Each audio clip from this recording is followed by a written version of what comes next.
Class start ചെയ്യുന്നതിനെ പറ്റി മുമ്പേ ഞാൻ ജസ്റ്റ് ഒരു ഇൻട്രൊഡക്ഷൻ തരാം. എൻ്റെ പേര് സഞ്ജീവ് എന്നാണ്. ഞാൻ ഇൻഡസ്ട്രിയിൽ 17 ഇയേഴ്സ് ഓഫ് എക്സ്പീരിയൻസ് ആണ് എനിക്ക് IT ഇൻഡസ്ട്രിയായിട്ട് ആക്ച്വലി.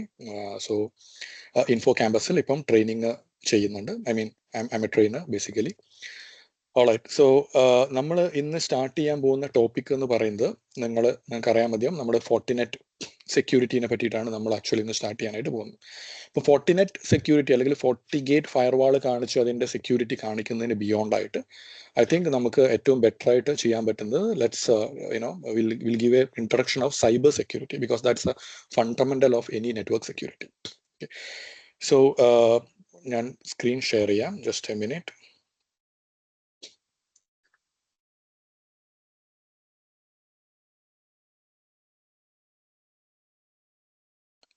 എല്ലാവർക്കും സ്ക്രീന് കാണുന്നുണ്ടോ? കാണുന്നുണ്ട്. ശരി, ഓക്കെ. അപ്പോൾ നിങ്ങൾ നെറ്റ്വർക്ക് സെക്യൂരിറ്റി അല്ലെങ്കിൽ റെസ്പെക്റ്റീവ് ഓഫ് FortiGate ഫയർവാൾ ആയിക്കോട്ടെ, പാലോ ആൾട്ടോ ഫയർവാൾ ആയിക്കോട്ടെ, ഏത് ഫയർവാൾസ് ആയിക്കോട്ടെ, actually firewall belongs to a network security category. അപ്പോൾ നമ്മൾ ഏത് IT സെക്യൂരിറ്റിയുടെ ഏത് ഡൊമെയിൻസ് പഠിക്കുകയാണെന്നുണ്ടെങ്കിലും അല്ലെങ്കിൽ IT ഫീൽഡിലാണെന്നുണ്ടെങ്കിൽ you should know about cyber security. Okay. അപ്പോൾ എല്ലാവർക്കും കേട്ടിട്ടുള്ള ഒരു ടെർമിനോളജി തന്നെയാണ് actually cyber security. Cyber security ഇപ്പോഴത്തെ കേസുകളിലാണെന്നുണ്ടെങ്കിൽ വളരെ വളരെ ഇമ്പോർട്ടൻ്റ് ആണ് അല്ലെ സൈബർ സെക്യൂരിറ്റിനെ പറ്റിയിട്ട്. അപ്പം നമ്മൾ ജസ്റ്റ് ക്വിക്കായിട്ട് റെഫർ ചെയ്യുന്നത് എന്താണ് സൈബർ സെക്യൂരിറ്റി, നമുക്ക് എങ്ങനെയാണ് എന്തെല്ലാം കാര്യങ്ങളാണ് നമുക്ക് അതിൽ ഇൻവോൾവ് ആയിട്ടുള്ളത്, അതുപോലെ തന്നെ നമുക്ക് എന്തെല്ലാം ടൈപ്സ് ഓഫ് ബാഡ് ആക്ടേഴ്സ് ഉണ്ട്. ബാഡ് ആക്ടേഴ്സ് മീൻസ് ആക്ച്വലി നമുക്ക് ഡിസ്കസ് ചെയ്യാം എന്താണെന്നുള്ളത്. പിന്നെ അതേമാതിരി തന്നെ കുറച്ച് basic cyber security principle and terminology ഒക്കെയാണ് നമ്മൾ ഡിസ്കസ് ചെയ്യാനായിട്ട് പോകുന്നത്. ഓക്കെ, അപ്പം നമുക്ക് സ്റ്റാർട്ട് ചെയ്യാം. നിങ്ങൾ എല്ലാവരും സൈബർ സെക്യൂരിറ്റി എന്ന് കേൾക്കുമ്പോൾ നമ്മൾ ഒരു കോൺസെപ്റ്റ് നമ്മുടെ എല്ലാവരുടെയും മനസ്സിൽ വരുന്ന ഫസ്റ്റ് തന്നെ എന്തായിരിക്കും? Okay, cyber security something some technology, probably I need to implement a firewall to protect my system അല്ലെ, അല്ലെങ്കിൽ I need to have some access control to protect my environment, something like that. അങ്ങനെയൊക്കെ ആയിരിക്കും നമ്മൾ വിചാരിക്കുന്നത്. പക്ഷേ actually cyber security എന്ന് പറഞ്ഞാൽ എന്താണ്? അതൊരു പെർട്ടിക്കുലർ ടെക്നോളജീനെ ബേസ് ചെയ്തിട്ട് പറയുന്നതല്ല സൈബർ സെക്യൂരിറ്റി എന്ന് പറയുന്നത്. എപ്പോഴും ആലോചിക്കുക, സൈബർ സെക്യൂരിറ്റി എന്ന് പറയുന്നത് ഒരു പ്രാക്ടീസ് ആണ്. ആക്ച്വലി എന്താണ് നമ്മൾ പ്രാക്ടീസ് ചെയ്യുന്നത്? നിങ്ങളുടെ കമ്പ്യൂട്ടർ സിസ്റ്റം, അതേമാതിരി തന്നെ ഡിവൈസസ്, അതേമാതിരി തന്നെ ഇൻഫർമേഷൻസ് ബേസിക്കലി. ഓക്കെ, ഇത്തരം കാര്യങ്ങൾ ഡാമേജ് എന്നോ ലോസ് എന്നോ അല്ലെങ്കിൽ അൺഓതറൈസ്ഡ് ആക്സസ് എന്നോ നമുക്ക് പ്രൊട്ടക്ട് ചെയ്യാനുള്ള ഒരു പ്രാക്ടീസ് ആണ് സൈബർ സെക്യൂരിറ്റി എന്ന് പറയുന്നത്.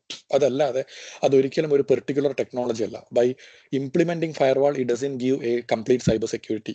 ഓക്കെ, അപ്പോൾ എപ്പോഴും ആലോചിക്കുക, സൈബർ സെക്യൂരിറ്റി എന്ന് പറയുന്നത് നമുക്ക് ഇങ്ങനെയും പറയാം, it's a kind of method, procedure and technology, or else method, process and technology to protect your computer system അല്ലെങ്കിൽ computer networks.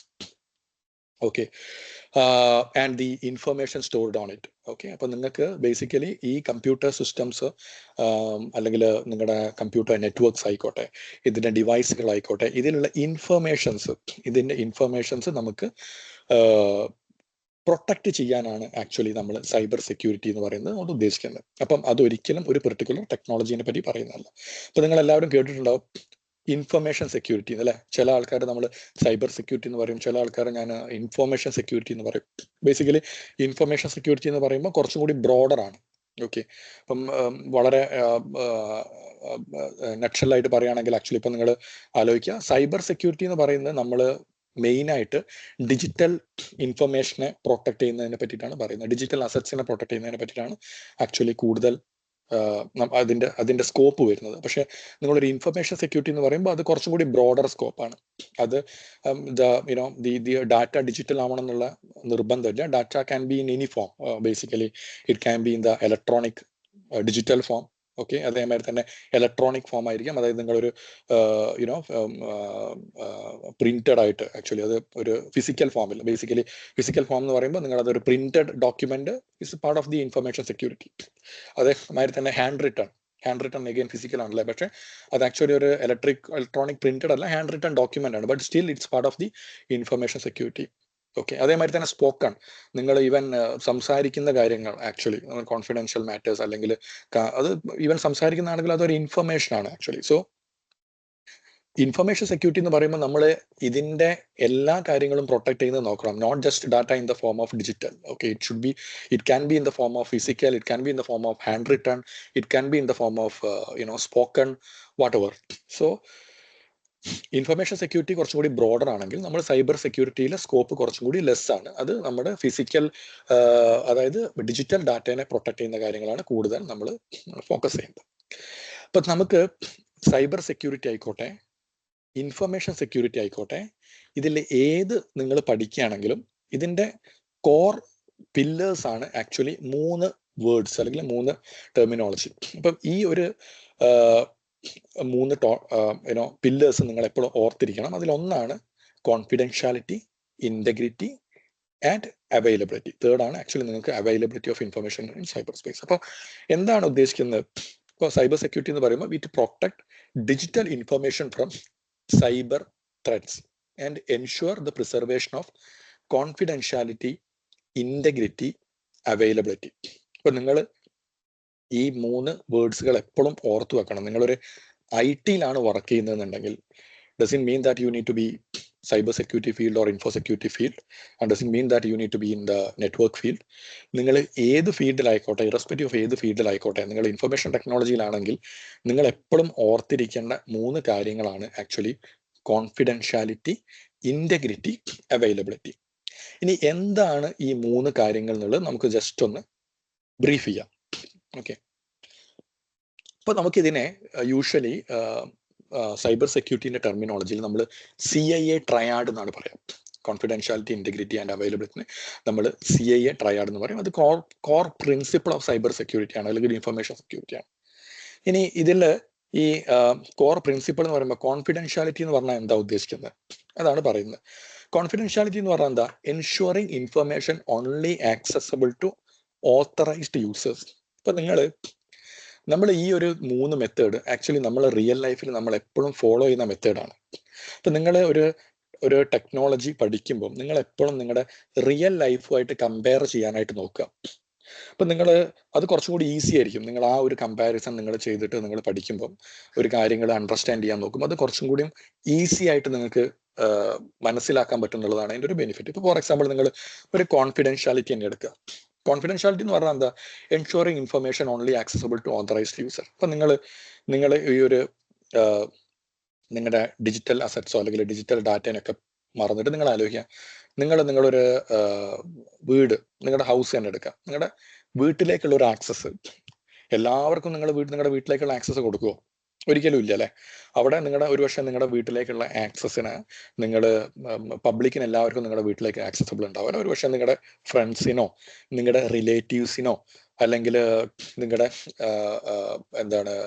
ഫാമിലിക്കോ നിങ്ങളുടെ നെയ്ബേഴ്സിനൊക്കെ ആയിരിക്കും ഒരുപക്ഷെ നിങ്ങൾക്ക് വീട്ടിലേക്കുള്ള ആക്സസ് കൊടുത്തിട്ടുണ്ടാവുക. അപ്പൊ അങ്ങനെ കൊടുക്കാന്ന് പറയുമ്പോൾ തന്നെ ഇപ്പം ഫോർ എക്സാമ്പിൾ ഓരോരുത്തർക്കും ഡിഫറെന്റ് ആക്സസും ആയിരിക്കും, അല്ലെ? ഫോർ എക്സാമ്പിൾ നിങ്ങളുടെ ഒരു ഫാമിലി മെമ്പർ വരികയാണെങ്കിൽ ഒരുപക്ഷെ അവർക്ക് നിങ്ങളുടെ ബെഡ്റൂമിലേക്ക് കയറാം.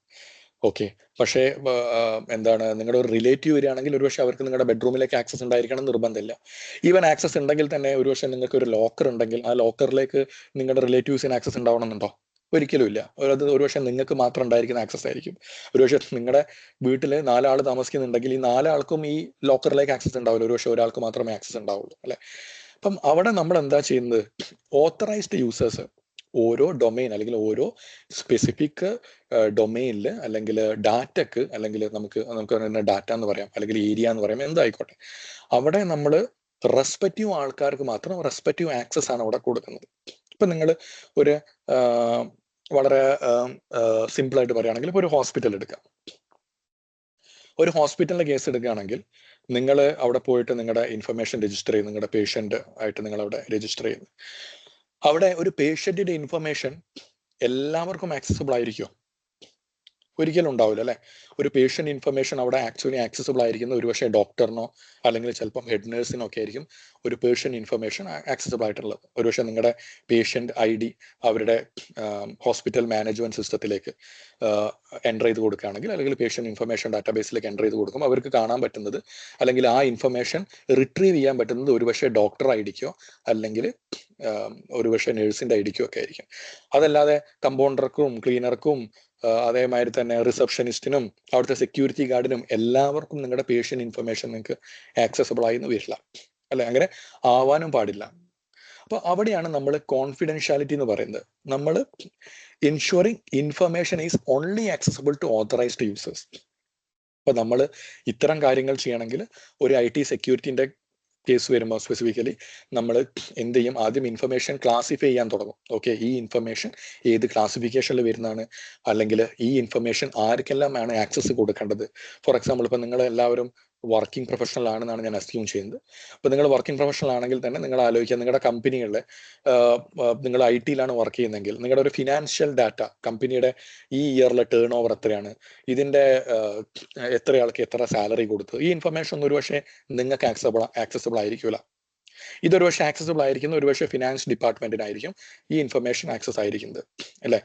അപ്പം IT ഇൻഫർമേഷൻ അതേപോലെ തന്നെ ഈ ഫിനാൻഷ്യൽ ആൾക്കാർക്ക് ഒരുപക്ഷെ നിങ്ങളുടെ IT ഡാറ്റ ബ്രൗസ് ചെയ്യാൻ പറ്റും, എടുക്കാൻ പറ്റും. പക്ഷെ അത് doesn't mean that they can actually get in to an admin access of your system and do some modification, അല്ലേ?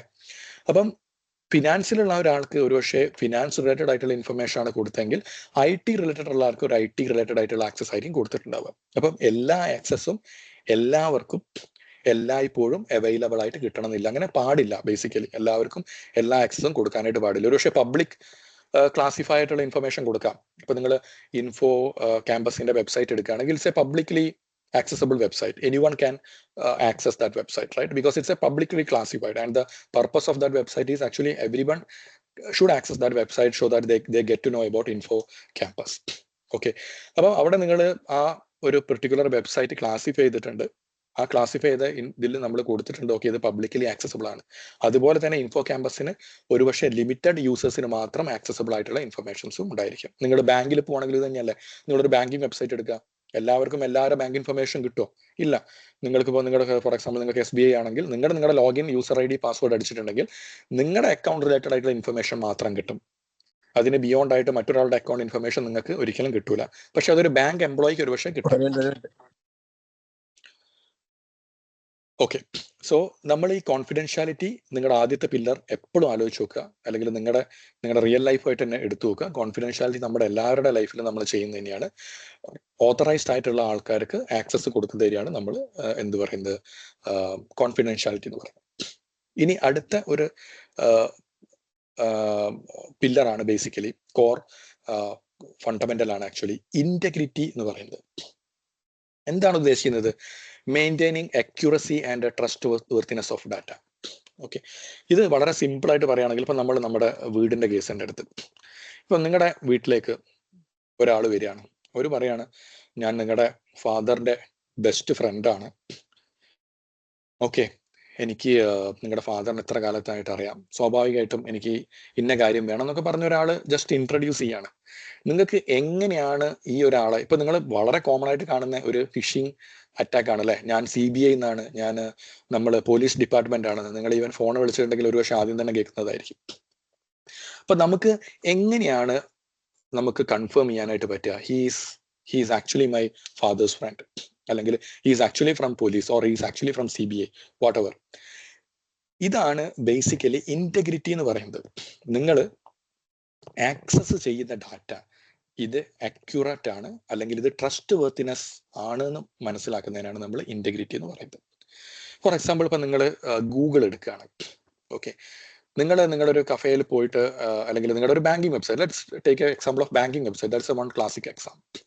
നിങ്ങൾ SBI.com എന്ന് പറഞ്ഞിട്ട് നിങ്ങൾ ബ്രൗസ് ചെയ്യാണ്. അപ്പം നിങ്ങൾക്ക് SBI.comന്റെ പേജ് കിട്ടി.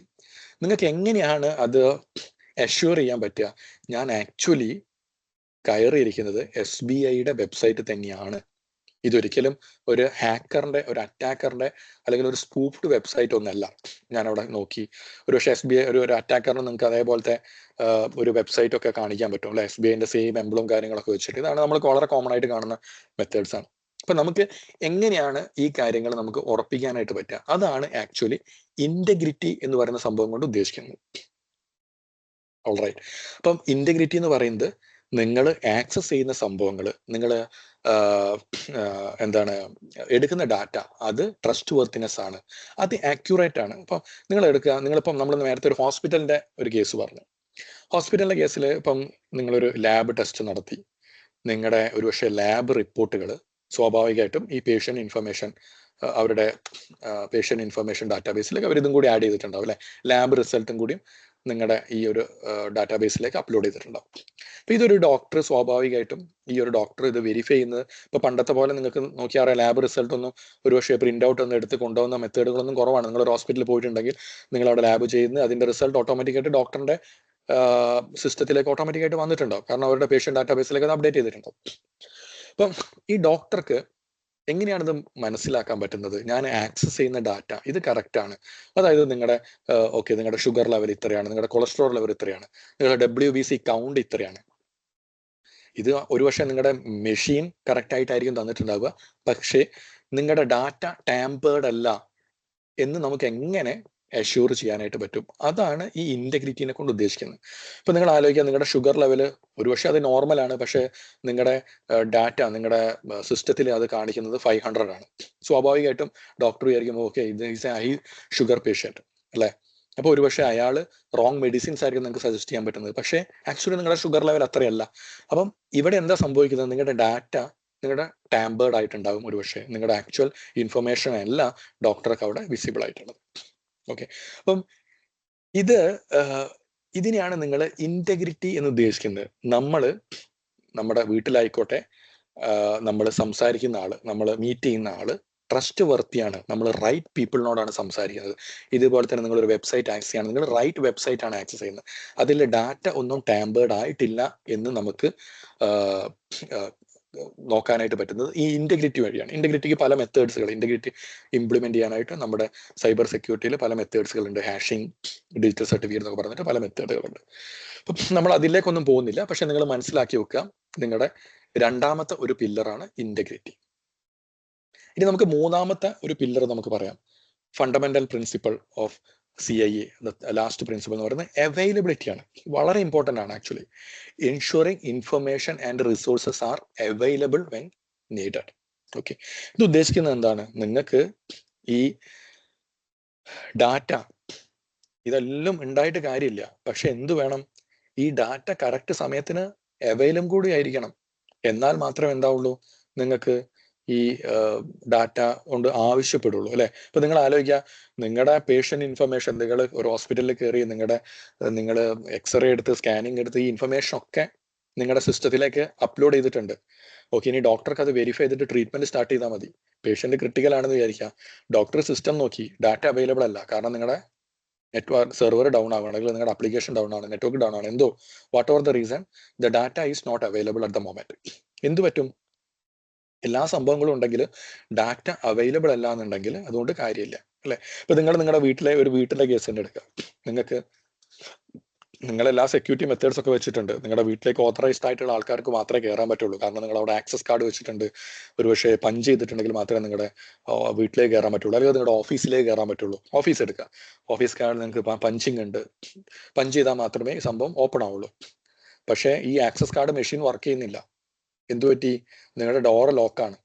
അപ്പൊ നിങ്ങളുടെ അവൈലബിലിറ്റി, ഓഫീസിൽ വന്നവരൊക്കെ നിങ്ങളുടെ ഓഫീസിന്റെ പുറത്താണ് നിൽക്കുന്നത്, ആർക്കും ഓഫീസിൽ കയറാനോ അല്ലെങ്കിൽ നിങ്ങളുടെ വർക്ക് സ്റ്റാർട്ട് ചെയ്യാനോ പറ്റുന്നില്ല. അതാണ് ആക്ച്വലി എന്താണ് പറ്റുന്നത്, അവൈലബിലിറ്റി കൊണ്ട് ഉദ്ദേശിക്കുന്നത്. അപ്പൊ നമുക്ക് സൈബർ സെക്യൂരിറ്റിയിലെ അവസാനത്തെ അല്ലെങ്കിൽ നമ്മുടെ മൂന്നാമത്തെ ഒരു ഫണ്ടമെന്റൽ പ്രിൻസിപ്പിൾ ആണ് അവൈലബിലിറ്റി എന്ന് പറയുന്നത്. ഇതും വളരെ ഇമ്പോർട്ടൻ്റ് ആണ്. അപ്പം ഈ 3 കോർ പില്ലേഴ്സിനെ ബേസ് ചെയ്തിട്ടാണ് നമ്മുടെ ആക്ച്വലി സൈബർ സെക്യൂരിറ്റി അല്ലെങ്കിൽ ഇൻഫർമേഷൻ സെക്യൂരിറ്റി ബിൽഡ് ചെയ്തിട്ടുള്ളത്. അപ്പോൾ എപ്പോഴും ആലോചിക്കുക, നിങ്ങളുടെ ആര് ഇൻഫർമേഷൻ സെക്യൂരിറ്റിനെ പറ്റി പറഞ്ഞാലും ആര് സൈബർ സെക്യൂരിറ്റിനെ പറ്റി പറഞ്ഞാലും ഈ 3 കാര്യങ്ങൾ എപ്പോഴും നിങ്ങളുടെ മൈൻഡിൽ ഉണ്ടായിരിക്കണം. Okay, confidentiality, integrity and availability. Alright, അപ്പൊ നമുക്ക് അടുത്ത സ്ലൈഡിലേക്ക് പോവാം. ഇനി അടുത്ത ഒരു കോമൺ മിസ്അണ്ടർസ്റ്റാൻഡിങ് ആണ് അല്ലെങ്കിൽ മിസ്കൺസെപ്ഷൻ ആണ്. നിങ്ങൾ വിചാരിക്കുക സൈബർ സെക്യൂരിറ്റി എന്ന് പറയുമ്പോൾ എല്ലാവരും വിചാരിക്കുന്നത് ഇതെന്താണ്, ആക്ച്വലി അറ്റാക്ക് പ്രിവെന്റ് ചെയ്യാനുള്ളതാണ്. ഇതാണ് നോർമലി എല്ലാവരും ഒരു ഇൻഫർമേഷൻ സെക്യൂരിറ്റിനെ പറ്റി പറയുന്നത്. ഹാക്കർ ഉണ്ട്, ഹാക്കറിന്റെ ഡാറ്റ സ്റ്റീൽ ചെയ്തു പോകും. അത് ഒഴിവാക്കാനാണ് ആക്ച്വലി സൈബർ സെക്യൂരിറ്റി എന്നുള്ളതാണ് ഒരു തെറ്റായ ധാരണ. ആക്ച്വലി സൈബർ സെക്യൂരിറ്റി എന്ന് പറഞ്ഞാൽ നമ്മൾ നേരത്തെ കണ്ട് അത് ആക്ച്വലി എന്താണ്? വെറും അറ്റാക്ക് ഒഴിവാക്കാനാണോ? അല്ല. അത് കമ്പ്യൂട്ടർ സിസ്റ്റത്തിന് അത് ലോസ് ആവാം, അതായത് ഡാമേജ് ആവാം, അല്ലെങ്കിൽ അവൈലബിലിറ്റി ആവാം. ഈ ഏതായിരിക്കും ഡാറ്റയുടെ ഇത് ഏത് സംഭവമാണെന്നുണ്ടെങ്കിലും അത് സൈബർ സെക്യൂരിറ്റിയിൽ പെടുന്നതാണ്. അപ്പൊ നമുക്ക് ഫോർ എക്സാമ്പിൾ ഇപ്പൊ നിങ്ങൾ ആലോചിക്കാം, ഇത് business continuity and disaster recovery, BCDR, ensuring operation continue during and after A cyber incident. ഇപ്പൊ നിങ്ങൾ നമ്മുടെ വീടിന്റെ കേസ് തന്നെ എടുക്കാം. നിങ്ങളുടെ വീടൊക്കെ നല്ല സൂപ്പറായിട്ട് ബിൽഡ് ചെയ്തിട്ടുണ്ട്. പക്ഷേ നിങ്ങൾ എന്താണ് സൈബർ സെക്യൂരിറ്റി, നിങ്ങളുടെ സെക്യൂരിറ്റി എന്ന് പറയുന്ന ടെക്നോളജി മാത്രമായി കണ്ട് അവിടെ CCTV ക്യാമറകളും മറ്റ് സംവിധാനങ്ങളും എല്ലാ കാര്യങ്ങളും വെച്ചിട്ടുണ്ട്, ആക്സസ് കാർഡും കാര്യങ്ങളൊക്കെ വെച്ചിട്ടുണ്ട്. പക്ഷെ ആലോചിക്കുക, ഒരു നാച്ചുറൽ കലാമിറ്റി വന്നു, ഒരു എർക്കൊക്കെ വന്ന് നിങ്ങളുടെ വീട് കൊളാപ്സ് ആയി. അവിടെ എന്ത് പറ്റി? നിങ്ങളുടെ വീട്ടിലേക്കുള്ള പിന്നെ ആക്സസ് ഉണ്ടോ? നിങ്ങൾക്ക് അവിടെ ആക്ച്വലി നിങ്ങളുടെ താമസിക്കാനുള്ള ഒരു സ്റ്റേ ഇല്ലാതെ വരും അല്ലെ. ഇതുപോലെ തന്നെ ഇപ്പൊ നിങ്ങളൊരു കമ്പനിയുടെ എടുക്കുക, ഒരു കമ്പനിയുടെ ഡാറ്റാ സെന്റർ, അവരെല്ലാ പ്രൊട്ടക്ഷനും കൊടുത്തിട്ടുണ്ട്. ഒരു നാച്ചുറൽ കലാമിറ്റി വന്ന് അവിടെ എന്തു പറ്റി? ആ ഡാറ്റാ സെന്റർ കൊളാപ്സ് ആയി പോയി, അല്ലെങ്കിൽ ഡാറ്റാ സെന്റർ ആക്സസിബിൾ അല്ല. അപ്പൊ നമുക്ക് എന്ത് വേണം? ഇത് നമ്മുടെ പില്ലർ, നമ്മുടെ 3 പില്ലറിൽ അവൈലബിലിറ്റി എന്ന് പറയുന്ന ഒരു പില്ലറിനെ ഒരുപക്ഷെ ഇമ്പാക്ട് ചെയ്യുന്ന സംഭവമാണ്. അവിടെ ഡാറ്റ അവൈലബിൾ അല്ല. ഉടൻ തന്നെ നമുക്ക് എന്ത് വേണം? ഈ ഡാറ്റ നമുക്ക് ആക്സസിബിൾ ആവാനായിട്ട് ഒരു ഡിസാസ്റ്റർ റിക്കവറി വേണ്ടി വരും. അത് പല കേസുകളിലാവാം. അപ്പൊ നിങ്ങൾക്ക് ഒരു നാച്ചുറൽ കലാമിറ്റി അല്ല, നിങ്ങൾ എന്തെങ്കിലും എടുക്കുക. അപ്പം ഫോർ എക്സാമ്പിൾ ഒരു പവർ സപ്ലൈ ഇഷ്യൂ ആണെന്ന് വിചാരിക്കാം. നിങ്ങളുടെ വീട്ടിലാണ്. നിങ്ങളുടെ വീട്ടിൽ നിങ്ങൾക്ക് നിങ്ങളുടെ ഒരു ഫ്രണ്ടിനെ ഫോൺ ചെയ്യണം. ഒരു ഇമ്പോർട്ടൻറ്റ് ക്രിട്ടിക്കൽ സംഭവമാണ്. നിങ്ങൾക്ക് നിങ്ങളുടെ ഫ്രണ്ടിനെ ഫോൺ ചെയ്യണം. നിങ്ങൾക്ക് ഫ്രണ്ടിന്റെ നമ്പർ അറിയാം, നിങ്ങളുടെ കയ്യിൽ ഫോൺ ഉണ്ട്, നിങ്ങൾക്ക് നിങ്ങളുടെ ഫ്രണ്ടിന്റെ പേരറിയാം, ഫ്രണ്ടിന്റെ നമ്പർ അറിയാം, ഈ സംഭവങ്ങളെല്ലാം ഉണ്ട്. അപ്പം നിങ്ങൾക്ക് കോൺഫിഡൻഷ്യാലിറ്റി, ഇന്റഗ്രിറ്റി ഒക്കെ കാര്യങ്ങൾ അവിടെ ഉണ്ട്. പക്ഷേ നിങ്ങളുടെ ഫോണിലാണെങ്കിൽ ബാറ്ററി ഇല്ല, ബാറ്ററി ഡെഡ് ആണെന്ന് വിചാരിക്കുക. നിങ്ങളുടെ വീട്ടിലാണെങ്കിൽ പവർ സപ്ലൈയും കട്ടാണ്. സ്വാഭാവികമായിട്ടും നിങ്ങൾക്ക് എന്ത് പറ്റുന്നത്? നിങ്ങളുടെ അവൈലബിലിറ്റിനെ അവിടെ അത് ഇമ്പാക്ട് ചെയ്യാണ് അല്ലെ. അപ്പൊ നിങ്ങൾക്ക് അവിടെ എന്താണ്? അതൊരു ബിസിനസ് കണ്ടിന്യൂറ്റി പ്ലാൻ ആണ് നമുക്ക് വേണ്ടത്. ഇത് ഒരു ബിസിനസ്സിലേക്ക് പോകുമ്പോൾ ഞാൻ നേരത്തെ പറഞ്ഞ മാതിരി തന്നെ ഒരു ഡാറ്റാ സെന്റർ, അത് അവൈലബിലിറ്റി പല കേസുകളാവാം. ഒരുപക്ഷെ പവർ സപ്ലൈ ആവാം. നിങ്ങളുടെ ഡാറ്റാ സെന്ററിൽ റിഡൻഡന്റ് പവർ സപ്ലൈ കൊടുത്തിട്ടില്ല എന്ന് വിചാരിക്കുക. ഡിവൈസ് ഒരു പവർ സപ്ലൈ കട്ടായി, നിങ്ങളുടെ ഡിവൈസുകൾ കംപ്ലീറ്റ് ഡൗൺ ആയി, ആ നെറ്റ്വർക്ക് അവിടെ ആക്സസിബിൾ അല്ല, അല്ലെങ്കിൽ സെർവേഴ്സ് അല്ലെങ്കിൽ നിങ്ങളുടെ സർവീസസ് അവിടെ ആക്സസിബിൾ അല്ല. ഒരു ബിസിനസ് കണ്ടിന്യൂറ്റി ആണ് അവിടെ വേണ്ടത്. ഇനി ആ ഡാറ്റാ സെന്റർ കംപ്ലീറ്റ് കൊളാപ്സ് ആയി പോയിട്ടുണ്ടെങ്കിൽ നിങ്ങൾക്ക് ഒരു ഡിസാസ്റ്റർ റിക്കവറി സൈറ്റ് വേണ്ടി വരും അല്ലെ. അപ്പം ഇത്തരം സംഭവങ്ങളാണ്, ഇതും എന്തിലെ വരുന്നതാണ്? സൈബർ സെക്യൂരിറ്റിയിൽ തന്നെ വരുന്ന സംഭവങ്ങളാണ്. ഇനി നമുക്ക് അടുത്തൊരു മെത്തേഡ് എടുക്കാം, കംപ്ലയൻസ് ആൻഡ് ലീഗൽ റെഗുലേഷൻസ്. ഇപ്പൊ നമ്മൾ നേരത്തെ പറഞ്ഞ മാതിരി തന്നെ ഒരു വീട് ഉണ്ടാക്കിയിട്ടുണ്ട്. നിങ്ങൾ നല്ല അടിപൊളി വീടൊക്കെയാണ് ഉണ്ടാക്കിയത്, എല്ലാ സെക്യൂരിറ്റി മെഷർമെന്റ്സും അവിടെ കൊടുത്തിട്ടൊക്കെ ഉണ്ട്. പക്ഷേ നിങ്ങൾ വീട് ഉണ്ടാക്കാൻ അപ്രൂവ്ഡ് ആയിട്ട് ഒരു മുനിസിപ്പാലിറ്റിന്നോ കോർപ്പറേഷനോ ഒന്നും പ്ലാൻ വാങ്ങിയിട്ടില്ല എന്ന് വിചാരിക്കാം. അപ്പൊ നിങ്ങൾ ഒരുപക്ഷെ മുനിസിപ്പാലിറ്റിക്കും കോർപ്പറേഷനും ഒക്കെ എന്തുണ്ടാവും? അവരുടേതായ റൂൾസ് ആൻഡ് റെഗുലേഷൻസ് ഉണ്ടാവും. ഒരു വീട് ആണെങ്കിൽ ആ വീട് എങ്ങനെയായിരിക്കണം കൺസ്ട്രക്ട് ചെയ്തുകൊണ്ടിരിക്കേണ്ടത്, അതിന്റെ ഹൈറ്റ് എത്ര വേണ്ടി വരും, അതിന്റെ എന്തെല്ലാം ടൈപ്പിൽ എത്ര ആക്സസ് ഡോർ വേണ്ടി വരും, ഇങ്ങനെ പല റൂൾസ് ആൻഡ് റെഗുലേഷൻസ് ഉണ്ട് അല്ലെ. അവിടെ വേസ്റ്റ് ടാങ്ക് അവിടെ വേണ്ടി വരും, നിങ്ങളുടെ എന്താണ് പാരപ്പറ്റ് എങ്ങനെ വേണ്ടി വരും, ഇങ്ങനെ പല ഇൻഫർമേഷനും അതിൽ കൊടുത്തിട്ടുണ്ടാവും. അപ്പൊ നിങ്ങളൊരു അടിപൊളി വീടുണ്ടാക്കി എന്ന് പറഞ്ഞിട്ട് കാര്യമില്ല, അത് റൂൾസ് ആൻഡ് റെഗുലേഷൻസിന് അല്ലെങ്കിൽ റൂൾസ് ആൻഡ് റെഗുലേഷൻ ഫോളോ ചെയ്യുന്നില്ല എന്നുണ്ടെങ്കിൽ സ്വാഭാവികമായിട്ടും മുനിസിപ്പാലിറ്റിയും കോർപ്പറേഷൻ ഒക്കെ വന്നാൽ എന്ത് പറയും? നാളെ തന്നെ ഈ വീടങ്ങ് പൊളിച്ചോളാൻ പറയും അല്ലെ. ബുൾഡോസറും കൊണ്ടുവന്ന് പൊളിച്ചോളാം, കാരണം നമ്മുടെ റൂൾസ് ആൻഡ് റെഗുലേഷൻസ് നിങ്ങൾക്ക് പാലിക്കുന്നില്ല, ഇത് അതേ പാലിച്ചുകൊണ്ട് തന്നെ നിങ്ങൾ എടുക്കണം. അപ്പം അഡിയറിംഗ് ടു, ഇത് നമ്മുടെ സൈബർ സെക്യൂരിറ്റി അല്ലെങ്കിൽ ഇൻഫർമേഷൻ സെക്യൂരിറ്റിയിലേക്ക് പോവുകയാണെങ്കിൽ adhering to cyber security laws and industry standard, അത് വളരെ ഇമ്പോർട്ടൻ്റ് ആണ്. ഇത് നിങ്ങൾക്ക് സൈബർ സെക്യൂരിറ്റിയിൽ തന്നെ വരുന്നതാണ്. ഗവേണൻസ്, ഓക്കെ, സെക്യൂരിറ്റി ഗവേണൻസ് എന്ന് പറഞ്ഞിട്ടുള്ള ഒരു ഡൊമൈൻ തന്നെ സൈബർ സെക്യൂരിറ്റിയിൽ വരുന്നുണ്ട്. അതുകൊണ്ട് ഉദ്ദേശിക്കുന്നത് എന്താണ്? നിങ്ങൾ proper rules and regulations follow ചെയ്തിട്ടുണ്ട്. ഇപ്പൊ നിങ്ങളൊരു വളരെ സിമ്പിൾ ആയിട്ട് എക്സാമ്പിൾ പറയുകയാണെങ്കിൽ, നിങ്ങളൊരു ടെലികോമിന്റെ എടുക്കാം. ഇപ്പൊ ഒരു ടെലികോം, നിങ്ങളുടെ എയർടെലിന് അവർക്ക് ഒരുപക്ഷെ ഒരു കോൾ ഹിസ്റ്ററി മിനിമം ഒരു 5 വർഷത്തേക്ക് കീപ്പ് ചെയ്യണം എന്നുള്ള ഒരു റൂൾസ് ആൻഡ് റെഗുലേഷൻ. ഈ റൂൾസ് ആൻഡ് റെഗുലേഷൻ ആരാണ് കൊണ്ടുവരുന്നത്? ഗവൺമെന്റിന്റെ അടുത്തുള്ള റൂൾസ് ആൻഡ് റെഗുലേഷൻ ആയിരിക്കും, അല്ലെങ്കിൽ ട്രായ് കൊണ്ടുവന്ന റൂൾസ് ആൻഡ് റെഗുലേഷൻ ആയിരിക്കും. ഓക്കെ, നിങ്ങളുടെ കോൾ ഹിസ്റ്ററി ഒരു 5 വർഷത്തേക്ക് മിനിമം കീപ്പ് ചെയ്തിരിക്കണം. അപ്പൊ എന്തു പറ്റി? ഇയാള് നേരെ വന്നിട്ട് ഈ ഒരു 2 വർഷം കഴിഞ്ഞപ്പോൾ തന്നെ ഈ ഡാറ്റ ഡിലീറ്റ് ചെയ്തു. ഓക്കെ, സ്റ്റോറേജ് കാരണം ഡിലീറ്റ് ആയെന്ന് വിചാരിക്കാം. സ്വാഭാവികമായിട്ടും എന്താ? റൂൾസ് ആൻഡ് റെഗുലേഷൻസ് മീറ്റ് ആവുന്നില്ല, ഒരു ഓഡിറ്റിംഗ് വരികയാണെന്നുണ്ടെങ്കിൽ അത് പറയും റൂൾസ് ആൻഡ് റെഗുലേഷൻസ് ഫോളോ ആവുന്നില്ല, ഒരുപക്ഷെ നിങ്ങൾക്ക് ഹ്യൂജ് ഫൈൻ ആയിരിക്കും, ഹെവി ഫൈൻ ആയിരിക്കും കിട്ടുന്നത്. അതല്ലാന്നുണ്ടെങ്കിൽ ഒരുപക്ഷെ കമ്പനി തന്നെ നിങ്ങൾക്ക് പൂട്ടിപ്പോകുന്ന കേസുകൾ വരാം. അപ്പം ഈ ഒരു സംഭവം കൂടി, ഒരു അറ്റാക്ക് എന്നുള്ളത് ബിയോണ്ട് ആയിട്ട്, ഇപ്പോൾ സൈബർ സെക്യൂരിറ്റി പഠിക്കുമ്പോൾ നിങ്ങൾ ഓർത്ത് വെക്കുക, നമുക്ക് എപ്പോഴും അറ്റാക്ക് എന്നുള്ളതല്ല നമ്മുടെ ഒരു പ്രൈമറി കൺസേൺ. അറ്റാക്ക് ഒരു കൺസേൺ തന്നെയാണ് ആക്ച്വലി, പക്ഷെ അത് മാത്രമല്ല primary concern. But also you need to think about other disaster recovery and other security and governance. അതേമാതിരി തന്നെ റിസ്ക് മാനേജ്മെന്റ് അല്ലെ, ഐഡന്റിഫൈ ആക്സസിങ്. നിങ്ങളൊരു വീട് ഉണ്ടാക്കി കഴിഞ്ഞിട്ടും കാര്യമില്ല, നിങ്ങൾ ഇതിന്റെ റിസ്ക് മാനേജ്മെന്റ് ചെയ്യണം. ഇതിലെ എന്തെല്ലാം ഈ റിസ്ക് ഈ വീട്ടിലുണ്ട്, ആക്ച്വലി എന്തെല്ലാം വൾനറബിലിറ്റി വീക്ക്നെസ് എൻ്റെ വീട്ടിലുണ്ട്, അതേമാതിരി തന്നെ ഈ റിസ്കുകളൊക്കെ തന്നെ എങ്ങനെ എനിക്ക് മിറ്റിഗേറ്റ് ചെയ്യാൻ പറ്റും. ഓക്കെ, അപ്പം നിങ്ങളൊരു നല്ല അടിപൊളി വീടുണ്ടാക്കി CCTV ക്യാമറകളൊക്കെ ഫിറ്റ് ചെയ്തിട്ടുണ്ട്, പക്ഷെ നിങ്ങളൊരു കോർണറിൽ ഒരു CCTV ക്യാമറ ഇല്ല, ആൻഡ് ആ കോർണറിൽ നിങ്ങൾക്ക് ഒരു ഗ്ലാസ് ഡോർ ആണെന്ന് വിചാരിക്കാം. ഒരുപക്ഷെ ഒരു അറ്റാക്കറിന് നേരെ നിങ്ങളുടെ വീടിന്റെ മതിൽ ചാടി CCTVന്റെ കണ്ണും വെട്ടിച്ച് ഒരു ഹാമർ എടുത്ത് ആ എന്താണ് ഗ്ലാസ് ബ്രേക്ക് ചെയ്ത് അകത്ത് ഈസി ആയിട്ട് കയറുകയാണെന്നുണ്ടെങ്കിൽ, നിങ്ങൾ പക്ഷേ 24 mm തിക്നെസ് ഗ്ലാസ് ഒക്കെയാണ് വെച്ചത്, പക്ഷെ അയാൾക്ക് വേണമെങ്കിൽ അത് പെനിട്രേറ്റ് ചെയ്തിട്ട് അല്ലെങ്കിൽ അത് ബ്രേക്ക് ചെയ്ത് കയറാൻ പറ്റുകയാണെന്നുണ്ടെങ്കിൽ അതൊരു വീക്ക്നെസ് ആണ്. അപ്പം ഇത്തരം വീക്ക്നെസ്സുകൾ നമുക്ക് എങ്ങനെ ഐഡന്റിഫൈ ചെയ്യാം? അത് വീക്ക്നെസ് ഒരാൾ ബ്രേക്ക് ചെയ്ത് കഴിഞ്ഞതിന് ശേഷമല്ല നമ്മൾ ചെയ്യേണ്ടത് അല്ലെ, നമ്മൾ പ്രൊആക്റ്റീവായിട്ട് നമ്മുടെ വീടിനെ നോക്കണം, എനിക്ക് ഏതെല്ലാം ഭാഗങ്ങളിൽ വീക്ക്നെസ് ഉണ്ട്. അപ്പോൾ അത്തരം ഭാഗങ്ങൾ നോക്കിയിട്ട് നിങ്ങൾ ഒരുപക്ഷെ ആ ഏരിയയിൽ ഒരുപക്ഷെ എക്സ്ട്രാ കെയർ നിങ്ങൾ കൊടുക്കാം. അപ്പം ഇത്തരം സംഭവങ്ങളാണ് നിങ്ങൾ റിസ്ക് മാനേജ്മെന്റ് നമ്മൾ അതിനെപ്പറ്റി പറയുന്നത്. Identifying, assessing and mitigating security risk to protect critical systems and data. Alright, so നമ്മൾ അടുത്ത പോയിന്റ്, നമ്മൾ സൈബർ സെക്യൂരിറ്റിന്റെ കമ്പോണൻസ് പറയുമ്പോൾ ഞാൻ നേരത്തെ പറഞ്ഞിട്ടുണ്ടായിരുന്നു, it's actually A practice of protecting computer system. എന്താണ് ഈ പ്രാക്ടീസ് എന്ന് ഉദ്ദേശിക്കുന്നത്? ഈ പ്രാക്ടീസ് എന്ന് പറയുന്നത് തന്നെ മെത്തേഡ്, ടെക്നോളജി ആൻഡ് പ്രോസസ് ആണ്. ഇപ്പം മെത്തേഡ് എന്ന് പറഞ്ഞിട്ടുണ്ടെന്നുണ്ടെങ്കിൽ policies, risk management and security best practices. ഇപ്പം നിങ്ങൾ ഒരു വീട് ഉണ്ടാക്കുകയാണെങ്കിലും നിങ്ങൾ ആ വീടിന്റെ സെക്യൂരിറ്റി നിങ്ങൾ ഉറപ്പാക്കണമെങ്കിൽ നിങ്ങൾ വീട് ഉണ്ടാക്കുന്ന കൺസ്ട്രക്ട് ചെയ്യുന്ന സമയത്ത് തന്നെ നമ്മൾ നോക്കണം അല്ലെ, അതിന്റെ പ്രോപ്പറായിട്ടുള്ള അപ്രൂവൽ നിങ്ങൾ മുനിസിപ്പാലിറ്റിയിൽ നിന്നും കോർപ്പറേഷനിൽ നിന്നും എടുക്കേണ്ടി വരും, അതിന്റെ പ്രോപ്പറായിട്ടുള്ള പ്ലാൻ ക്രിയേറ്റ് ചെയ്യേണ്ടി വരും. ഈ പ്ലാനിൽ തന്നെ ഇതേമാതിരി തന്നെ യൂസ് ചെയ്യുന്ന മെറ്റീരിയൽസ് എന്തെല്ലാമാണ് നിങ്ങൾ യൂസ് ചെയ്യേണ്ടത്, ഇതിന്റെ മിക്സിങ് എങ്ങനെ വേണം, ഇതിന് എത്ര തിക്നെസ് ഉള്ള റോഡ് വെക്കണം, ഇതേപോലെ തന്നെയാണ് നിങ്ങളൊരു ഇൻഫർമേഷൻ സെക്യൂരിറ്റിയിലേക്ക് വരുന്നത്. ഇൻഫർമേഷൻ സെക്യൂരിറ്റിയിൽ നിങ്ങളൊരു ഡാറ്റ സെക്യൂർ ചെയ്യുകയാണെന്നുണ്ടെങ്കിൽ നിങ്ങൾക്ക് പല ടൈപ്പുള്ള പോളിസീസ് വേണ്ടി വരും അല്ലെ. ഇപ്പൊ നിങ്ങളുടെ ഓഫീസ് ആണെന്നുണ്ടെങ്കിൽ ഓഫീസിലേക്കുള്ള ആക്സസ് എങ്ങനെ കൊടുക്കാം, അത് ആക്സസ് കാർഡ് വഴി വേണോ അല്ലെങ്കിൽ പഞ്ചിങ് വഴി വേണോ, എങ്ങനെയാണ് എന്നുള്ളത് ആക്സസ്, അല്ലെങ്കിൽ ആർക്കെല്ലാം ആക്സസ് കൊടുക്കാം, ഇതൊക്കെയാണ് ഇതിന്റെ പോളിസീസ്. ഓക്കെ, ഇനി റിസ്ക് മാനേജ്മെന്റ്, ഞാൻ നേരത്തെ പറഞ്ഞ മാതിരി തന്നെ റിസ്ക് അനലൈസ് ചെയ്യുക എന്തെല്ലാമാണ്. അതേമാതിരി തന്നെ നിങ്ങൾ സെക്യൂരിറ്റി ബെസ്റ്റ് പ്രാക്ടീസസ് അല്ലെ. ഇപ്പൊ നമുക്ക്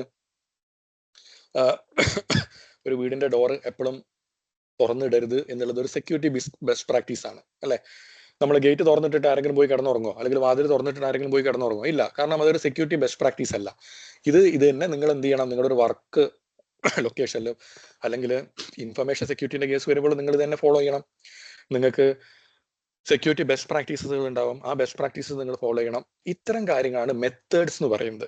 ഇനി ടെക്നോളജി ആണെങ്കിലോ, ഈ മെത്തേഡ്സ് നിങ്ങൾക്ക് ഇംപ്ലിമെന്റ് ചെയ്യാൻ നിങ്ങൾ ഒരുപക്ഷെ ടെക്നോളജീസ് സഹായം വേണ്ടി വരും അല്ലെ. നിങ്ങൾക്ക് വാതിൽ പൂട്ടുകയാണെന്നുണ്ടെങ്കിൽ അതിന്റെ ആക്സസ് കാർഡ് വെക്കുന്ന പോലെ തന്നെ നിങ്ങളുടെ ഡാറ്റ പ്രൊട്ടക്ട് ചെയ്യാനായിട്ട് നിങ്ങൾക്ക് ഫയർവാൾസും എൻക്രിപ്ഷൻസും ആന്റിവൈറസ് സോഫ്റ്റ്വെയർസും ഇങ്ങനെ എക്സെട്ര ഒക്കെ നിങ്ങൾക്ക് യൂസ് ചെയ്യാൻ പറ്റും. ഇനി പ്രോസസ് വൺസ് ഇംപ്ലിമെന്റ് ചെയ്ത് പിന്നെ അത് മറന്നു കളയുന്നതല്ല നിങ്ങളുടെ IT ആണെങ്കിലും നിങ്ങളുടെ വീടാണെങ്കിലും അല്ലെ. നിങ്ങളുടെ വീടാണെങ്കിലും എന്ത് ചെയ്യും, കണ്ടിന്യൂസ് മോണിറ്ററിങ് നിങ്ങൾ ചെയ്യും അല്ലെ. നിങ്ങളൊരു വീടുണ്ടാക്കി പിന്നെ ഒരിക്കലും അത് മെയിൻറ്റെയിൻ ചെയ്യാതിരിക്കോ? ഒരിക്കലും ഇല്ല അല്ലെ. നമ്മൾ പ്രോപ്പർ മെയിൻ്റെനൻസ് ചെയ്യണം, നിങ്ങളത് പ്രോപ്പർ മോണിറ്റർ ചെയ്യണം. ഇതുപോലെ തന്നെയാണ് ഒരു ഇൻഫർമേഷൻ സെക്യൂരിറ്റിന്റെ കേസിൽ വരുമ്പോഴും. നിങ്ങൾ വൺസ് ബിൽഡ് ചെയ്തിട്ടുണ്ടെങ്കിൽ അതിന് കണ്ടിന്യൂസ് മോണിറ്ററിങ് വേണം. എന്തെങ്കിലും ഒരു ഇൻസിഡന്റ് ഉണ്ടാവുകയാണെന്നുണ്ടെങ്കിൽ പ്രൊആക്റ്റീവായിട്ട് നമ്മൾ മോണിറ്റർ ചെയ്യണം. ഇനി ഇൻ കേസ് ഒരു ഇൻസിഡന്റ് ഉണ്ടായാൽ അതിന്റെ ഇൻസിഡൻസ് റെസ്പോൺസ് വേണം, ആക്സസ് കൺട്രോൾ വേണം. ഇത്തരം കാര്യങ്ങളാണ് പ്രോസസ് എന്ന് പറയുന്നത്. അപ്പം സൈബർ സെക്യൂരിറ്റി എന്ന് പറയുന്നത് എന്താണ്? It is to protect computer system by methods, technology and process, or you can also say that it is a practice of protecting your systems, devices, informations, etc. Okay, അപ്പം ഇത്തരം കാര്യങ്ങൾ നമ്മൾ 3 പില്ലേഴ്സിനെ പറ്റിയിട്ടും cyber സെക്യൂരിറ്റിന്റെ ഒരു മെത്തേഡ്സിനെ പറ്റിയിട്ടും ആണ് നമ്മളിപ്പം നോക്കിയിട്ടുള്ളത്. ഇനി അടുത്തത് സൈബർ സെക്യൂരിറ്റിന്റെ ത്രെറ്റിനെ പറ്റി പറയാം. അപ്പൊ അതിനു മുമ്പ് എന്തെങ്കിലും ഡൗട്ട്സ് ഉണ്ടോ ഇതുവരെ? എന്തെങ്കിലും ക്വസ്റ്റ്യൻസ് ഉണ്ടോ നിങ്ങൾക്ക്?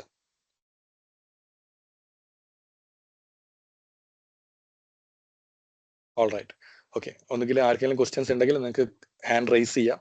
ഓക്കെ, ടീംസിലായതുകൊണ്ട് ശരി, ഫൈൻ.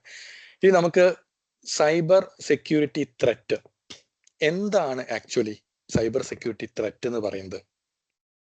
അപ്പൊ നിങ്ങൾ അതിൽ പറയുന്നത് cyber security threat refers to any action that exploit a vulnerability leading to harm to a network or computer system. അപ്പൊ നിങ്ങൾ ആദ്യം പഠിക്കേണ്ടത് എന്താണ് ഒരു വൾനറബിലിറ്റി എന്നാണ്. ഇപ്പൊ വൾനറബിലിറ്റിനെ പറ്റി പറയുമ്പോൾ വൾനറബിലിറ്റി എന്ന് പറഞ്ഞാൽ എന്താ? ആർക്കെങ്കിലും നിങ്ങൾക്ക് ഇതിൽ കുറെ ആൾക്കാരുണ്ട്, നിങ്ങൾക്ക് ആർക്കെങ്കിലും എന്താണ് ഒരു വൾനറബിലിറ്റി എന്ന് വളരെ സിമ്പിൾ ആയിട്ട് പറയാൻ പറ്റുമോ? അതിൽ എഴുതിയിട്ടുണ്ടല്ലോ actually a weakness in a system or network. അതാണ് ആക്ച്വലി വൾനറബിലിറ്റി എന്ന് പറയുന്നത്. അത് നിങ്ങളുടെ ഒരു റിയൽ ലൈഫിൽ ഒരു എക്സാമ്പിൾ ആയിട്ട് ഇപ്പൊ നമുക്ക് നമ്മുടെ വീട് തന്നെ എടുക്കാം. ഇപ്പൊ ഞാൻ നേരത്തെ പറഞ്ഞ പോലെ തന്നെ ഒരു ഗ്ലാസ് ഡോർ ആണ് നിങ്ങൾക്ക് കൊടുത്തിട്ടുള്ളത്. നിങ്ങൾ 24 mm തിക്നെസ്സിലുള്ള ടാമ്പേർഡ് ഗ്ലാസ് ആണ് യൂസ് ചെയ്തെന്ന് വിചാരിക്കുക. അങ്ങനെയൊന്നും ഈ ഗ്ലാസ് പൊട്ടൂല. ഒരുപക്ഷെ നിങ്ങൾ ഒരു ബ്രിക്ക് കുത്തി പൊട്ടിക്കുന്നതിനെക്കാട്ടും ഭയങ്കര ബുദ്ധിമുട്ടാണ് ഈ ഒരു ഗ്ലാസ് വിൻഡോ പൊട്ടിക്കാന്ന് വിചാരിക്കാം. ഓക്കെ, പക്ഷെ ഈ ഗ്ലാസിനൊരു പ്രത്യേകത ഉണ്ട്. ഇതിന്റെ കോർണറിൽ നിങ്ങൾ ചെറിയതായിട്ടൊരു അടി കൊടുത്താൽ ഒരുപക്ഷെ ഗ്ലാസ് ബ്രേക്ക് ചെയ്യും. നിങ്ങൾ ഇതിന്റെ സെന്ററിൽ കൊണ്ടുപോയിട്ട് എത്ര അടിച്ചാലും ഈ ഗ്ലാസ് പൊട്ടണമെന്നില്ല. പക്ഷെ ഇതിന്റെ കോർണറിൽ പോയിട്ട് ഒരു ജസ്റ്റ് ഒരു ഹാമർ കൊണ്ടൊന്ന് തട്ടി നോക്ക്, ഇത് ബ്രേക്ക് ചെയ്ത് പോകാം.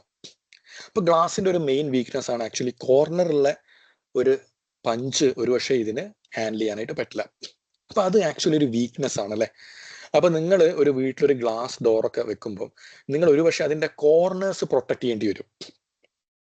കറക്റ്റ് അല്ലേ? കാരണം ഒരുപക്ഷെ കോർണറിലാണ് ഒരു അറ്റാക്കർ എടുത്ത് ഒരു കള്ളം കയറി കോർണറിൽ ഒറ്റയടിക്ക് ഗ്ലാസും പൊട്ടിച്ച് അയാൾ അകത്ത് കയറി. നിങ്ങൾ ലക്ഷങ്ങൾ മുടക്കി അത്രയും ടാമ്പേർഡ് പ്രൂഫ് ഗ്ലാസ് എന്നൊക്കെ പറഞ്ഞ് വെച്ച സാധനമാണ്. പക്ഷെ അയാൾക്ക് അതിന്റെ വൾനറബിലിറ്റി അറിയാം. അയാൾക്കറിയാം ഇതിന്റെ ഗ്ലാസിന്റെ മെയിൻ വീക്ക്നെസ് ഇതിന്റെ കോർണറിലാണ്, അതുകൊണ്ട് റെഡി അടിച്ച് അത് പൊട്ടുന്നുള്ളത്. ഇതാണ് ഒരു വീക്ക്നെസ് എന്ന് പറയുന്നത്. ഓക്കെ, എല്ലാവർക്കും വീക്ക്നെസ് ഉണ്ട്. ഹ്യൂമന്റെ ഒരു മെയിൻ വീക്ക്നെസ് എന്താണെന്ന് പറയാൻ പറ്റുമോ? ഏറ്റവും വീക്കസ്റ്റ് ആയിട്ടുള്ളത് ആക്ച്വലി പറയുകയാണെങ്കിൽ ഹ്യൂമൻ ആണ് അല്ലെ. നമ്മളാണ് ഏറ്റവും വീക്കസ്റ്റ്. നമ്മുടെ വീക്കസ്റ്റ് എവിടെയാണ്? ഏറ്റവും നമ്മുടെ വീക്ക്നെസ് എവിടെയാണ്? ആർക്കെങ്കിലും പറയാൻ പറ്റുമോ? നിങ്ങൾക്ക് നിങ്ങളുടെ ഈ വീക്ക്നെസ് ഒഴിവാക്കാനാണ് ഇപ്പൊ നിങ്ങൾ ഫോൺ ചെയ്യുമ്പോൾ തന്നെ അവർ പറയുന്നത് അല്ലെ, പോലീസ് എന്നോ സൈബർ CBI എന്നൊക്കെ പറഞ്ഞ് വിളിക്കുകയാണെങ്കിൽ എടുക്കരുത്. ആക്ച്വലി എന്താണ് നിങ്ങളുടെ വീക്ക്നെസ്? ബേസിക്കലി നമ്മളെ സൈക്കോളജിക്കലി ഏറ്റവും പെട്ടെന്ന് എന്ത് ചെയ്യാൻ പറ്റും? നമ്മളെ ട്രിക്ക് ചെയ്യാൻ പറ്റും അല്ലെ. നമ്മുടെ സൈക്കോളജി, നമ്മുടെ ഹ്യൂമൻ മെന്റാലിറ്റി ആണ് ആക്ച്വലി നമ്മൾ ആൾക്കാരെ പെട്ടെന്ന് വിശ്വസിച്ചു പോകും. ഫിഷിംഗ് അറ്റാക്ക് അല്ലെങ്കിൽ സോഷ്യൽ എഞ്ചിനീയറിംഗ് അറ്റാക്കിന് നമ്മൾ ഭയങ്കര വൾണറബിൾ ആണ്. നമ്മുടെ സിസ്റ്റത്തിനെക്കാട് വൾണറബിൾ ആണ് ഒരു ഹ്യൂമൻ എന്ന് പറയുന്നത്. അപ്പം അവിടെ ഒരു സോഷ്യൽ എഞ്ചിനീയറിംഗ് അറ്റാക്ക് അവിടെ സംഭവിക്കുമ്പോൾ ആക്ച്വലി അവിടെ എന്താ സംഭവിക്കുന്നത്? ഈ CBI നിന്നും കസ്റ്റംസ് എന്നൊക്കെ ആണെന്ന് പറഞ്ഞിട്ട് ആള് നിങ്ങളെ വിളിക്കുന്നുണ്ടല്ലോ. ആള് ആക്ച്വലി അങ്ങനെ വിളിക്കുമ്പോൾ എന്താണ് അവിടെ സംഭവിക്കുന്നത്? അതൊരു സോഷ്യൽ എഞ്ചിനീയറിംഗ് ആണ്, ഹ്യൂമൻ സൈക്കോളജിനെ ട്രിക്ക് ചെയ്യുക അല്ലെ. അപ്പം അത് എന്തിനാ ട്രിക്ക് ചെയ്യുന്നത്? നമ്മൾക്ക് ഇൻഫർമേഷൻസ് റിവീൽ ചെയ്യാനൊക്കെ ആയിട്ട് ട്രിക്ക് ചെയ്യുക. അപ്പൊ നമ്മൾ ഹ്യൂമൻ ആയതുകൊണ്ട് തന്നെ നമ്മുടെ ഹ്യൂമൻ സൈക്കോളജിനെ ട്രിക്ക് ചെയ്യുക എന്ന് പറയുന്ന ബേസിക് സംഭവമാണ് ആക്ച്വലി സോഷ്യൽ എഞ്ചിനീയറിംഗ് അറ്റാക്ക് ആകുന്നത്. അപ്പൊ വൾനറബിലിറ്റി എന്ന് പറഞ്ഞാൽ എപ്പോഴും ആലോചിക്കുക, അതൊരു വീക്ക്നെസ് ആണ്. അത് നിങ്ങളുടെ ഏത് ഡിവൈസിനും വീക്ക്നെസ് ഉണ്ടാവും. ഇതേപോലെ തന്നെയാണ് ഏത് സോഫ്റ്റ്വെയർ ആയിക്കോട്ടെ. നമുക്ക് സോഫ്റ്റ്വെയറിനെ കോഡ് എന്ന് പറയാം. Ultimately it's A code actually. ഏത് കോഡിനും അതിന്റെ വീക്ക്നെസ് ഉണ്ട്. നിങ്ങൾ ഇൻഫർമേഷൻ സെക്യൂരിറ്റിനെ പറ്റിയിട്ടോ സൈബർ സെക്യൂരിറ്റിനെ പറ്റിയോ അല്ലെങ്കിൽ IT പറ്റി എന്ത് പറ്റി പഠിക്കുമ്പോൾ നിങ്ങൾ ഓർത്തു വെക്കുക, വീക്ക്നെസ് ഇല്ലാത്ത ഒരു സംഭവം ഇല്ല. ആരെങ്കിലും ഒരാൾ വന്നിട്ട് പറയാണ് എൻ്റെ സോഫ്റ്റ്വെയർ ഒരു വീക്ക്നെസ്സും ഇല്ലാത്തത് ആണെന്ന് പറയുകയാണെങ്കിൽ നിങ്ങൾക്ക് 100% I can guarantee you that's wrong. അവിടെ നിങ്ങളെ ഫൂൾ ചെയ്യാണ് ആക്ച്വലി. 100%, അതായത് വീക്ക്നെസ് ഇല്ലാത്ത ഒരു കോഡില്ല. ഏത് കോഡായിക്കോട്ടെ അതിന് വീക്ക്നെസ് ഉണ്ട്. ഒരുപക്ഷെ ആ വീക്ക്നെസ് ഇതുവരെ റിവീൽ ആയിട്ടില്ല, അത് കണ്ടുപിടിച്ചിട്ടില്ല, അത്രയേ ഉള്ളൂ. അപ്പം ഏതൊരു സോഫ്റ്റ്വെയർ ആയിക്കോട്ടെ ഇതിനൊക്കത്തിന് എന്തുണ്ട്? വീക്ക്നെസ് ഉണ്ട്. ഇപ്പൊ നിങ്ങളുടെ വീട് തന്നെ എടുക്കാം. നിങ്ങളെ ഒരു അയൺ വീട്, കാസ്റ്റ് അയണിൽ നിങ്ങൾ വീട് ഉണ്ടാക്കിയെന്ന് വിചാരിക്കാം. അത്രയും സ്ട്രോങ്ങിലാണ് വീട് ഉണ്ടാക്കിയത്, ഒരു ഡോർ പോലും ഇല്ല. എന്നാലും അതിന് വീക്ക്നെസ് ഉണ്ട്. ഒരുപക്ഷെ ഒരു സ്ട്രോങ് ബോംബ് വന്ന് പൊട്ടിയിട്ടുണ്ടെങ്കിൽ ഒരുപക്ഷെ നിങ്ങളുടെ വീട് തന്നെ എക്സ്പ്ലോയിറ്റ് ആകുമ്പോൾ കൊളാപ്സ് ആയി പോകും അല്ലേ. അപ്പൊ വീക്ക്നെസ് ഇല്ലാത്തൊരു സംഭവം ഇല്ല എന്ന് ഓർത്തു വെക്കുക. ഒരു സോഫ്റ്റ്വെയർ ആണെങ്കിലും ഒരു ഹാർഡ്വെയർ ആണെങ്കിലും ഒരു ഹ്യൂമൻ ആണെങ്കിലും ഇതിനൊക്കെ വീക്ക്നെസ് ഉണ്ട് ആക്ച്വലി. ഈ വീക്ക്നെസ് കറക്റ്റ് ആയിട്ട് എക്സ്പ്ലോയിറ്റ് ചെയ്യുക എന്നുള്ളതാണ് ഒരു അറ്റാക്കർ ചെയ്യുന്നത് ആക്ച്വലി. അപ്പം അത് അങ്ങനെ എക്സ്പ്ലോയിറ്റ് ചെയ്യുന്നത് വഴി നമുക്ക് വലിയ സീരിയസ് ഡാമേജ് അല്ലെങ്കിൽ സീരിയസ് ലോസ് ഉണ്ടാവാം. അപ്പം അതിനെയാണ് നമ്മൾ സൈബർ സെക്യൂരിറ്റി ത്രെറ്റ് എന്ന് പറയുന്നത്. Cyber security threat refers to any action that exploit a vulnerability leading to harm to a network or a computer system. അപ്പോൾ നമുക്ക് ത്രെറ്റ് ആക്ടർ, ഇത് നമുക്ക് ബാഡ് ആക്ടർ അല്ലെങ്കിൽ ത്രെറ്റ് ആക്ടർ എന്നൊക്കെ പറയാം. ഈ ത്രെറ്റ് ആക്ടർ എന്ന് പറഞ്ഞാൽ എന്താ, commonly known as a bad actor are responsible for initiating these threat. അപ്പം ആരാണോ ഈ ത്രെറ്റ് ഉണ്ടാക്കുന്നത് അയാളാണ് ആക്ച്വലി എന്തെന്ന് പറയുന്നത് നമുക്ക് ബാഡ് ആക്ടർ എന്ന് പറയുന്നത് അല്ലെ. അപ്പം നിങ്ങളുടെ ടെർമിനോളജിയിൽ ഒരു വിഷയം നിങ്ങൾ പറയാമോ, അയാളത് ഹാക്കേഴ്സ് ആണ്, അങ്ങനെയാണ് ഇങ്ങനെയാണ്, ഓക്കെ എന്തോ ആയിക്കോട്ടെ, is a bad actor, right അല്ലെ. അപ്പം നമുക്ക് ഒരു അറ്റാക്ക് വെക്ടർ അല്ലെങ്കിൽ അറ്റാക്ക് വെക്ടർ എന്ന് ഉദ്ദേശിക്കുന്നത് ഒരു അറ്റാക്ക് ഒരു എന്താണ് ഒരു അറ്റാക്കിന്റെ മെത്തേഡ്സ്. ആക്ച്വലി ഒരു അറ്റാക്ക് നടക്കുകയെന്നുണ്ടെങ്കിൽ അതിന്റെ മെത്തേഡ്സ് ആണ് ആക്ച്വലി കൺസിസ്റ്റ് ഓഫ് 3 കമ്പോണൻസ്. എന്താണ് അതിന്? ഒന്ന് വൾനറബിലിറ്റി ആയിരിക്കും, ഒന്ന് മെക്കാനിസം ആണ്, ഒന്ന് പാത്വേ ആണ്. അപ്പൊ ഒരു അറ്റാക്ക് നടക്കുമ്പോൾ അത് ഒന്ന് ഒരു വീക്ക്നെസ് എക്സ്പ്ലോയിറ്റ് ചെയ്യാണ്, a weakness in a system or network. അതാണ് ആക്ച്വലി വൾനറബിലിറ്റി എന്ന് പറയുന്നത്. Exploit mechanism, the tool or technique use to take advantage of the vulnerability. Pathway, the route through the vulnerability is accessed. അപ്പം നിങ്ങൾക്കൊരു phishing email വരികയാണെന്ന് വിചാരിക്കാം. നിങ്ങൾക്ക് വരികയാണ്, ഞാൻ നിങ്ങളുടെ ബോസാണ്, നിങ്ങളുടെ കമ്പനിയുടെ മാനേജറാണ്, നിങ്ങൾ അർജന്റായിട്ട് ഈ ഡോക്യുമെന്റ് ഒന്ന് റിവ്യൂ ചെയ്തിട്ട് ഇതിനെ കമന്റ് ചെയ്യണം എന്ന് പറയുന്നിട്ട് ഒരു ഇമെയിൽ വരികയാണ്. നിങ്ങളുടെ ഇമെയിൽ പെട്ടെന്ന് നോക്കുമ്പോൾ നിങ്ങൾക്ക് ഒരു ജെനുവിൻ ഇമെയിൽ ആയിട്ട് തോന്നി, പക്ഷെ ഒരു ഫിഷിംഗ് ഇമെയിൽ ആണ്, നിങ്ങളത് ശ്രദ്ധിച്ചില്ല. അവിടെ ആ ഇമെയിൽ റിസീവ് ചെയ്തിട്ട് നിങ്ങൾ ആ ഒരു ഇമെയിൽ ഓപ്പൺ ആക്കി എന്ന് വിചാരിക്കാം. ആ ഇമെയിലിൽ ഓപ്പൺ ആക്കുമ്പം അല്ലെങ്കിൽ ആ ഒരു അറ്റാച്ച്മെന്റ് ഉള്ളത് ഒരു മാൽവെയർ ആണ്, ഒരു മലീഷ്യസ് കോഡ് ആക്ച്വലി ആ ഒരു ഡോക്യുമെന്റ് ഉണ്ടായിരുന്നു. അതായത് ആ ഡോക്യുമെന്റ് ഓപ്പൺ ആയിട്ടുണ്ടെങ്കിൽ ബാക്ക് എൻഡിൽ ഈ ഒരു മലീഷ്യസ് കോഡ് റൺ ആവും. ഈ ഒരു മലീഷ്യസ് കോഡ് റൺ ആയിട്ടുണ്ടെങ്കിൽ സ്വാഭാവികമായിട്ടും ഒരു പക്ഷേ ആ മലീഷ്യസ് കോഡ് ഇന്റന്റ് ചെയ്യുന്നത് നിങ്ങളുടെ PC-യുടെ ഡാറ്റ എടുക്കാനോ അതല്ലെങ്കിൽ ഒരു പക്ഷേ റാൻസം വയർ പോലുള്ള മാൽവെയർസോ എന്തോ ആയിക്കോട്ടെ, you can call it as A malware, ഒരു മലീഷ്യസ് കോഡാണ് ആക്ച്വലി അത്. അപ്പം ഈ ഒരു മലീഷ്യസ് കോഡ് അവിടെ റണ്ണായി ആക്ച്വലി. അപ്പൊ നമ്മൾ വൾനറബിലിറ്റിനെ പറ്റി പറയുമ്പോൾ ഇവിടെ ആക്ച്വലി എന്താണ് വൾനറബിലിറ്റി? ഇവിടെ ഏത് സംഭവത്തിനാണ് നിങ്ങൾക്ക് വൾനറബിലിറ്റി എന്ന് പറയാൻ പറ്റുക?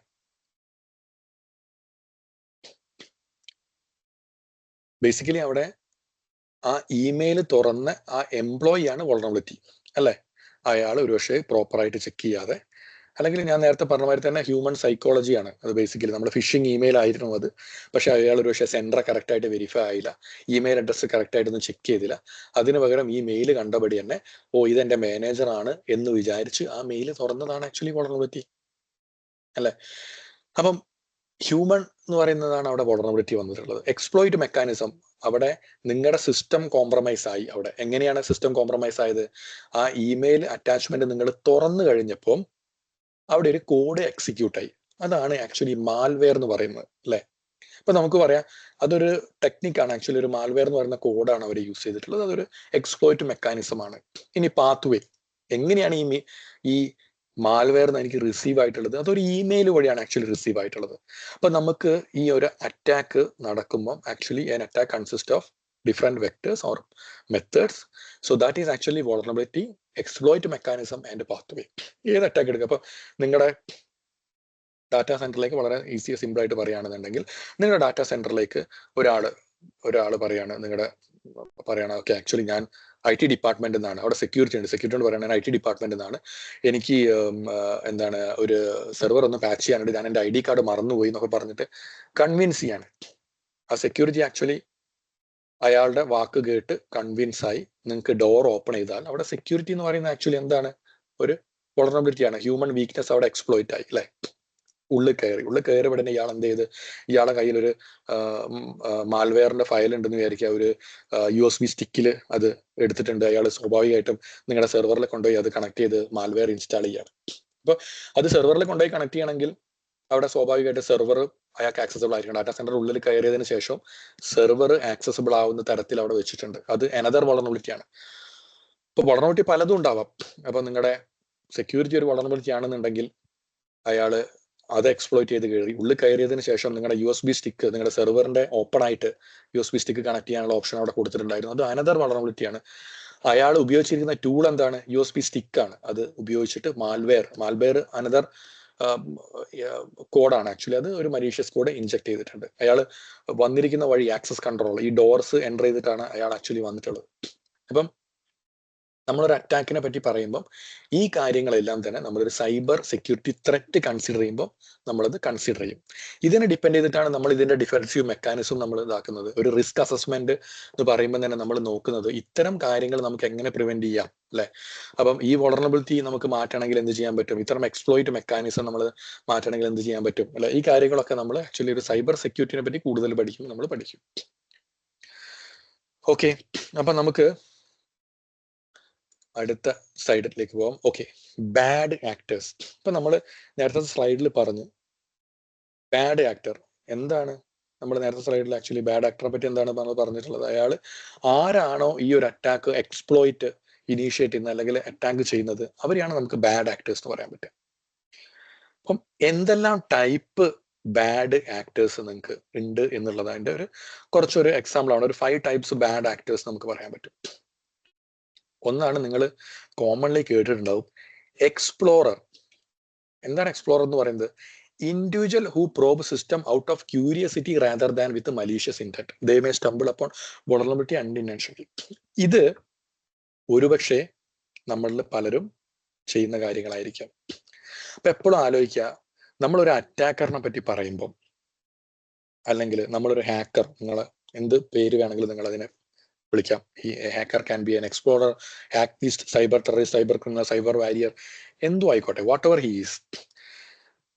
അവര് സാധാരണ ആൾക്കാർ തന്നെയാണ്. നമ്മൾ വിചാരിക്കണം, നമ്മൾ എപ്പോഴും ഹാക്കർ എന്ന് കേൾക്കുമ്പോഴേക്ക് നമ്മളെ മനസ്സിൽ എന്താണ് ആദ്യം ഓടി വരിക, അല്ലെ? ഒരു ക്ലോസ്ഡ് എൻവയോൺമെന്റിൽ ഇരുന്ന് കമ്പ്യൂട്ടറിൽ ഇരുന്ന് 4-5 മോണിറ്ററൊക്കെ വെച്ച് കോഡ് അടിച്ച് കയറ്റുന്ന ആൾക്കാർ, അല്ലെ? തലയിൽ തൊപ്പിയൊക്കെ ഇട്ട് ഒരുപക്ഷെ ഭയങ്കര മുഖമൊന്നും കാണിക്കാതെ അത്തരം ഡ്രസ്സൊക്കെ അല്ലെങ്കിൽ ഇതൊക്കെ കോട്ടൊക്കെ ഇട്ടിട്ട് ഉണ്ടാക്കുന്ന ആള്. പക്ഷെ ഒരു ബാഡ് ആക്ടർ അങ്ങനെയാവണമെന്നൊന്നുമില്ല, അല്ലെ? ഈ bad actor can be anyone. ഒരുപക്ഷെ ഞാനാവാം, നിങ്ങളാവാം, അല്ലെ? നിങ്ങളുടെ നെയ്ബർ ആവാം, ഒന്നുമില്ല, നമ്മുടെ തൊട്ടടുത്തിരുന്നിട്ട് നമ്മുടെ കൊളീഗ് ആവാം, നിങ്ങളുടെ ബെസ്റ്റ് ഫ്രണ്ട് ആവാം ഒരു അറ്റാക്കർ. അപ്പൊ അത് ആര് വേണമെങ്കിലും ആവാം. ഒന്നുമില്ലെങ്കിൽ നിങ്ങളുടെ വീടിന്റെ തൊട്ടടുത്ത് ഫ്രീ ആയിട്ട് വൈഫൈ ഉപയോഗിക്കുന്ന ഒരു പയ്യൻ വരെ ആവാം അറ്റാക്കർ. അവർക്ക് അങ്ങനെ പ്രത്യേകിച്ച് നമ്മുടെ മനസ്സിൽ വരുന്ന ആ ഒരു നമ്മുടെ സിനിമയിലും ടി വിയിലും ഒക്കെ കാണുന്ന സ്വാഭാവികമായിട്ട് നമ്മൾ കാണുന്ന സംഭവങ്ങളാണിത്. പക്ഷെ അങ്ങനെയൊന്നുമല്ല, bad actor can be anyone. അപ്പൊ ആ ബാഡ് ആക്ടേഴ്സിനെ പല ടൈപ്പിൽ ക്ലാസിഫൈ ചെയ്തിട്ടുള്ളതാണ് നമ്മൾ ഇവിടെ പറയുന്നത്. ഒന്നാണ് നമുക്ക് എക്സ്പ്ലോറർ എന്ന് പറയുന്നത്. കോമൺ ആയിട്ട് ഈ എക്സ്പ്ലോററിന്റെ പ്രത്യേകത എന്ന് പറയുന്നത്, ഇയാൾ എക്സ്പ്ലോർ ചെയ്യാണ് ഒരു വൾനറബിലിറ്റി. അയാളുടെ ഉദ്ദേശം എന്ന് പറയുന്നത് ഒരുപക്ഷെ ആ സിസ്റ്റം ഇന്റൻഷനലി കോംപ്രമൈസ് ചെയ്യാവുന്ന ആയിരിക്കൂല ആക്ച്വലി, അല്ലെ? അതിന്റെ ഒരു വൾനറബിലിറ്റി ഒന്ന് നമുക്കൊരാളാവാൻ ഇതായിരിക്കും. ഇപ്പം ഞാൻ ഒരു വെബ്സൈറ്റ്, ഇപ്പം നമുക്ക് ഒരു യൂണിവേഴ്സിറ്റി, നിങ്ങളുടെ യൂണിവേഴ്സിറ്റി ആയിരിക്കാം, നിങ്ങൾ പഠിക്കുന്ന യൂണിവേഴ്സിറ്റിന്റെ വെബ്സൈറ്റ് ഒന്ന് ജസ്റ്റ് ഹാക്ക് ചെയ്ത് അതിൽ കയറി അതിന്റെ ഡാറ്റയൊക്കെ ഒന്ന് മാറ്റി. ഓക്കെ, അപ്പൊ ആള് കയറുമ്പോൾ തന്നെ യൂണിവേഴ്സിറ്റി പകരം വേറെ എന്തെങ്കിലും ഒരു അൺഅപ്രോപ്രിയേറ്റ് കണ്ടന്റ് ആണ് അതിൽ കാണുന്നുണ്ടെങ്കിൽ വളരെ എന്താണ്, എല്ലാവരും അത് ഞെട്ടിപ്പോവും, അല്ലെ? അതിന്റെ ഒരു റെപ്യൂട്ടേഷനെ ഡാമേജ് ആവുന്ന കാര്യമായിരിക്കും. പക്ഷെ ഇയാൾ ഉദ്ദേശം എന്താണ്? ഇയാൾ ഉദ്ദേശം ഇത് ഞാനാണ് എന്ന് കാണിക്കാനുള്ള, അല്ലെങ്കിൽ എനിക്കിത് ചെയ്യാൻ പറ്റും എന്ന് കാണിക്കാനുള്ള ഒരു ഇന്റന്റ് ആയിരിക്കും ഈ എക്സ്പ്ലോററിന് ഉണ്ടാവുക. ബേസിക്കലി നമ്മൾ ഈ എക്സ്പ്ലോററിനെ പറ്റി, ഈ ഒരു അറ്റാക്കറിനെ പറ്റി നമ്മൾ പറയുമ്പോൾ, ഈ എക്സ്പ്ലോറർ എന്ന് പറഞ്ഞിട്ടുണ്ടെന്നുണ്ടെങ്കിൽ ഇതില് ആക്ച്വലി പറയുകയാണെങ്കിൽ ഏറ്റവും ലീസ്റ്റ് മലീഷ്യസ് ബാഡ് ആക്ടറാണ് ഈ എക്സ്പ്ലോറർ എന്ന് പറയുന്നത്, അല്ലെ? അവരെ ഉദ്ദേശം എന്ന് പറയുന്നത് എന്താണ്? എക്സ്പ്ലോർ ചെയ്യുക. ഏറ്റവും ഹാംഫുൾ കുറവുണ്ടാക്കുന്ന ആളാണ് എക്സ്പ്ലോർ ചെയ്യുക. അവര് ഇതൊരു കാശിന് വേണ്ടിയോ അല്ലെങ്കിൽ മറ്റ് ഇന്റൻഷന് വേണ്ടിയിട്ടോ ഒന്നല്ല, ഞാൻ എന്താണെന്ന് കാണിക്കാനായിട്ടൊന്ന് സെൽഫ് ആയിട്ടൊന്ന് ബൂസ്റ്റ് ചെയ്യാനായിട്ടും അവരുടെ ഇതിന് വേണ്ടിയിട്ട് ഒന്ന് ജസ്റ്റ് ചെയ്യുന്ന ആളെയാണ് എക്സ്പ്ലോർ എന്ന് പറയുന്നത്. ഓക്കെ. പക്ഷെ ഇവർ ചെയ്യുന്ന കാര്യങ്ങൾ നമുക്ക് സീരിയസ് ഡാമേജുകൾ ഉണ്ടാക്കാം. ഇപ്പം ഞാൻ നേരത്തെ പറഞ്ഞ മാതിരി ഒരു യൂണിവേഴ്സിറ്റിന്റെ വെബ്സൈറ്റ് ഹാക്ക് ചെയ്ത് കയറി അതിൻ്റെ ഒരു മലീഷ്യസ് കണ്ടന്റ് ഇടുകയാണെന്നുണ്ടെങ്കിൽ, അല്ലെങ്കിൽ ഒരു ഇൻഅപ്രോപ്രിയേറ്റ് കണ്ടന്റ് ഇടുകയാണെന്നുണ്ടെങ്കിൽ അത് അവരുടെ റെപ്യൂട്ടേഷനെ ബാധിക്കുന്ന കാര്യമാണ് അല്ലേ? നിങ്ങളുടെ കമ്പനിയുടെ റെപ്യൂട്ടേഷനെ ബാധിക്കും. നിങ്ങളുടെ ഒരു കമ്പനിയാണ്, അവരുടെ കമ്പനിയുടെ സംഭവങ്ങൾ, നിങ്ങളൊരു സൈബർ സെക്യൂരിറ്റിയിൽ തന്നെ വർക്ക് ചെയ്യുന്നതാണെന്ന് വിചാരിക്കുക. നിങ്ങളൊരു സൈബർ സെക്യൂരിറ്റി കമ്പനിയാണ്. ആ സൈബർ സെക്യൂരിറ്റി കമ്പനിയുടെ വെബ്സൈറ്റ് തന്നെ ഹാക്ക് ചെയ്ത് കയറി അതിലൊരു മലീഷ്യസ് കണ്ടന്റ് പോസ്റ്റ് ചെയ്തിട്ടുണ്ടെന്നുണ്ടെങ്കിൽ ആ കമ്പനിയുടെ റെപ്യൂട്ടേഷൻ തന്നെ പോയില്ലേ? ഒരുപക്ഷെ ഞാൻ ആ ഒരു അറ്റാക്കർ ആളാവാൻ വേണ്ടി ചെയ്തതാണെങ്കിൽ പോലും ഒരുപക്ഷെ ഓൺ ദ സ്പോട്ട് ഈ കമ്പനിയുടെ ഷെയർ ചിലപ്പം 100 1 രൂപയായിട്ട് കുറയാം അല്ലെ? കാരണം എന്താണ്, it's A cyber security company and he has got attacked or hacked. അപ്പം ഇത് റെപ്യൂട്ടേഷനും അല്ലെങ്കിൽ സീരിയസ് ഫിനാൻഷ്യൽ ലോസ് ഒക്കെ ഉണ്ടാക്കാം. ഓക്കെ, അപ്പൊ അതാണ് നമ്മുടെ എക്സ്പ്ലോറർ ഉദ്ദേശിക്കുന്നത്. ഇനി എക്സ്പ്ലോറർ പല മെത്തേഡ് യൂസ് ചെയ്യാം കേട്ടോ. ഒരു സംഭവങ്ങൾ നമുക്ക് എന്താണ് ഡാമേജ് ഉണ്ടാക്കാനായിട്ട് യൂഷ്വലി അവർ യൂസ് ചെയ്യുന്ന മെത്തേഡാണ് ഈ ഫിഷിംഗ് എന്നൊക്കെ പറഞ്ഞ്. ഫിഷിംഗ് ആണ്, സോഷ്യൽ എഞ്ചിനീയറിംഗ് ആണ് one of the common way of explorer. നിങ്ങൾക്ക് പല കാര്യങ്ങളിലും എന്താണ് ഫിഷിംഗ് എന്നൊക്കെ പറഞ്ഞിട്ട് എന്താണ് സോഷ്യൽ എഞ്ചിനീയറിംഗ് എന്ന് പറഞ്ഞാൽ നമ്മുടെ ഹ്യൂമൻ സൈക്കോളജിയിൽ നമ്മൾ ട്രിക്ക് ചെയ്യുക. എന്നിട്ട് നിങ്ങൾക്ക് ഇപ്പം നേരത്തെ പറഞ്ഞ മാതിരി തന്നെ CBI എന്നോ കസ്റ്റംസ് എന്നൊക്കെ പറഞ്ഞിട്ട് നിങ്ങളുടെ ഇൻഫർമേഷൻ ഗ്യാദർ ചെയ്യുക. ആ ഇൻഫർമേഷൻ വഴി അവർ ചിലപ്പോൾ നിങ്ങൾക്ക് സീരിയസ് ഡാമേജ് ഉണ്ടാക്കാം. അത് ഒരു സൈബർ ക്രിമിനലിനെ ബിയോണ്ട് ആയിട്ട് എക്സ്പ്ലോറിനും ചെയ്യാൻ പറ്റും.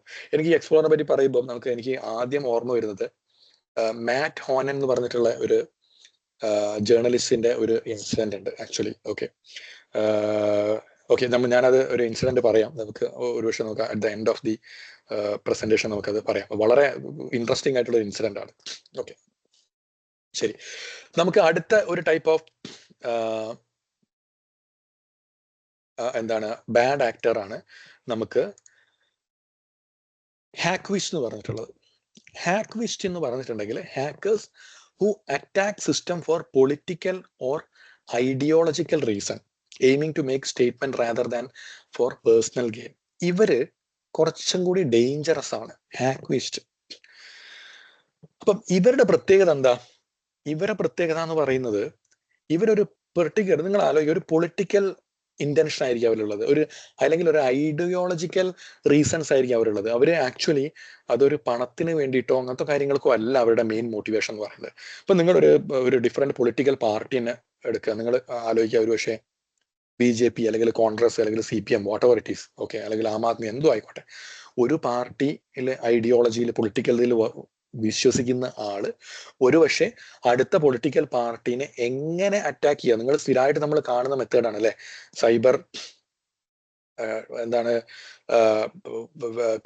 ടെററിസ്റ്റ് പോലെ അവരെന്ത് ചെയ്യും, ബേസിക്കലി അറ്റാക്ക് ചെയ്യും അല്ലെ. സൈബർ ആൾക്കാർ അതിനുണ്ട്. അവരെയാണ് നമ്മൾ ആക്ച്വലി ഹാക്വിസ്റ്റ് എന്ന് പറയുന്നത്. അവരുടെ സംഭവം എന്ന് പറയുന്നത് മെയിനായിട്ട് അവരെന്താ ഉദ്ദേശിക്കുന്നത്, അവരുടെ ഒപ്പോണന്റ്, ഇപ്പം എനിക്ക് നിങ്ങളുടെ ഐഡിയോളജിയിൽ എനിക്ക് വിശ്വാസമില്ല, അല്ലെങ്കിൽ എൻ്റെ ഐഡിയോളജി വേറെയാണ്, നിങ്ങളുടെ ഐഡിയോളജി വേറെയാണ്, അതുകൊണ്ട് തന്നെ നിങ്ങളെ എങ്ങനെയെങ്കിലും ഡിസ്ട്രോയ് ചെയ്യാന്നുള്ളതാണ് എൻ്റെ ഉദ്ദേശം. അതാണ് ആക്ച്വലി അയാളുടെ മെയിൻ ഉദ്ദേശം. അപ്പൊ അതെന്താണ് ആക്ച്വലി, അത് ഡ്രിവൺ ബൈ പൊളിറ്റിക്കൽ റീസൺസ് ആവാം, അല്ലെങ്കിൽ അത് ഹലോ സോറി, എനിക്ക് തോന്നുന്നു ആരോ ഒരാൾ അശ്വന്ത് ഒന്ന് മ്യൂട്ട് ആക്കണം ആക്ച്വലി. സോ അത് ബേസിക്കലി അത് പൊളിറ്റിക്കൽ റീസൺ ആവാം, അല്ലെങ്കിൽ സോഷ്യൽ റീസൺസ് ആയിരിക്കാം, അല്ലെങ്കിൽ അതൊരു റിലീജിയസ് ബെനിഫിറ്റ് ആയിരിക്കാം, എന്തോ ആയിക്കോട്ടെ. അപ്പൊ നമുക്ക് ഈ ഒരു റീസൺസിനൊക്കെ തന്നെ നമ്മൾ മറ്റൊരു എക്സ്പ്ലോയിറ്റ് ചെയ്യുന്ന ടൈപ്പ് ആൾക്കാരെയാണ് നമ്മൾ എന്താ പറയാ, നോർമലി ബാഡ് ആക്ടേഴ്സിലുള്ള ഹാക്വിസ്റ്റ് എന്ന് പറയുന്ന ആൾക്കാർ. ഇനി ഇതുപോലുള്ള മറ്റൊരാൾക്കാരാണ് ആക്ച്വലി സൈബർ ടെററിസ്റ്റ്. ഈ സൈബർ ടെററിസ്റ്റ് എന്താണ് കുറച്ചും കൂടിയും എക്സ്ട്രീമിസ്റ്റ് ആണ് കേട്ടോ. അപ്പൊ നമുക്ക് വേണമെങ്കിൽ പറയാം സിമിലർ ടു ആക്ടിവിസ്റ്റ് ആണ്, പക്ഷെ അവരെന്താണ് മോർ എക്സ്ട്രീം ആണ്. അപ്പൊ നിങ്ങൾക്ക് കാണാൻ പറ്റും, individual or group using cyber attack to create fear, disrupt critical infrastructure or further extremist agendas. ഇത് ഇവര് ആക്ച്വലി ഒരു ടെററിസ്റ്റ് ആണ്. ഒരു ടെററിസ്റ്റ് എന്താണ്, ഒരുപക്ഷെ നോർമൽ സോഷ്യൽ സൊസൈറ്റിനെ കംപ്ലീറ്റ് ആയിട്ട് ഇല്ലാതാക്കാൻ നോക്കുന്ന ആൾക്കാരായിരിക്കും അല്ലെ. ഒരുപക്ഷെ അതിൽ വീണ് പോവാന്ന് പറയുന്ന, അല്ലെങ്കിൽ പെട്ടു പോവാന്ന് പറയുന്ന ഒരുപക്ഷെ സാധാരണക്കാരനായിരിക്കും അല്ലെ. ഒരു ടെററിസ്റ്റ് വന്നിട്ട് അയാളൊരു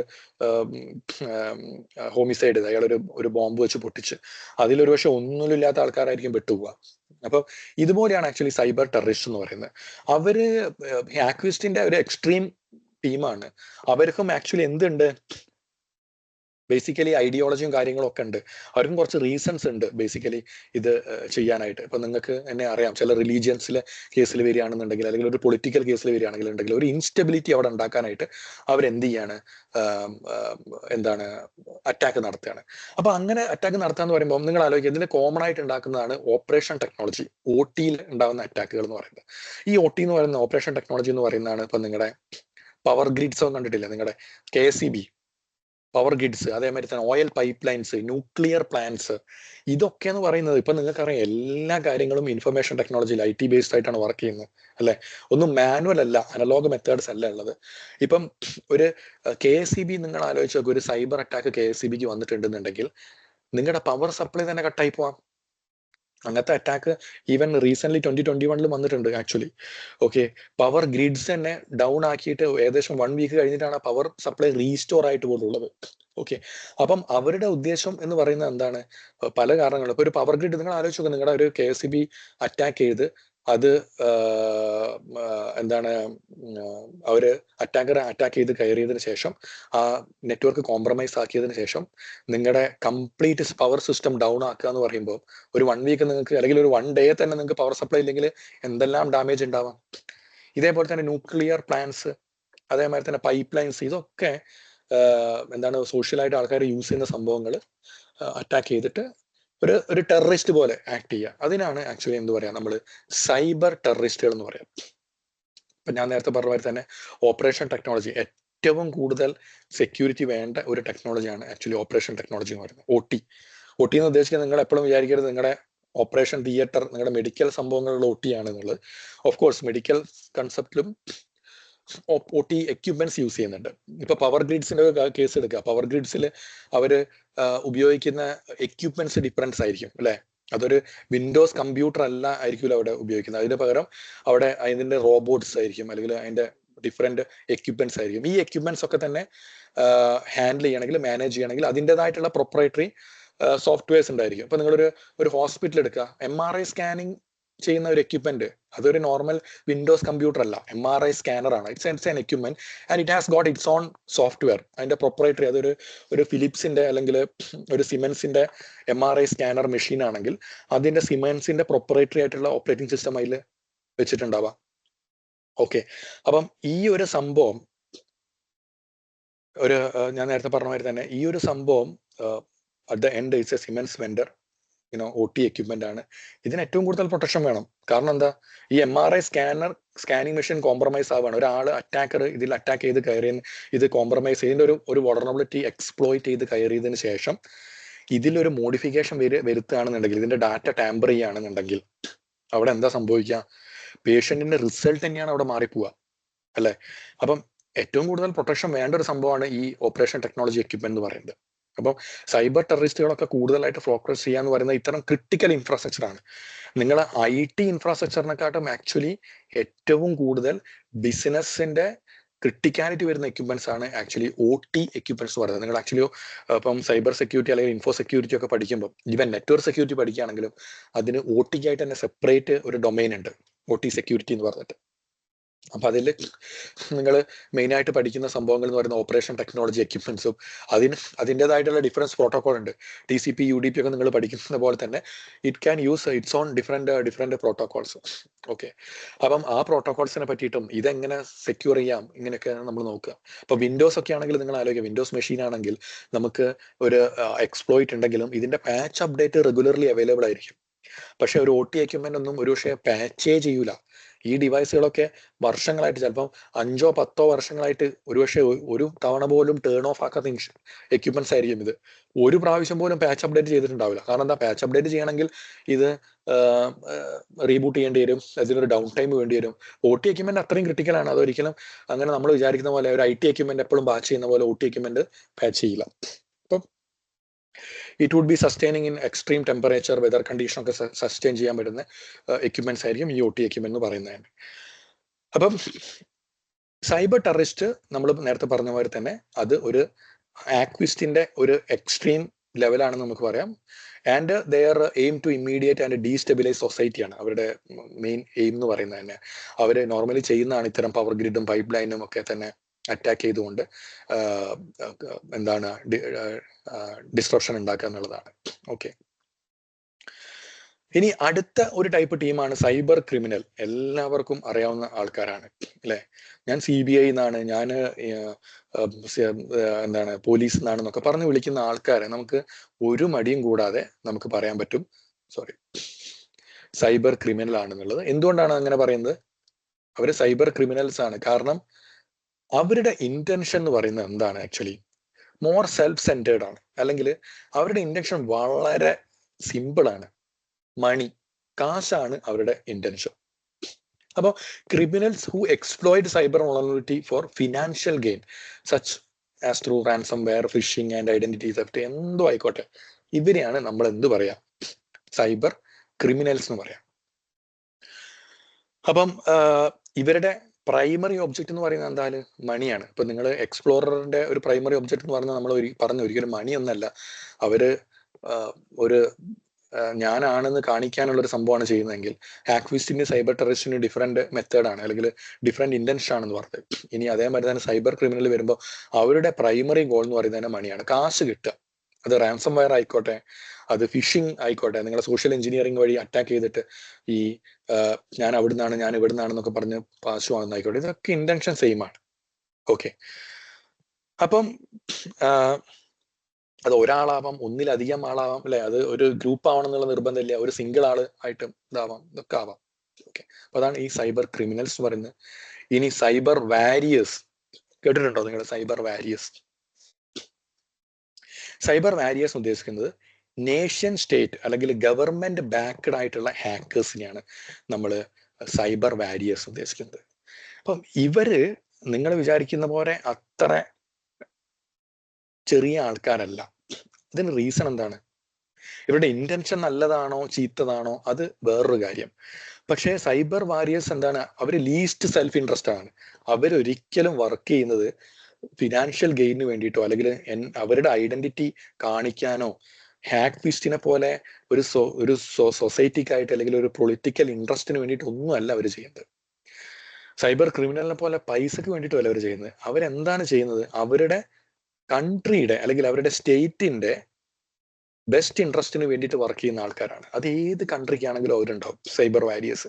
നിങ്ങൾ നിങ്ങളുടെ ഇന്ത്യയിലാണെങ്കിൽ ഇന്ത്യക്ക് സൈബർ വാരിയേഴ്സ് ഉണ്ടാവും, US-ലാണെങ്കിൽ അവർക്ക് സൈബർ വാരിയേഴ്സ് ഉണ്ടാവും. പക്ഷെ അവർ ഭയങ്കര ഡേഞ്ചറസ് ആണ്. കാരണം എന്താണ്? They have the resources of nation state at there disposal. Correct അല്ലേ? അവർക്ക് കൺട്രിയുടെ അല്ലെങ്കിൽ സ്റ്റേറ്റിന്റെ തന്നെ എന്തുണ്ട്? സപ്പോർട്ട് ഉണ്ട്. അവർക്ക് എല്ലാ സപ്പോർട്ടും ഉണ്ട്. അവർക്ക് റിസോഴ്സുകളൊക്കെ തന്നെ ഈ നമ്മുടെ രാജ്യവും നമ്മുടെ സ്റ്റേറ്റും ഒക്കെ കൊടുത്തോളും. അതുകൊണ്ട് തന്നെ അവർക്ക് എല്ലാ തരത്തിലുള്ള റിസോഴ്സസുകളും അവൈലബിൾ ആണ്. അവർ തന്നെ മോസ്റ്റ് ഡേഞ്ചറസ് ആണ്. അപ്പൊ അവരുടെ മോട്ടിവേഷൻ എന്താണ്?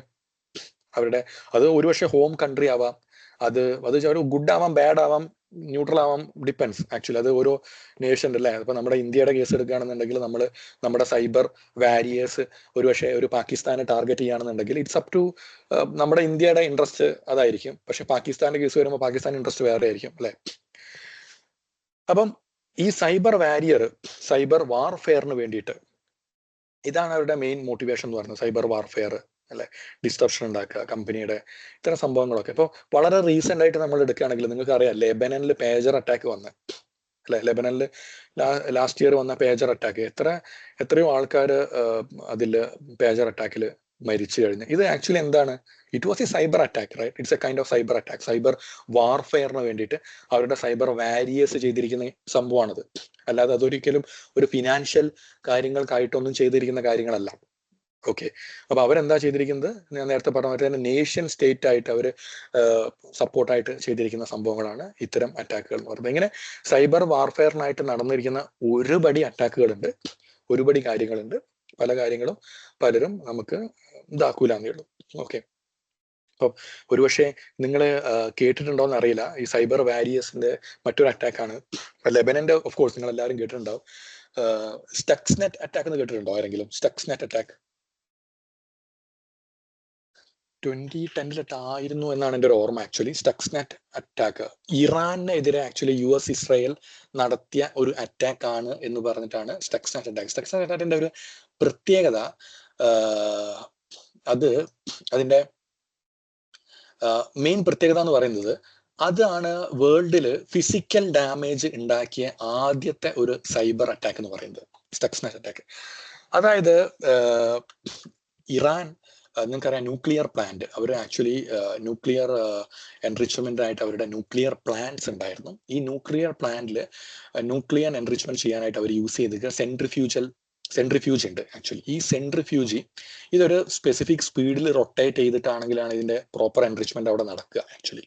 അപ്പം ഇറാൻ ആക്ച്വലി ഈ ന്യൂക്ലിയർ ഡെവലപ്മെന്റ്, ഇത്തരം ന്യൂക്ലിയർ വെപ്പൺസിന്റെ ഒക്കെ സംഭവങ്ങൾ അവിടെ ചെയ്തുകൊണ്ടിരിക്കുന്ന സമയത്ത് ഇസ്രായേൽ ആൻഡ് US നടത്തിയ ഒരു അറ്റാക്ക് ആയിരുന്നു. അവർ ബേസിക്കലി അവരുടെ എന്തായിട്ട് മാറി എന്ന് വെച്ചിട്ടുണ്ടെങ്കിൽ അവരുടെ ഈ ഇത് വളരെ എന്താണ് എയർ ഗ്യാപ്ഡ് ആയിട്ടുള്ള നെറ്റ്വർക്കാണ്.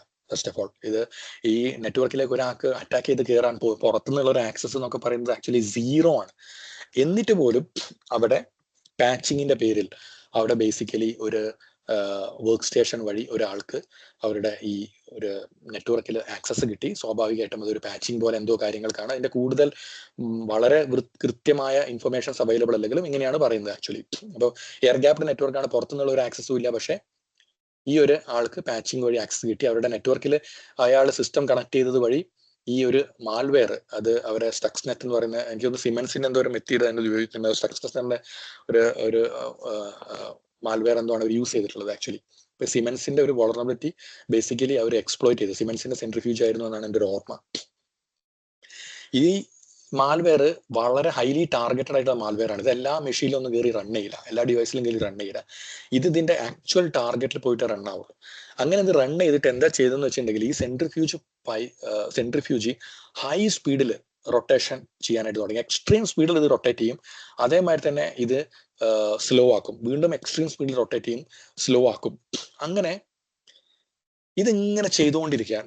ഇതിന്റെ ഒരു പ്രോപ്പർ ഉദ്ദേശം എന്ന് പറയുന്നത് തന്നെ ഇത് ഡാമേജ് ആക്കുക എന്നുള്ളതാണ്. പക്ഷേ ന്യൂക്ലിയർ എൻറിച്ച്മെന്റ് നിങ്ങൾക്ക് ഇത് വേണ്ടത് ഇത് പ്രോപ്പർ സ്പീഡിൽ പ്രോപ്പർ ടൈമിങ്ങിൽ ഇത് സ്പിൻ ചെയ്താൽ മാത്രമേ ഇത് പോസിബിൾ ആവുള്ളൂ, ഈ എക്സ്ട്രാക്ഷൻ. പക്ഷേ ഇവര് ഇത് ഈ മാൽവെയർ ചെയ്തിരിക്കുന്ന ഹൈ സ്പീഡിൽ സ്പിൻ ചെയ്ത് വീണ്ടും അതിന്റെ സ്പീഡ് കുറച്ച് ഇങ്ങനത്തെ കാര്യങ്ങൾ അവരെ ചെയ്തുകൊണ്ടേയിരുന്നു. ഇതിന്റെ മറ്റൊരു കോമഡി എന്താന്ന് വെച്ചിട്ടുണ്ടെങ്കിൽ സ്വാഭാവികമായിട്ടും ഇതിന്റെ സ്പീഡും കാര്യങ്ങളും മോണിറ്റർ ചെയ്യാനായിട്ട് ഒരു മോണിറ്ററിംഗ് സിസ്റ്റം ഉണ്ട്. ഇപ്പൊ നമ്മൾ നേരത്തെ പറഞ്ഞ പോലെ തന്നെ കോൺഫിഡൻഷ്യാലിറ്റി അവിടെ ബ്രേക്ക് ചെയ്ത് അവിടെ അയാൾക്ക് ഒരു അറ്റാക്കറിന് അൺഓതറൈസ്ഡ് ആയിട്ടുള്ള ആൾക്കാർക്ക് അവിടെ കയറി ഇതിന്റെ മാൽവെയർ അവിടെ ഇൻജെക്ട് ചെയ്യാൻ പറ്റി. ഇനി ഇന്റഗ്രിറ്റിയാണ്, നമുക്ക് വേണമെങ്കിൽ പറയാം ഇന്റഗ്രിറ്റി. നമ്മുടെ ഇവര് ആൾക്കാർ ഇത് മോണിറ്റർ ചെയ്യുമ്പം ഇതിന്റെ മോണിറ്ററിംഗ് ടൂളിൽ ഇത് കറക്റ്റ് റൊട്ടേഷൻ സ്പീഡാണ് കാണിക്കുക. പക്ഷെ ആക്ച്വലി ഇതെന്താ റൊട്ടേറ്റ് ചെയ്യുന്നതോ ഹൈ സ്പീഡിൽ എക്സ്ട്രീം സ്പീഡിലൊക്കെ റൊട്ടേറ്റ് ചെയ്യാനായിട്ട് തുടങ്ങി. അപ്പം ഇതൊരിക്കലും കണ്ടുപിടിക്കാനായിട്ട് പറ്റിയില്ല. അറ്റ് ദ എൻഡ് അവരുടെ അറൌണ്ട് 1000 to 5000 സെൻട്രിഫ്യൂജി ഡാമേജ് ആയി എന്നാണ് പറയുന്നത് ആക്ച്വലി. ഇത് വളരെ ലേറ്റ് ആയിട്ടാണ് ഇത് ഐഡന്റിഫൈ ചെയ്യാനായിട്ട് പറ്റിയത്. ഇത് അവരുടെ ന്യൂക്ലിയർ എൻറിച്ച്മെന്റ് പ്രോസസ്സിനെ തന്നെ വളരെ ഇമ്പാക്ട് ആക്കിയിട്ടുള്ള ഒരു ഫസ്റ്റ് വേൾഡിൽ തന്നെ ഒരു ഫിസിക്കൽ ഡിസ്ട്രപ്ഷൻ ക്രിയേറ്റ് ചെയ്തിട്ടുള്ള ഒരു അറ്റാക്ക് ആണ് ഈ സ്റ്റക്സ്നെറ്റ് അറ്റാക്ക് എന്ന് പറഞ്ഞിട്ട് വന്നിട്ടുള്ളത്. ഇത് ആക്ച്വലി ആരാണ് ബേസിക്കലി ഇത് നമുക്ക് പറയാം സൈബർ വാരിയേഴ്സ് ചെയ്തിരിക്കുന്നത്. സ്റ്റേറ്റ് ഡിപ്പെൻഡന്റ് ആയിട്ടുള്ള അല്ലെങ്കിൽ നേഷൻ ഡിപ്പെൻഡന്റ് ആയിട്ടുള്ള അവരുടെ ഇൻട്രസ്റ്റ് കീപ്പ് ചെയ്യാനായിട്ട് അവർ ചെയ്തിരിക്കുന്ന ഒരു സംഭവമാണ്. US ഇസ്രായേൽ ആണെന്നാണ് അത് പറയപ്പെടുന്നത്. അപ്പം ഇത്തരം അറ്റാക്കുകൾ ഇത് പല കാര്യങ്ങൾ കൊണ്ടും പല ആൾക്കാർ ചെയ്യാം. ഇത് എക്സ്പ്ലോറർ ആവാം, ഹാക്കിസ്റ്റ് ആവാം, സൈബർ ടെററിസ്റ്റ് ആവാം, സൈബർ ക്രിമിനൽ ആവാം, ആരോ ആയിക്കോട്ടെ. ഇവരൊക്കെ നമുക്ക് എന്ത് പറയാം, ബാഡ് ആക്ടേഴ്സ് എന്ന് പറയാം. ഇനി നിങ്ങൾ അടുത്തത് ഒരു അറ്റാക്കറിനെ പറ്റിയിട്ട് നിങ്ങൾ ഹാക്കേഴ്സ് അല്ലെ, നമ്മളെല്ലാവരും പറയുന്ന സംഭവമാണ് hackers, white hackers, ethical hackers who use their skill to improve security, often working for companies to find and fix vulnerability. നമ്മൾ ഈ ഹാക്കേഴ്സിനൊക്കെ പറ്റിയും പറയുമ്പം നമ്മൾ പറയുന്ന സംഭവമാണ് actually he's A white hacker. എന്താണ് വൈറ്റ് ഹാക്കർ? അയാൾ എത്തിക്കൽ ഹാക്കറാണ്. എന്താണ് അവരുടെ ഉദ്ദേശം? അവര് സെക്യൂരിറ്റി ഇംപ്രൂവ് ചെയ്യാൻ, അവർ ഒരിക്കലും ഒരു ഡിസ്ട്രപ്ഷൻ, ഒരു ഡാമേജ് ക്രിയേറ്റ് ചെയ്യാനല്ല, പകരം നിങ്ങളുടെ സോഫ്റ്റ്വെയർ ആണെങ്കിൽ ആ സോഫ്റ്റ്വെയറിന്റെ അല്ലെങ്കിൽ അതിന്റെ വൾനറബിലിറ്റി, അതിന്റെ വീക്ക്നെസ് ഐഡന്റിഫൈ ചെയ്തുകൊണ്ട് അത് കണ്ടുപിടിച്ച് കമ്പനിയെ ഇൻഫോം ചെയ്തിട്ട് ആ സെക്യൂരിറ്റി, ആ വീക്ക്നെസ് അവിടെ പാച്ച് ചെയ്ത് ഒഴിവാക്കുക. അതാണ് ആക്ച്വലി നമ്മുടെ എന്ത് പറയുന്നത് വൈറ്റ് ഹാക്കേഴ്സിന്റെ ജോലി. ബ്ലാക്ക് ഹാക്കേഴ്സ് എന്ന് പറഞ്ഞാലോ മലീഷ്യസ് ആണ്, who exploit security flaws for personal gain. നമുക്ക് പറയാം ഈ നോർമൽ അറ്റാക്കേഴ്സ് അല്ലെ, നിങ്ങൾ പറയുന്ന സൈബർ ക്രിമിനൽസും കാര്യങ്ങളൊക്കെ ആക്ച്വലി ഒരു ബ്ലാക്ക് ഹാറ്റ് ഹാക്കേഴ്സ് ആയിരിക്കും. അവർ ഒരുപക്ഷെ നിങ്ങളുടെ ഡാറ്റ സ്റ്റീൽ ചെയ്യണമെങ്കിൽ അവരെന്താ ചെയ്യുന്നത്, മലീഷ്യസ് ആയിട്ട് നിങ്ങളുടെ വൾണറബിലിറ്റി എക്സ്പ്ലോയിറ്റ് ചെയ്ത് കയറി പേഴ്സണൽ ഗെയിനായിട്ട് ചെയ്യുന്ന സംഭവങ്ങൾക്കാണ്, അല്ലെങ്കിൽ സൈബർ ക്രൈം ചെയ്യുന്ന ആൾക്കാണ് നമുക്ക് ബ്ലാക്ക് ഹാക്കേഴ്സ് എന്ന് പറയാം. ഇനി നമുക്ക് ഗ്രേ ഹാറ്റ് ഹാക്കേഴ്സ് കേട്ടിട്ടുണ്ടാവും അല്ലെ. These hackers are operate between ethical and unethical lines, sometimes exposing vulnerability without permission but not necessary for malicious intent. Okay, അവരെ നമുക്ക് ആക്ച്വലി വൈറ്റ് ഹാക്കേഴ്സ് ആണ് എന്ന് പറയാനും പറ്റില്ല, അല്ലെങ്കിൽ ബ്ലാക്ക് ഹാക്കേഴ്സ് ആണെന്നും പറയാൻ പറ്റില്ല. ഒരുപക്ഷെ അവരുടെ ഉദ്ദേശം എന്ന് പറയുന്നത് അവർ ഓക്കെ ഒരു വൾണറബിലിറ്റി ഐഡന്റിഫൈ ചെയ്യാണ്. പക്ഷേ ഈ വൾണറബിലിറ്റി ഐഡന്റിഫൈ ചെയ്തതിന് ശേഷം അവർ ഒരുപക്ഷെ അത് പബ്ലിഷ് ചെയ്തിട്ടുണ്ടെങ്കിൽ ആ വൾണറബിലിറ്റി മനസ്സിലാക്കിക്കൊണ്ട് ഒരു ബ്ലാക്ക് ഹാക്കറിന് എന്ത് ചെയ്യാൻ പറ്റും, അത് ഹാക്ക് ചെയ്ത് കയറാൻ പറ്റും. അപ്പൊ ഇയാളെ ഗ്രേ ഹാറ്റ് ഹാക്കേഴ്സിന്റെ ഇന്റൻഷൻ അത് നശിപ്പിക്കണമെന്ന് പറഞ്ഞിട്ടായിരിക്കില്ല, പക്ഷെ ഒരുപക്ഷെ അൺഇൻറ്റൻഷനലി അയാൾ അത് എക്സ്പോസ് ചെയ്യുന്ന വൾണറബിലിറ്റി ഒരുപക്ഷെ ഇന്റൻഷണൽ ഡാമേജിന് കോസ് ആവാനുള്ള സാധ്യത ഉണ്ട്. ഓക്കെ, ഇനി ബ്ലൂ ഹാറ്റ് ഹാക്കേഴ്സ്, അവരെ നമുക്ക് എത്തിക്കൽ ഹാക്കർ തന്നെയാണ് പറയാം. നമ്മൾ കമ്പനീസ് ഒക്കെ തന്നെ ചില കേസുകൾ ഹയർ ചെയ്യും.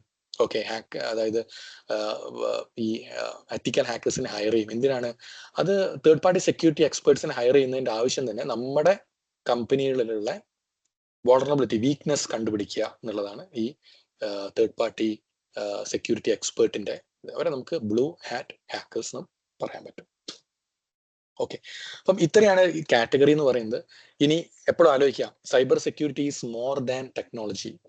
എപ്പോഴും ആലോചിക്കുക, സൈബർ സെക്യൂരിറ്റി എന്ന് പറഞ്ഞാൽ നമ്മൾ ഇനീഷ്യൽ മുതലേ പറഞ്ഞു, അതൊരിക്കലും ഒരു ടെക്നോളജി മാത്രമല്ല, മെത്തേഡ് അല്ലെ. നമ്മൾ പറഞ്ഞ 3 കാര്യങ്ങൾ പറഞ്ഞു. മെത്തേഡ് ഉണ്ട്, അതിൽ പ്രോസസ് ഉണ്ട്, അതേമാതിരി തന്നെ ടെക്നോളജി ഉണ്ട്. ഇപ്പൊ നമ്മള് ഈ കാര്യം പറഞ്ഞ human error is a leading cause of cyber incident. Attacker target employees through phishing, scam and social engineering. Educated user can identify and prevent security risk before they escalate. അപ്പം ഓർത്തു വെക്കേണ്ട കാര്യമാണ്, ഇവിടെ ഹ്യൂമൺ ആണ് എപ്പോഴും ഏതൊരു കമ്പനിയിൽ എവിടെ എടുക്കുകയാണെങ്കിൽ, ഞാൻ ആദ്യം പറഞ്ഞ ഒരു ഏറ്റവും വൾണറബിൾ ആയിട്ടുള്ളത് എന്ന് പറയുകയാണെങ്കിൽ ഹ്യൂമൺ ആണ്. ഈ ഹ്യൂമൺ വൾണറബിൾ ആയതുകൊണ്ട് തന്നെ ഏറ്റവും കൂടുതൽ അറ്റാക്ക് നടക്കുന്നതും ഈ സോഷ്യൽ എഞ്ചിനീയറിംഗ് അറ്റാക്കാണ്. അപ്പൊ സോഷ്യൽ എഞ്ചിനീയറിംഗ് അറ്റാക്ക് എന്താണ് ഞാൻ പറഞ്ഞത്? ഇറ്റ് ഈസ് സോഷ്യൽ അറ്റാക്ക് എന്താണ്? Manipulate human psychology to trick people. അപ്പം നമ്മുടെ ഹ്യൂമൻ സൈക്കോളജി മാനിപ്പുലേറ്റ് ചെയ്തുകൊണ്ട് നമ്മൾ ട്രിക്ക് ചെയ്യാണ്. അറ്റ് ദ എൻഡ് നമ്മൾ എന്ത് ചെയ്യും? കോൺഫിഡൻഷ്യൽ ഇൻഫർമേഷൻ പറഞ്ഞു കൊടുക്കും, അൺഓതറൈസ്ഡ് ആക്സസ് കൊടുക്കും. ഇതൊക്കെ അറ്റ് ദ എൻഡ് ഹാംഫുൾ ആക്ഷനിലേക്കാണ് ആക്ച്വലി പോവുക അല്ലെ. അപ്പം ഇത്തരം സംഭവങ്ങള് നമ്മൾ ഫിഷിംഗ്, ഇപ്പൊ നിങ്ങൾ ഇപ്പം വളരെ കണ്ടോണ്ടിരിക്കല്ലേ, ഒരുപക്ഷെ ഫിഷിംഗ് ഇമെയിൽസ് വരും. അപ്പോൾ നിങ്ങൾ ആലോചിക്കുക, ഒരു ആരെങ്കിലും കോള് വിളിക്കുമ്പോൾ തന്നെ അയാളെ ഒരിക്കലും ട്രസ്റ്റ് ചെയ്യാനായിട്ട് പാടില്ല. ഞാൻ പറഞ്ഞു, നമുക്ക് ഇന്റഗ്രിറ്റി നമുക്ക് അറിയില്ല. ഇതേപോലെ തന്നെ എന്താണ്, ഒരു ലിങ്ക് ക്ലിക്ക് ചെയ്യുമ്പോൾ ഒരു 100 പ്രാവശ്യം ആ ലിങ്ക് സ്പെസിഫിക് ആയിട്ട് നോക്കുക. നിങ്ങളൊരു IT ഫീൽഡിൽ വർക്ക് ചെയ്യുകയാണെങ്കിൽ എന്തെങ്കിലും കാണുമ്പോഴേക്കും, ഒരു ഫ്രീ എന്ന് കാണുമ്പോഴേക്കും പോയിട്ടൊന്ന് ക്ലിക്ക് ചെയ്യാതിരിക്കുക. അവിടെ നോക്കുക നിങ്ങൾ എന്താണ് ആ ലിങ്ക്. ആക്ച്വലി നിങ്ങൾ ഫസ്റ്റ് ഓഫ് ഓൾ നിങ്ങൾ മനസ്സിലാക്കുക, എന്തെങ്കിലും ഫ്രീ എന്ന് പറഞ്ഞ് കൊടുക്കുന്നുണ്ടെങ്കിൽ അതായിരിക്കും ഭൂലോക തട്ടിപ്പ്. അവിടെ ആക്ച്വലി നിങ്ങളായിരിക്കും പ്രൊഡക്റ്റ്. ടു ബി ഹോണസ്റ്റ്, ഏതൊരു ആപ്പ് നിങ്ങൾ ഫ്രീ കൊടുക്കുകയാണെങ്കിലും ആക്ച്വലി പറയുകയാണെങ്കിൽ നിങ്ങളാണ് അവിടെ പ്രൊഡക്റ്റ് എന്ന് പറയുന്നത്. നിങ്ങളുടെ ഇൻഫർമേഷൻ അവർ ഗ്യാദർ ചെയ്യാണ് അറ്റ് ദ എൻഡ് ചെയ്യുന്നത്. അപ്പം ഒരു ഇൻഫർമേഷൻ, നിങ്ങളുടെ ഡിവൈസുകൾ കോംപ്രമൈസ് ചെയ്യാതൊക്കെ ഇരിക്കുകയാണെങ്കിൽ എപ്പോഴും ഞാൻ നേരത്തെ പറഞ്ഞ മാതിരി തന്നെ ഒരു ലിങ്ക് ക്ലിക്ക് ചെയ്യുന്നതിന് മുമ്പോ കാര്യങ്ങളൊക്കെ തന്നെ ആ ലിങ്ക് ട്രസ്റ്റഡ് ആണ്, ജെനുവിൻ ആണ് എന്നുള്ളത് ഉറപ്പുവരുത്തുക. ഒരു ബാങ്കിങ് വെബ്സൈറ്റിലേക്ക് കയറുന്നതിന് മുമ്പ് ഇത് SBI.com എന്ന് പറയുന്ന ബാങ്കിങ് വെബ്സൈറ്റ് തന്നെയാണ്, ഇത് ഓക്കെ, ഇത് എൻ്റെ കറക്റ്റ് സർട്ടിഫിക്കറ്റ് തന്നെയാണ്, ഇത്തരം കാര്യങ്ങളൊക്കെ ഒന്ന് വെരിഫൈ ചെയ്യാനായിട്ട് നോക്കുക. ഇതൊക്കെ ഒരു ഹ്യൂമൻ എറർ നമുക്ക് അവോയ്ഡ് ചെയ്യാനുള്ള കാര്യങ്ങളാണ്. ഇതെങ്ങനെ നമുക്ക് ചെയ്യാൻ പറ്റും? എഡ്യൂക്കേഷൻ കൊടുക്കണം അല്ലെ. നമ്മൾ കണ്ടിന്യൂസ് ട്രെയിനിങ് നമ്മൾ നമ്മുടെ എംപ്ലോയീസിന്, സ്റ്റാഫിനൊക്കെ കൊടുക്കേണ്ടി വരും. ഇപ്പൊ നിങ്ങളുടെ വീട്ടിലാണെങ്കിൽ ഒരുപക്ഷെ നമ്മുടെ വീട്ടിലുള്ള ആൾക്കാർക്ക് കൊടുക്കേണ്ടി വരും. നമ്മൾ പറഞ്ഞു കൊടുക്കേണ്ടി വരും, ഓക്കെ, നിങ്ങൾക്ക് അങ്ങനത്തെ കോൾസ് വന്നിട്ടുണ്ടെങ്കിൽ. അത് it's a kind of awareness ആണ് ഇപ്പം ഗവൺമെന്റും ചെയ്തുകൊണ്ടിരിക്കുന്നത്, നിങ്ങൾക്ക് ഫോണിലൂടെ കേൾക്കുന്നത്. അപ്പൊ ഇത്തരം അവയർനെസ് നിങ്ങളും ചെയ്യണം. അതേമാതിരി തന്നെ നിങ്ങളുടെ ഫ്രണ്ട്സിനും റിലേറ്റീവ്സിനും ഫാമിലിക്കും ഒക്കെ നിങ്ങളത് പറഞ്ഞു കൊടുക്കണം. നിങ്ങൾ എന്തെങ്കിലും കാണുമ്പോഴേക്ക് പേടിക്കേണ്ട ആവശ്യമില്ല, അത് കാണുമ്പോഴേക്ക് അത് ക്ലിക്ക് ചെയ്യേണ്ട ആവശ്യമില്ല അല്ലെ. വാട്സപ്പിലൊക്കെ എപ്പോഴും വരുന്നതാണ്, പ്രൈസ് അടിക്കും, ഇത് ക്ലിക്ക് ചെയ്താൽ ഇന്ന പ്രൈസ് അടിക്കും, അത് ക്ലിക്ക് ചെയ്തോ എന്ന് പറഞ്ഞിട്ട്. ഇത് ക്ലിക്ക് ചെയ്യുന്നത് ഓർമ്മ ഉണ്ടാവുള്ളൂ, ഇത് ഏതോ ഒരു ലിങ്കിലേക്ക് കൊണ്ടുപോകും, വല്ല മലീഷ്യസ് കോഡ് നിങ്ങളുടെ സിസ്റ്റത്തിലേക്ക് അല്ലെങ്കിൽ നിങ്ങളുടെ മൊബൈലിലേക്ക് ഡൗൺലോഡ് ആവും. ഈ മലീഷ്യസ് കോഡ് ബാക്കിയുള്ള നിങ്ങളുടെ ഇൻഫർമേഷൻസ് ഒക്കെ തന്നെ ഗ്യാദർ ചെയ്ത് കൊണ്ടുപോകും. ഓക്കെ. അപ്പം ഇത്തരം കാര്യങ്ങൾ ഓർത്തു വെക്കുക. പിന്നെ ഞാൻ നേരത്തെ പറഞ്ഞ മാതിരി തന്നെ ഒരു അറ്റാക്ക് അത് ചെയ്യാൻ ഇപ്പൊ attackers target employee through phishing emails and social engineering. അപ്പോൾ സോഷ്യൽ എഞ്ചിനീയറിംഗ് വളരെ കോമൺ ആയിട്ട് ഞാൻ നേരത്തെ ഒരു കാര്യം പറഞ്ഞ് മാറ്റ് ഹോനറ്റ്. ആരെങ്കിലും കേട്ടിട്ടുണ്ടോ മാറ്റ് ഹോനനെ പറ്റിയിട്ട്? മാറ്റ് ഹോനന്റെ സെക്യൂരിറ്റി ഇൻസിഡന്റ് ആരെങ്കിലും വായിച്ചിട്ടുണ്ടോ? Alright, sorry. ഞാൻ വളരെ ഓക്കെ, നമ്മുടെ ടൈം ഓൾറെഡി ഇല്ല. വളരെ സിമ്പിൾ ആയിട്ട് പറയാം. മാറ്റ് ഹോനൻ എന്ന് പറഞ്ഞിട്ടുള്ളത് ആക്ച്വലി ഇത് ഒരു 10-15 ഇയേഴ്സ് മുമ്പ് നടന്ന ഒരു സെക്യൂരിറ്റി ഇൻസിഡന്റ് ആണ് കേട്ടോ. ആക്ച്വലി ഞാൻ കുറച്ച് മുമ്പ് അത് റീഡ് ചെയ്യേണ്ടത് വളരെ നല്ലൊരു സോഷ്യൽ എഞ്ചിനീയറിംഗിന്റെ വളരെ ഒരു എക്സാമ്പിൾ ആയിരുന്നു അത്. ഇതിന് കാരണം ഇയാളെ digital life, Matt Honan is actually a journalist. Is I think US-ലെ ഒരു ജേർണലിസ്റ്റ് ആണ് ഇയാൾ. ഒരു wired.com അങ്ങനെ എന്തോ ഒരു പബ്ലിക്കേഷൻസിന്റെ ഒരു ജേർണലിസ്റ്റ് ആയിരുന്നു. ഇയാളെ കംപ്ലീറ്റ് ഡിജിറ്റൽ ലൈഫ് ഈ ഹാക്കേഴ്സ് വിത്തിൻ ഹവേഴ്സ് കൊണ്ട് ഡിസ്ട്രോയ് ചെയ്യാന്ന് പറഞ്ഞിട്ടുണ്ടെങ്കിൽ ഇയാളെ ഇമെയിൽ, ട്വിറ്റർ, ഡാറ്റ, ഐക്ലൗഡ് ഇതൊക്കെ അറ്റാക്ക് ചെയ്ത് ഇയാളെ എത്രയോ വർഷങ്ങളായിട്ടുള്ള ഫോട്ടോസ്, ഡാറ്റാസ്, നോട്ട്സ് ഇതെല്ലാം എന്ത് ചെയ്ത് ഹാക്കേഴ്സ് ഡിലീറ്റ് ചെയ്ത്. നിങ്ങൾ ആലോചിച്ച് നോക്കുക, ഒരു മനുഷ്യൻ അയാളുടെ കരിയറിൽ ഒരുപാട് കാലം എടുത്തിരിക്കുന്ന ഇപ്പം ഫോട്ടോസ് ആണെങ്കിലും അയാളുടെ നോട്ട്സ് ആണെങ്കിലും ഇറ്റ്സ് എ ജേർണലിസ്റ്റ് റൈറ്റ്. ഇയാളെ സംഭവങ്ങളൊക്കെ ഒരു നിമിഷം കൊണ്ട് അത് വൈപ്പ് ഔട്ട് ചെയ്ത് പറയാന്ന് പറഞ്ഞിട്ടുണ്ടെങ്കിൽ ഈസ് ഒരു ക്ലാസിക് സോഷ്യൽ എഞ്ചിനീയറിംഗ് അറ്റാക്ക് ആയിരുന്നു ഇത്. ഇനി ഇത് എങ്ങനെയാണ് ഇത് വൈപ്പ് ഔട്ട് ചെയ്തതെന്ന് കേൾക്കുമ്പോഴാണ് നമുക്ക് ഏറ്റവും കോമഡി വരിക. ഇത് ഏതൊരു 5ാം ക്ലാസ്സുകാരനും ചെയ്യാൻ പറ്റുന്ന കാര്യങ്ങളേ ഉള്ളൂ. ഒരു ടൂളും ഈ ഹാക്കർ യൂസ് ചെയ്തിട്ടില്ല എന്നുള്ളതാണ് അതിന്റെ മറ്റൊരു കോമഡി. അതിന്റെ റീസൺ ഈ ഹാക്കർ പിന്നീട് ഈ മാറ്റ് ഹോനനോട് തന്നെ കൺഫസ് ചെയ്യുകയുണ്ടായി അവർ ചെയ്തിരിക്കുന്ന മെത്തേഡ്. അപ്പൊ അതിന്റെ മെത്തേഡ് ഞാൻ ജസ്റ്റ് ഒന്ന് നിങ്ങൾക്ക് ബ്രീഫ് ചെയ്ത് തരാം. നിങ്ങൾ തന്നെ ആലോചിച്ച് നോക്കുക, എത്ര സിമ്പിൾ ആയിട്ടാണ് ഒരു അറ്റാക്കർ ഒരാളെ ലൈഫിന്റെ അല്ലെങ്കിൽ ഡിജിറ്റൽ ഡാറ്റ ഡിസ്ട്രോയ് ചെയ്തെന്നുള്ളത്. അപ്പം ഇയാള് attacker first of all Matt ഹോനന്റെ ടാർഗറ്റ് ചെയ്തപ്പം ഈ മാറ്റ് ഹോനന്റെ ട്വിറ്റർ അക്കൗണ്ട് സ്വാഭാവികമായിട്ട് നമുക്ക് എല്ലാവർക്കും ഉണ്ടാകുന്ന അക്കൗണ്ടാണ് സോഷ്യൽ മീഡിയ അക്കൗണ്ട്സിലെ ട്വിറ്റർ. അപ്പൊ ഇയാള് അറ്റാക്കർ എന്ത് ചെയ്ത് ഇയാളെ ട്വിറ്റർ അക്കൗണ്ടിൽ മാറ്റ് ഹോനനെ വിസിറ്റ് ചെയ്തപ്പം ഈ മാറ്റ് ഹോനൻ സ്വാഭാവികമായിട്ടും അയാളുടെ ട്വിറ്റർ അക്കൗണ്ടിൽ ഇയാളുടെ വെബ്സൈറ്റ്, ഇയാൾക്ക് മാറ്റ് ഹോനന് ഇയാളുടേതായിട്ടുള്ള ഒരു വെബ്സൈറ്റ് ഉണ്ട്. ഈ വെബ്സൈറ്റ് ഇൻഫർമേഷൻ മെൻഷൻ ചെയ്തിട്ടുണ്ട്. നമ്മളെല്ലാവരും ചെയ്യില്ലേ, നമുക്ക് നമ്മുടെ ബ്ലോഗും ഇപ്പോൾ ഒരു വ്ളോഗേഴ്സ് ഒക്കെ ആണെങ്കിൽ അല്ലെങ്കിൽ ബ്ലോഗേഴ്സ് ഒക്കെ ആണെങ്കിൽ അയാളുടെ ആ സമയത്തൊക്കെ ബ്ലോഗും കാര്യങ്ങളുള്ളതുകൊണ്ട് നമ്മൾ വെബ്സൈറ്റ് പർച്ചേസ് ചെയ്തിട്ടുണ്ടാവും. അപ്പോൾ നമ്മുടെ വെബ്സൈറ്റിന് ഇൻഫർമേഷൻ അതിലുണ്ടാവും. സ്വാഭാവികമായിട്ട് എന്ത് ചെയ്യും, ആൾക്കാർ ആ വെബ്സൈറ്റിലേക്ക് പബ്ലിക്കലി ആക്സസിബിൾ ആവാനാണല്ലോ ഇത് ഇതാക്കുന്നത്. അപ്പൊ ഈ വെബ്സൈറ്റിൽ ഈ അറ്റാക്കർ കയറി നോക്കി, ട്വിറ്ററിന് ഇയാളെ വെബ്സൈറ്റ് ഇൻഫർമേഷൻ കിട്ടി, വെബ്സൈറ്റിൽ കയറി നോക്കി. അപ്പൊ വെബ്സൈറ്റിൽ നോക്കുമ്പോൾ ഇയാളുടെ ഇൻഫർമേഷൻസ് ഉണ്ട്, കാര്യങ്ങളുണ്ട് അല്ലെ, ഇയാൾ എഴുതിയ ഒരു പക്ഷേ പല ആർട്ടിക്കിൾസും കാര്യങ്ങളൊക്കെ ഉണ്ടാവാം. ഇതേപോലെ തന്നെ ഈ വെബ്സൈറ്റിൽ എന്തുണ്ട്, ഇയാളുടെ ഇമെയിൽ അഡ്രസ്സും ഉണ്ട്. നമ്മുടെ ഇമെയിൽ അഡ്രസ്സും പബ്ലിക്കായിട്ട് അവിടെ കൊടുക്കാം. അതിനൊക്കെ പബ്ലിഷ് ചെയ്യാനുള്ള കാരണം എന്താണ്, എന്തെങ്കിലും നിങ്ങൾക്ക് ഇയാളെ കോൺടാക്ട് ചെയ്യണമെങ്കിൽ you can contact him through the email. അതായിരിക്കും ആ ഒരു റീസൺ. ഇനി ഇമെയിൽ അഡ്രസ്സ് കിട്ടിയപ്പം ഈ ഹാക്കർ ആദ്യം ചെയ്തത് അതൊരു ജിമെയിലിന്റെ അഡ്രസ് ആണെന്നോ. ഈ ജിമെയിൽ അഡ്രസ്സ് വെച്ചിട്ട് ഇയാള് ഈ ജിമെയിൽ അക്കൗണ്ടിലേക്ക് ലോഗിൻ ചെയ്യാൻ നോക്കി. സ്വാഭാവികമായിട്ടും അറ്റാക്കറിന് അല്ലെങ്കിൽ ഈ ഹാക്കറിന് ഇയാളുടെ പാസ്വേഡ് അറിയില്ല. പാസ്വേഡ് അറിയാത്തതുകൊണ്ട് തന്നെ ഇയാൾ എന്ത് ചെയ്ത് റിക്കവറി പാസ്വേഡ് കൊടുത്തു. റിക്കവറി ഫോർഗെറ്റ് പാസ്വേഡ് കൊടുക്കുമ്പോൾ തന്നെ ഇതിൽ ജിമെയിലിൽ വന്നിരിക്കുന്ന ഓപ്ഷൻ എന്ന് പറയുന്നത്, ഓക്കെ നിങ്ങളുടെ ആൾട്ടർനേറ്റീവ് ഇമെയിലിലേക്ക് ഞാൻ ലിങ്ക് സെൻഡ് ചെയ്യാം. അല്ലെ, നിങ്ങളെല്ലാവരും ജിമെയിലിൽ ആരെങ്കിലും ഫോർഗെറ്റ് പാസ്വേഡ് അല്ലെങ്കിൽ ഇമെയിൽ സിസ്റ്റത്തിലൊക്കെ ഫോർഗെറ്റ് പാസ്വേഡ് കൊടുക്കുമ്പോൾ നിങ്ങൾക്ക് കാണാൻ പറ്റും. ഇപ്പം കൂടുതൽ സെക്യൂരിറ്റി ആക്കിയിട്ടുണ്ട്. പക്ഷെ ആ സമയത്ത് അവർ ആൾട്ടർനേറ്റീവ് ഇമെയിലിലേക്ക് സെൻഡ് ചെയ്യാനുള്ള ഓപ്ഷനാണ് ഉണ്ടായിരുന്നത്. അത് മാത്രമായിരുന്നു ഉണ്ടായിരുന്നത്. അപ്പൊ ആ ആൾട്ടർനേറ്റീവ് ഇമെയിൽ നോക്കുമ്പോൾ അത് നിങ്ങൾക്ക് നോക്കിയാൽ അറിയാം, നിങ്ങൾ ശ്രദ്ധിച്ചിട്ടുണ്ടെങ്കിൽ അറിയാം, ഈ ആൾട്ടർനേറ്റീവ് ഇമെയിൽ കംപ്ലീറ്റ് ആയിട്ട് ഒരിക്കലും ഗൂഗിള് ഷോ ചെയ്യില്ല. പകരം ഇപ്പം സഞ്ജീവ്, ഇപ്പം എൻ്റെ ഇമെയിൽ അഡ്രസ്സ് sanjeev@gmail.com ആണെങ്കിൽ അത് എയും ഫസ്റ്റത്തത് അത് കഴിഞ്ഞിട്ട് സ്റ്റാർ ഇട്ടതിന് ശേഷം ഒരുപക്ഷെ ലാസ്റ്റും @gmail.com ഇങ്ങനെയായിരിക്കും സ്വാഭാവികമായിട്ടും വിസിബിൾ ആവുക. ഇത് തന്നെയായിരുന്നു അതിലും കൊടുത്തിട്ടുണ്ടായിരുന്നത്. പക്ഷെ ഇതിന്റെ ഡൊമൈൻ എന്ന് പറയുന്നത് me.com ആയിരുന്നു. me.com എന്ന് പറയുന്നത് ആപ്പിളിന്റെ അക്കൗണ്ട് ആണ്. ഓക്കെ, ഇമെയിൽ അക്കൗണ്ടിങ് സിസ്റ്റം ആണ് me.com. അപ്പൊ അതിൽ M***H എന്നൊക്കെ പറഞ്ഞിട്ട് @me.com എന്ന് പറഞ്ഞിട്ടുണ്ട്. സ്വാഭാവികമായിട്ടും വളരെ ഈസിയാണ് ഇയാളുടെ ഇമെയിൽ ഗസ് ചെയ്യാനായിട്ട്. അത് മാറ്റ് ഹോനൻ @me.com ആയിരിക്കും. അത് അറ്റാക്കറിന് വളരെ ഈസി ആയിട്ട് എന്ത് ചെയ്യാൻ പറ്റി, അത് ഗസ് ചെയ്യാൻ പറ്റി. ഇനി അറ്റാക്കറിന് ഇയാളുടെ ആപ്പിൾ അക്കൗണ്ടിലേക്ക് ലോഗിൻ ചെയ്ത് കയറി കഴിഞ്ഞിട്ടുണ്ടെന്നുണ്ടെങ്കിൽ അറ്റാക്കറിന് സ്വാഭാവികമായിട്ടും ജിമെയിലിന്റെ പാസ്വേഡ് റീസെറ്റ് ചെയ്യാൻ പറ്റുമല്ലോ. അപ്പം ജിമെയിലിന്റെ പാസ്വേഡ് റീസെറ്റ് ചെയ്തിട്ടുണ്ടെങ്കിൽ സ്വാഭാവികമായിട്ടും ജിമെയിൽ കംപ്ലീറ്റ് ആക്കി ഡിലീറ്റ് ചെയ്യാൻ വേണമെങ്കിൽ ഇതേപോലെ തന്നെ ജിമെയിൽ വഴിയായിരിക്കണം ഇയാൾ ഈ വെബ്സൈറ്റും ഇന്റഗ്രേറ്റ് ചെയ്തിട്ടുള്ളത്. ഒരുപക്ഷെ വെബ്സൈറ്റും ഇയാൾക്ക് ക്രാക്ക് ചെയ്യാൻ പറ്റും. ഈ ജിമെയിൽ വഴി തന്നെയായിരിക്കും ട്വിറ്റർ അക്കൗണ്ടും, കാരണം നമ്മുടെ ഇമെയിൽ അക്കൗണ്ട് വഴി തന്നെയാണ് ട്വിറ്ററും ചെയ്യുക അല്ലെ. അപ്പൊ ട്വിറ്ററും വേണമെങ്കിൽ പാസ്വേഡ് റിക്കവർ ചെയ്തുകൊണ്ട് ജിമെയിലേക്ക് വരും, ട്വിറ്ററും കോംപ്രമൈസ് ചെയ്യാൻ പറ്റും. ഈ കാര്യങ്ങളൊക്കെ ചെയ്യാൻ പറ്റും. പക്ഷെ ഈ കാര്യങ്ങളൊക്കെ ചെയ്യണമെങ്കിൽ ആദ്യം ജിമെയിൽ ലോഗിൻ ചെയ്യണം. ജിമെയിൽ ലോഗിൻ ചെയ്യണമെങ്കിലോ എനിക്കിപ്പം അൾട്ടർനേറ്റീവ് വരുന്ന സംഭവം എന്ന് പറയുന്നത് me.com അപ്പം ആപ്പിളിന്റെ ഇയാൾ ആലോചിച്ച് ഈ ഹാക്കർ ആലോചിച്ച് എങ്ങനെ me.com എന്ന് പറയുന്ന ഈ സംഭവത്തിലേക്ക് ലോഗിൻ ചെയ്ത് കയറാൻ പറ്റും. അപ്പൊ ഇയാൾ വിചാരിച്ചത് വളരെ ഈസി ആയിട്ടുള്ള ഒരു മെത്തേഡ് എന്ന് പറയുന്നത് നമുക്ക് me.com പാസ്വേഡ് റിക്കവറി ഒന്നും കൊടുത്തിട്ടുണ്ടെന്നുണ്ടെങ്കിൽ അത് ഒരുപക്ഷെ മറ്റു ഇമെയിൽസ് ഒക്കെ ആയിരിക്കും ചോദിക്കുക. അപ്പൊ ഈ ഹാക്കർ എന്താ ചെയ്തതെന്ന് ആലോചിച്ചെന്ന് വെച്ചിട്ടുണ്ടെങ്കിൽ me.com ആപ്പിളിൽ നിങ്ങൾക്ക് പാസ്വേഡ് മറന്നു പോയിട്ടുണ്ടെങ്കിൽ അത് റിക്കവർ ചെയ്യാനുള്ള ഓപ്ഷൻ എന്ന് പറയുന്നത് നിങ്ങൾക്ക് ആപ്പിളിന്റെ ടെക് സപ്പോർട്ടിലേക്ക് വിളിക്കാൻ പറ്റും. ടെക് സപ്പോർട്ടിലേക്ക് വിളിച്ചിട്ട് പറയാം എനിക്ക് പാസ്വേഡ് റീസെറ്റ് ചെയ്ത് തരണമെന്ന്. പക്ഷെ ആപ്പിൾ 4 കാര്യങ്ങൾ അവിടെ ചോദിക്കും. ഒന്ന്, നിങ്ങളുടെ പേര് ഈ അറ്റാക്കറിന് അറിയാം. രണ്ടാമത്തെ നിങ്ങളുടെ ഇമെയിൽ അഡ്രസ്സ്, ഇതും അറ്റാക്കറിന് അറിയാം. മൂന്നാമത്തത് നിങ്ങളുടെ ബില്ലിംഗ് അഡ്രസ്സ്, അറ്റാക്കറിന് അറിയില്ല. നാലാമത്തത് നിങ്ങളുടെ ക്രെഡിറ്റ് കാർഡിന്റെ 4 ഡിജിറ്റ്.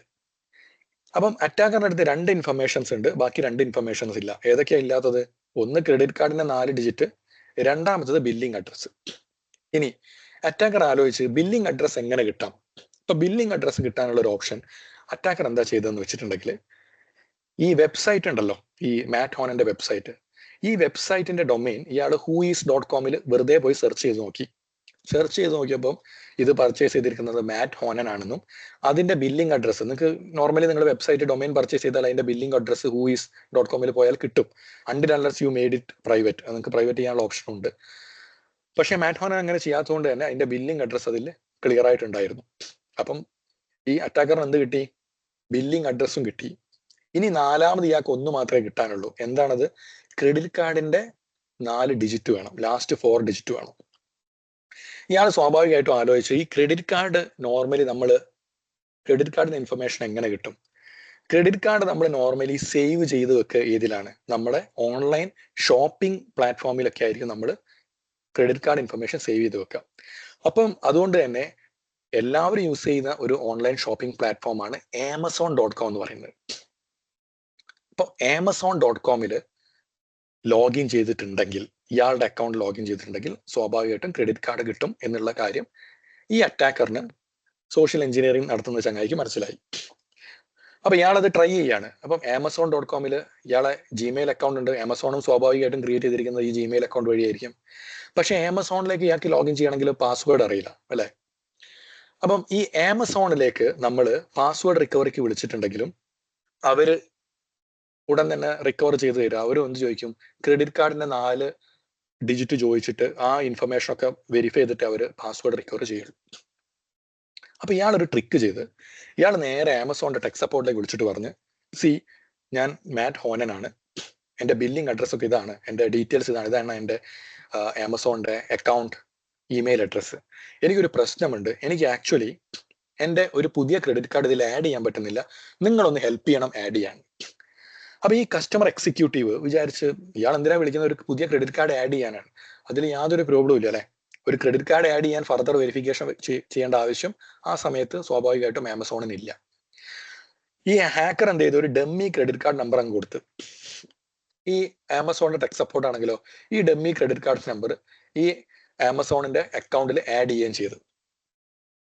ഈ പരിപാടി കഴിഞ്ഞതിന് ശേഷം കോള് കട്ട് ചെയ്ത് കുറച്ച് കഴിഞ്ഞിട്ട് ഇതേ അറ്റാക്കർ വീണ്ടും ആമസോണിലേക്ക് വിളിച്ചിട്ട് പറഞ്ഞു, എനിക്ക് എൻ്റെ ആമസോൺ അക്കൗണ്ട് ആക്സസ് ചെയ്യാൻ പറ്റുന്നില്ല, എനിക്ക് അതിന്റെ പാസ്വേഡ് ഒന്ന് നിങ്ങൾ റീസെറ്റ് ചെയ്ത് തരണം. എൻ്റെ അക്കൗണ്ട് പേര് ഇതാണ്, എൻ്റെ അക്കൗണ്ടിന്റെ ഇമെയിൽ അഡ്രസ്സ് ഇതാണ് പേര്, ഇനി ക്രെഡിറ്റ് കാർഡ് ഇൻഫർമേഷൻ വേണം. ഈ ക്രെഡിറ്റ് കാർഡ് ഇയാൾ എന്ത് ചെയ്ത്, ഇയാൾ നേരത്തെ ഫോൺ ചെയ്ത് ആഡ് ചെയ്തിരിക്കുന്ന ഈ ഡമ്മി ക്രെഡിറ്റ് കാർഡിന്റെ ലാസ്റ്റ് 4 ഡിജിറ്റ് കൊടുത്ത്. അപ്പം നിങ്ങൾക്കറിയാം, നിങ്ങൾ ഓരോ പ്രാവശ്യം ആമസോൺ കോൾ സപ്പോർട്ടിലേക്ക് വിളിക്കുമ്പോഴും പല ടെക്നീഷ്യൻസ് ആയിരിക്കും അല്ലെങ്കിൽ പല എക്സിക്യൂട്ടീവ്സ് ആയിരിക്കും കോൾ എടുക്കുന്നത്. അതുകൊണ്ട് തന്നെ നെക്സ്റ്റ് ടൈം എടുത്തിരിക്കുന്ന ആൾക്കാർക്ക് നേരത്തെ ആഡ് ചെയ്ത കാർഡിന്റെ ഇൻഫർമേഷൻ അങ്ങനെയൊന്നും അയാൾ ശ്രദ്ധിച്ചിട്ടുണ്ടാവില്ല. സ്വാഭാവികമായിട്ടും അവരെന്ത് ചെയ്ത് ഈ ഫേക്ക് കാർഡിന്റെ ഓൾറെഡി ഇയാളുടെ അക്കൗണ്ടിൽ ഉള്ളതുകൊണ്ട് ആമസോൺ അക്കൗണ്ട് റീസെറ്റ് ചെയ്ത് കൊടുത്തു. ആമസോൺ അക്കൗണ്ട് റീസെറ്റ് ചെയ്ത് കൊടുത്തപ്പം ഇയാൾ നേരെ ആമസോൺ അക്കൗണ്ടിലേക്ക് കയറി, അറ്റാക്കർക്ക് ആമസോൺ അക്കൗണ്ടിലേക്കുള്ള ആക്സസ് കിട്ടി. ആമസോൺ അക്കൗണ്ടിലേക്ക് ആക്സസ് കിട്ടിയതുകൊണ്ട് തന്നെ ഈ മാറ്റ് ഹോണിന്റെ ഒറിജിനൽ ക്രെഡിറ്റ് കാർഡിന്റെ ഇൻഫർമേഷൻ ഇയാൾക്ക് ഗ്യാദർ ചെയ്യാൻ പറ്റി. ഇനി ഈ ഇൻഫർമേഷൻ വെച്ചുകൊണ്ട് ഇയാൾ നേരെ എന്ത് ചെയ്ത് ആപ്പിൾ കെയറിലേക്ക് വിളിച്ച് അയാൾ പറഞ്ഞ് പേര് പറഞ്ഞു കൊടുത്ത്, ആപ്പിളിന്റെ ഇമെയിൽ അഡ്രസ്സ് പറഞ്ഞു കൊടുത്ത്, ബില്ലിംഗ് അഡ്രസ്സ് പറഞ്ഞു കൊടുത്ത്, ക്രെഡിറ്റ് കാർഡിന്റെ 4 ഡിജിറ്റും പറഞ്ഞു കൊടുത്ത്. ആപ്പിൾ എന്ത് ചെയ്ത്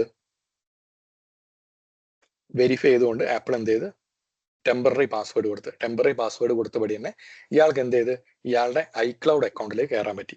ഐക്ലൗഡ് അക്കൗണ്ടിലേക്ക് കയറിയപ്പോൾ തന്നെ ഇയാൾ എന്ത് ചെയ്ത് ജിമെയിൽ പാസ്വേഡ് റിക്കവറി കൊടുത്തിട്ട് ജിമെയിലിന്റെ അക്കൗണ്ട് പാസ്വേഡ് റീസെറ്റ് ചെയ്ത്, ട്വിറ്റർ പാസ്വേഡ് റീസെറ്റ് ചെയ്ത്, ഐക്ലൗഡിന്റെ പാസ്വേഡ് റീസെറ്റ് ചെയ്ത്, ഐക്ലൗഡിലുള്ള കംപ്ലീറ്റ് ഡാറ്റ ഡിലീറ്റ് ചെയ്ത് കളഞ്ഞ്, ജിമെയിൽ ഡിലീറ്റ് ചെയ്ത് കഴിഞ്ഞ്, ട്വിറ്റർ റിമൂവ് ചെയ്ത് കഴിഞ്ഞ്.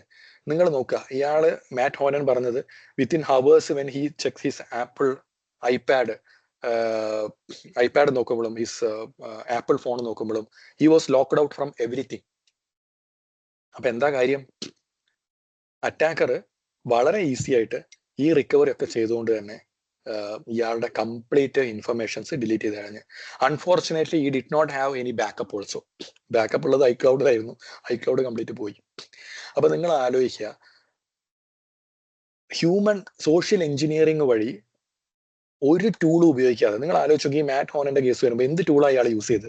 ഈ അറ്റാക്കർ ഒരു ടൂളും യൂസ് ചെയ്തില്ല. He hardly made 2-3 phone calls to customer executives, right? Amazon and Apple care customer executive too. അപ്പം ഇവിടെ പല കേസുകളിലും നമുക്ക് എങ്ങനെ ഈ അറ്റാക്ക് തടയാം എന്നുള്ളതും നിങ്ങൾ ഇതിന്റെ ഒരു ഹിസ്റ്ററി നിങ്ങൾ നോക്കുകയാണെങ്കിൽ ആക്ച്വലി അതിൽ തന്നെ പറയുന്നുണ്ട്. 2 ഫാക്ടർ ഓതന്റിക്കേഷൻ ഉണ്ടായിരുന്നു എന്നുണ്ടെങ്കിൽ ഇറ്റ് വുഡിന്റ് ഹാവ് ഹാപ്പൻഡ്. ഇത് immediately even Gmail account recover ചെയ്യാൻ പോകുമ്പോൾ തന്നെ 2 ഫാക്ടർ ഉണ്ടായിരുന്നു എന്നുണ്ടെങ്കിൽ ആദ്യം അത് മൊബൈലിലേക്ക് ആയിരിക്കും SMS എന്തെങ്കിലും വരിക, അത് അവിടെ തന്നെ സ്റ്റോപ്പ് ആയിട്ടുണ്ടായിരുന്നു. അപ്പോൾ ഈ സംഭവങ്ങൾ എല്ലാ കേസുകളിലും 2 ഫാക്ടർ ഓതന്റിക്കേഷൻ ഇമ്പോർട്ടൻസ് എന്താണ്, ബാക്കപ്പ് എടുത്തു വെക്കേണ്ട ഇമ്പോർട്ടൻസ് എന്താണ്, ഈ കാര്യങ്ങളൊക്കെ ഈ ഒരു ടിപ്പിക്കൽ ഇതൊരു ക്ലാസിക് എക്സാമ്പിൾ ആണ് ഒരു സോഷ്യൽ എഞ്ചിനീയറിംഗിനുള്ളത്.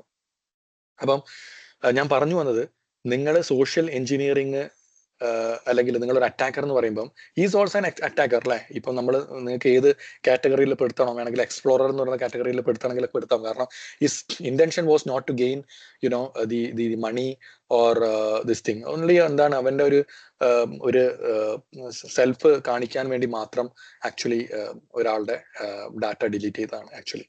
അപ്പം ഒരു ടൂൾ ഉപയോഗിക്കാൻ തന്നെ വളരെ ഈസി ആയിട്ടാണ് ഈ ഒരു സൈബർ ക്രൈം അവിടെ നടന്നിട്ടുള്ളത് എന്ന് പറയുന്നത്.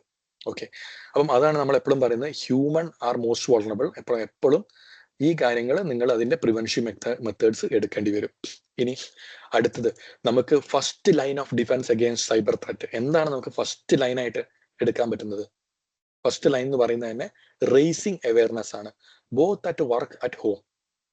അപ്പം നിങ്ങൾ വീട്ടിലായിക്കോട്ടെ, അത് നിങ്ങളുടെ ഓഫീസിലായിക്കോട്ടെ, എന്തായിക്കോട്ടെ, നിങ്ങൾ അവയർനെസ് റേസ് ചെയ്യുക. ഫിഷിംഗ് അറ്റാക്സ് ആണ് ഏറ്റവും കോമൺ ആയിട്ട്.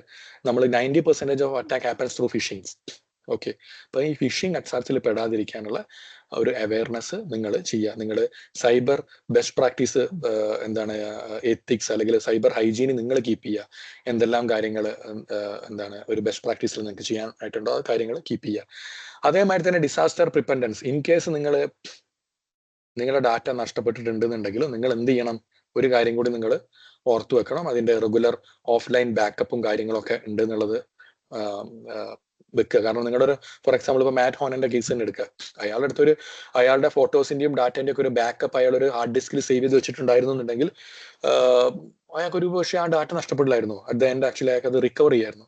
സോ ഈ കാര്യങ്ങളും കൂടി നിങ്ങൾ ഓർത്തു വെക്കുക. ഓക്കെ, അപ്പം ഇതാണ് ഒരു first line of defence against cyber threat എന്ന് പറയുന്നത്.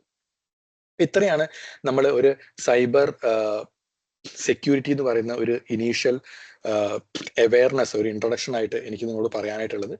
ഇത് ഇപ്പൊ ഞാൻ നേരത്തെ പറഞ്ഞ മാതിരി തന്നെ ഒരു ഫോർട്ടിനെറ്റിന്റെ ക്ലാസ്സിൽ എങ്ങനെ ഇപ്പം നമ്മൾ ഫോർട്ടിനെറ്റിന്റെ ട്രെയിനിങ് ആണ് എടുക്കുന്നുണ്ടെങ്കിൽ we would be more discussing about network security. അത് ആക്ച്വലി ഒരു സൈബർ സെക്യൂരിറ്റീനെ പറ്റിയിട്ടായിരിക്കില്ല നമ്മൾ കൂടുതൽ ആ ക്ലാസ്സിൽ നമ്മൾ ഡിസ്കസ് ചെയ്യുന്നത്, but rather than network security. Network സെക്യൂരിറ്റിയിൽ ഇപ്പൊ സൈബർ സെക്യൂരിറ്റിയിൽ പല ഡൊമൈൻസ് ഉണ്ട്, ആലോചിക്കുക. അപ്പൊ network security is one of the domain. Similarly cloud security നിങ്ങൾക്ക് കാണാം. ഇപ്പൊ ഞാൻ നേരത്തെ പറയുന്ന മാതിരി തന്നെ security governance, application security, identity management എന്നൊക്കെ പറഞ്ഞിട്ട് നിങ്ങൾക്ക് ഒരുപാട് മൾട്ടിപ്പിൾ ഡൊമൈൻസ് ഉണ്ട് സൈബർ സെക്യൂരിറ്റിയിൽ എടുക്കുകയാണെങ്കിൽ.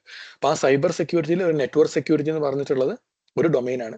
അതിൽ തന്നെ പല സബ് ഡൊമൈൻസ് ഉണ്ട്. ഇപ്പൊ നിങ്ങൾക്ക് നെറ്റ്വർക്ക് സെക്യൂരിറ്റിയിൽ തന്നെ കാണാം ഫയർവാൾസിനെ പറ്റി കാണാം, ഇപ്പൊ നാക്കിനെ പറ്റി കാണാം, network access control, end point detection, അതായത് എൻഡ് പോയിന്റ് സെക്യൂരിറ്റിനെ പറ്റി കാണാം, EDR XDR എന്നൊക്കെ പറഞ്ഞിട്ട് അങ്ങനത്തെ സംഭവങ്ങൾ കാണാം. അതേമാതിരി തന്നെ സോക്ക്, സെക്യൂരിറ്റി അനലിസ്റ്റ്, ഇത്തരം പല പല സബ് ഡൊമൈൻസ് ഉണ്ട്. അപ്പൊ അതിൽ ഇപ്പൊ ഫോർട്ടിനെറ്റ് ഫയർവാളിനെ പറ്റി നിങ്ങൾ പഠിക്കുമ്പോൾ സ്വാഭാവികമായിട്ടും നിങ്ങളുടെ ഒരു ഫയർവാൾ ലെവൽ സെക്യൂരിറ്റി എങ്ങനെ ഫയർവാൾ വഴി നമുക്ക് ബെസ്റ്റ് പ്രാക്ടീസ് ആയിട്ട് നമുക്ക് ഇംപ്ലിമെന്റ് ചെയ്യാം എന്നുള്ളതാണ് പഠിക്കുന്നത്.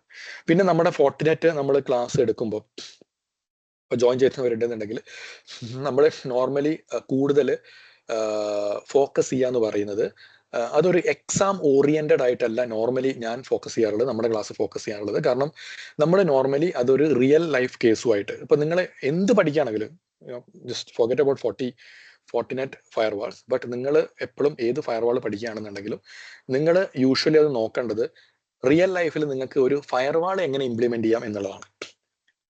It can be checkpoint, it can be Palo Alto, it can be Fortinet, it can be Cisco, whatever, doesn't matter.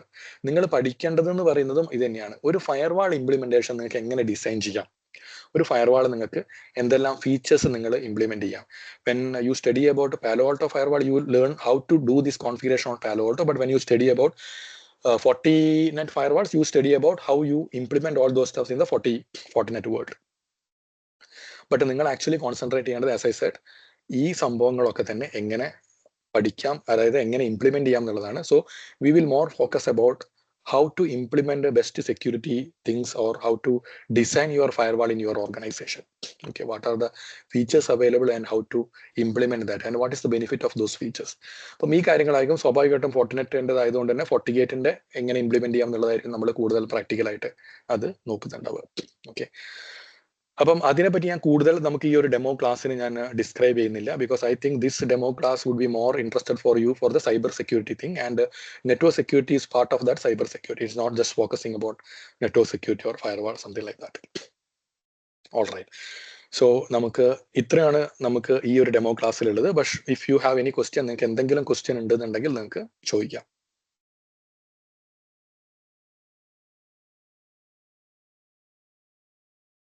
Complete silence ആണ്. Does it mean no questions? Hello? Everything is clear? Hello, നമുക്ക്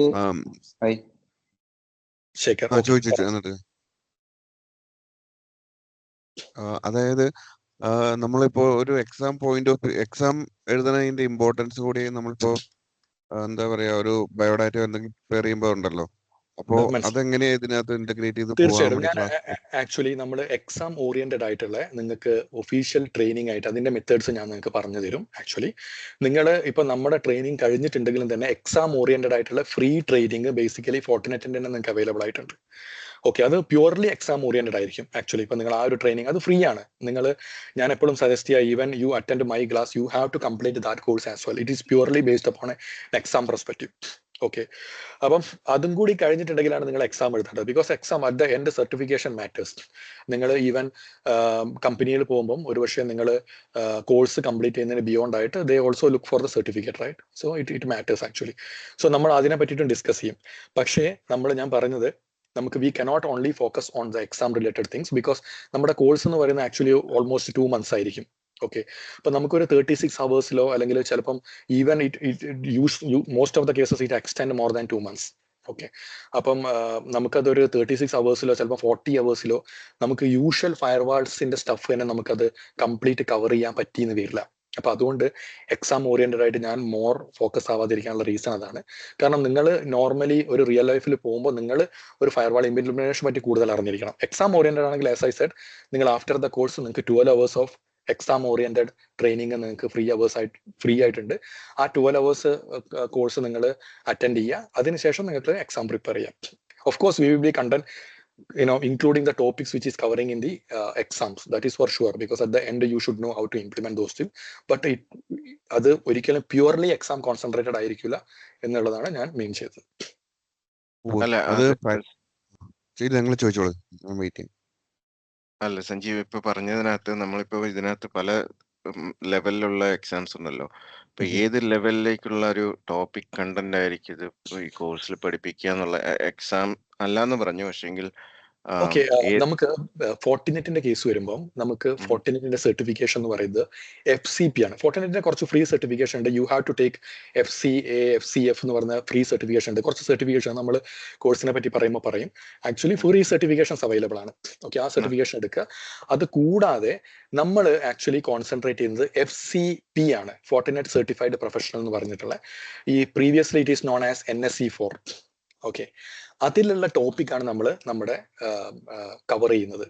okay, അപ്പൊ അതിലെ topic cover ചെയ്യാന്ന് പറഞ്ഞിട്ടുണ്ടെങ്കിൽ of course it is actually exam topics only, but നമ്മൾ would not be more concentrate on exam as such. നമ്മൾ real ലൈഫിൽ നമ്മൾ ചെയ്യുന്ന കാര്യങ്ങളായിരിക്കും നമ്മൾ മോർ കോൺസെൻട്രേറ്റ് ആണെന്നാണ് ഉദ്ദേശിച്ചത്.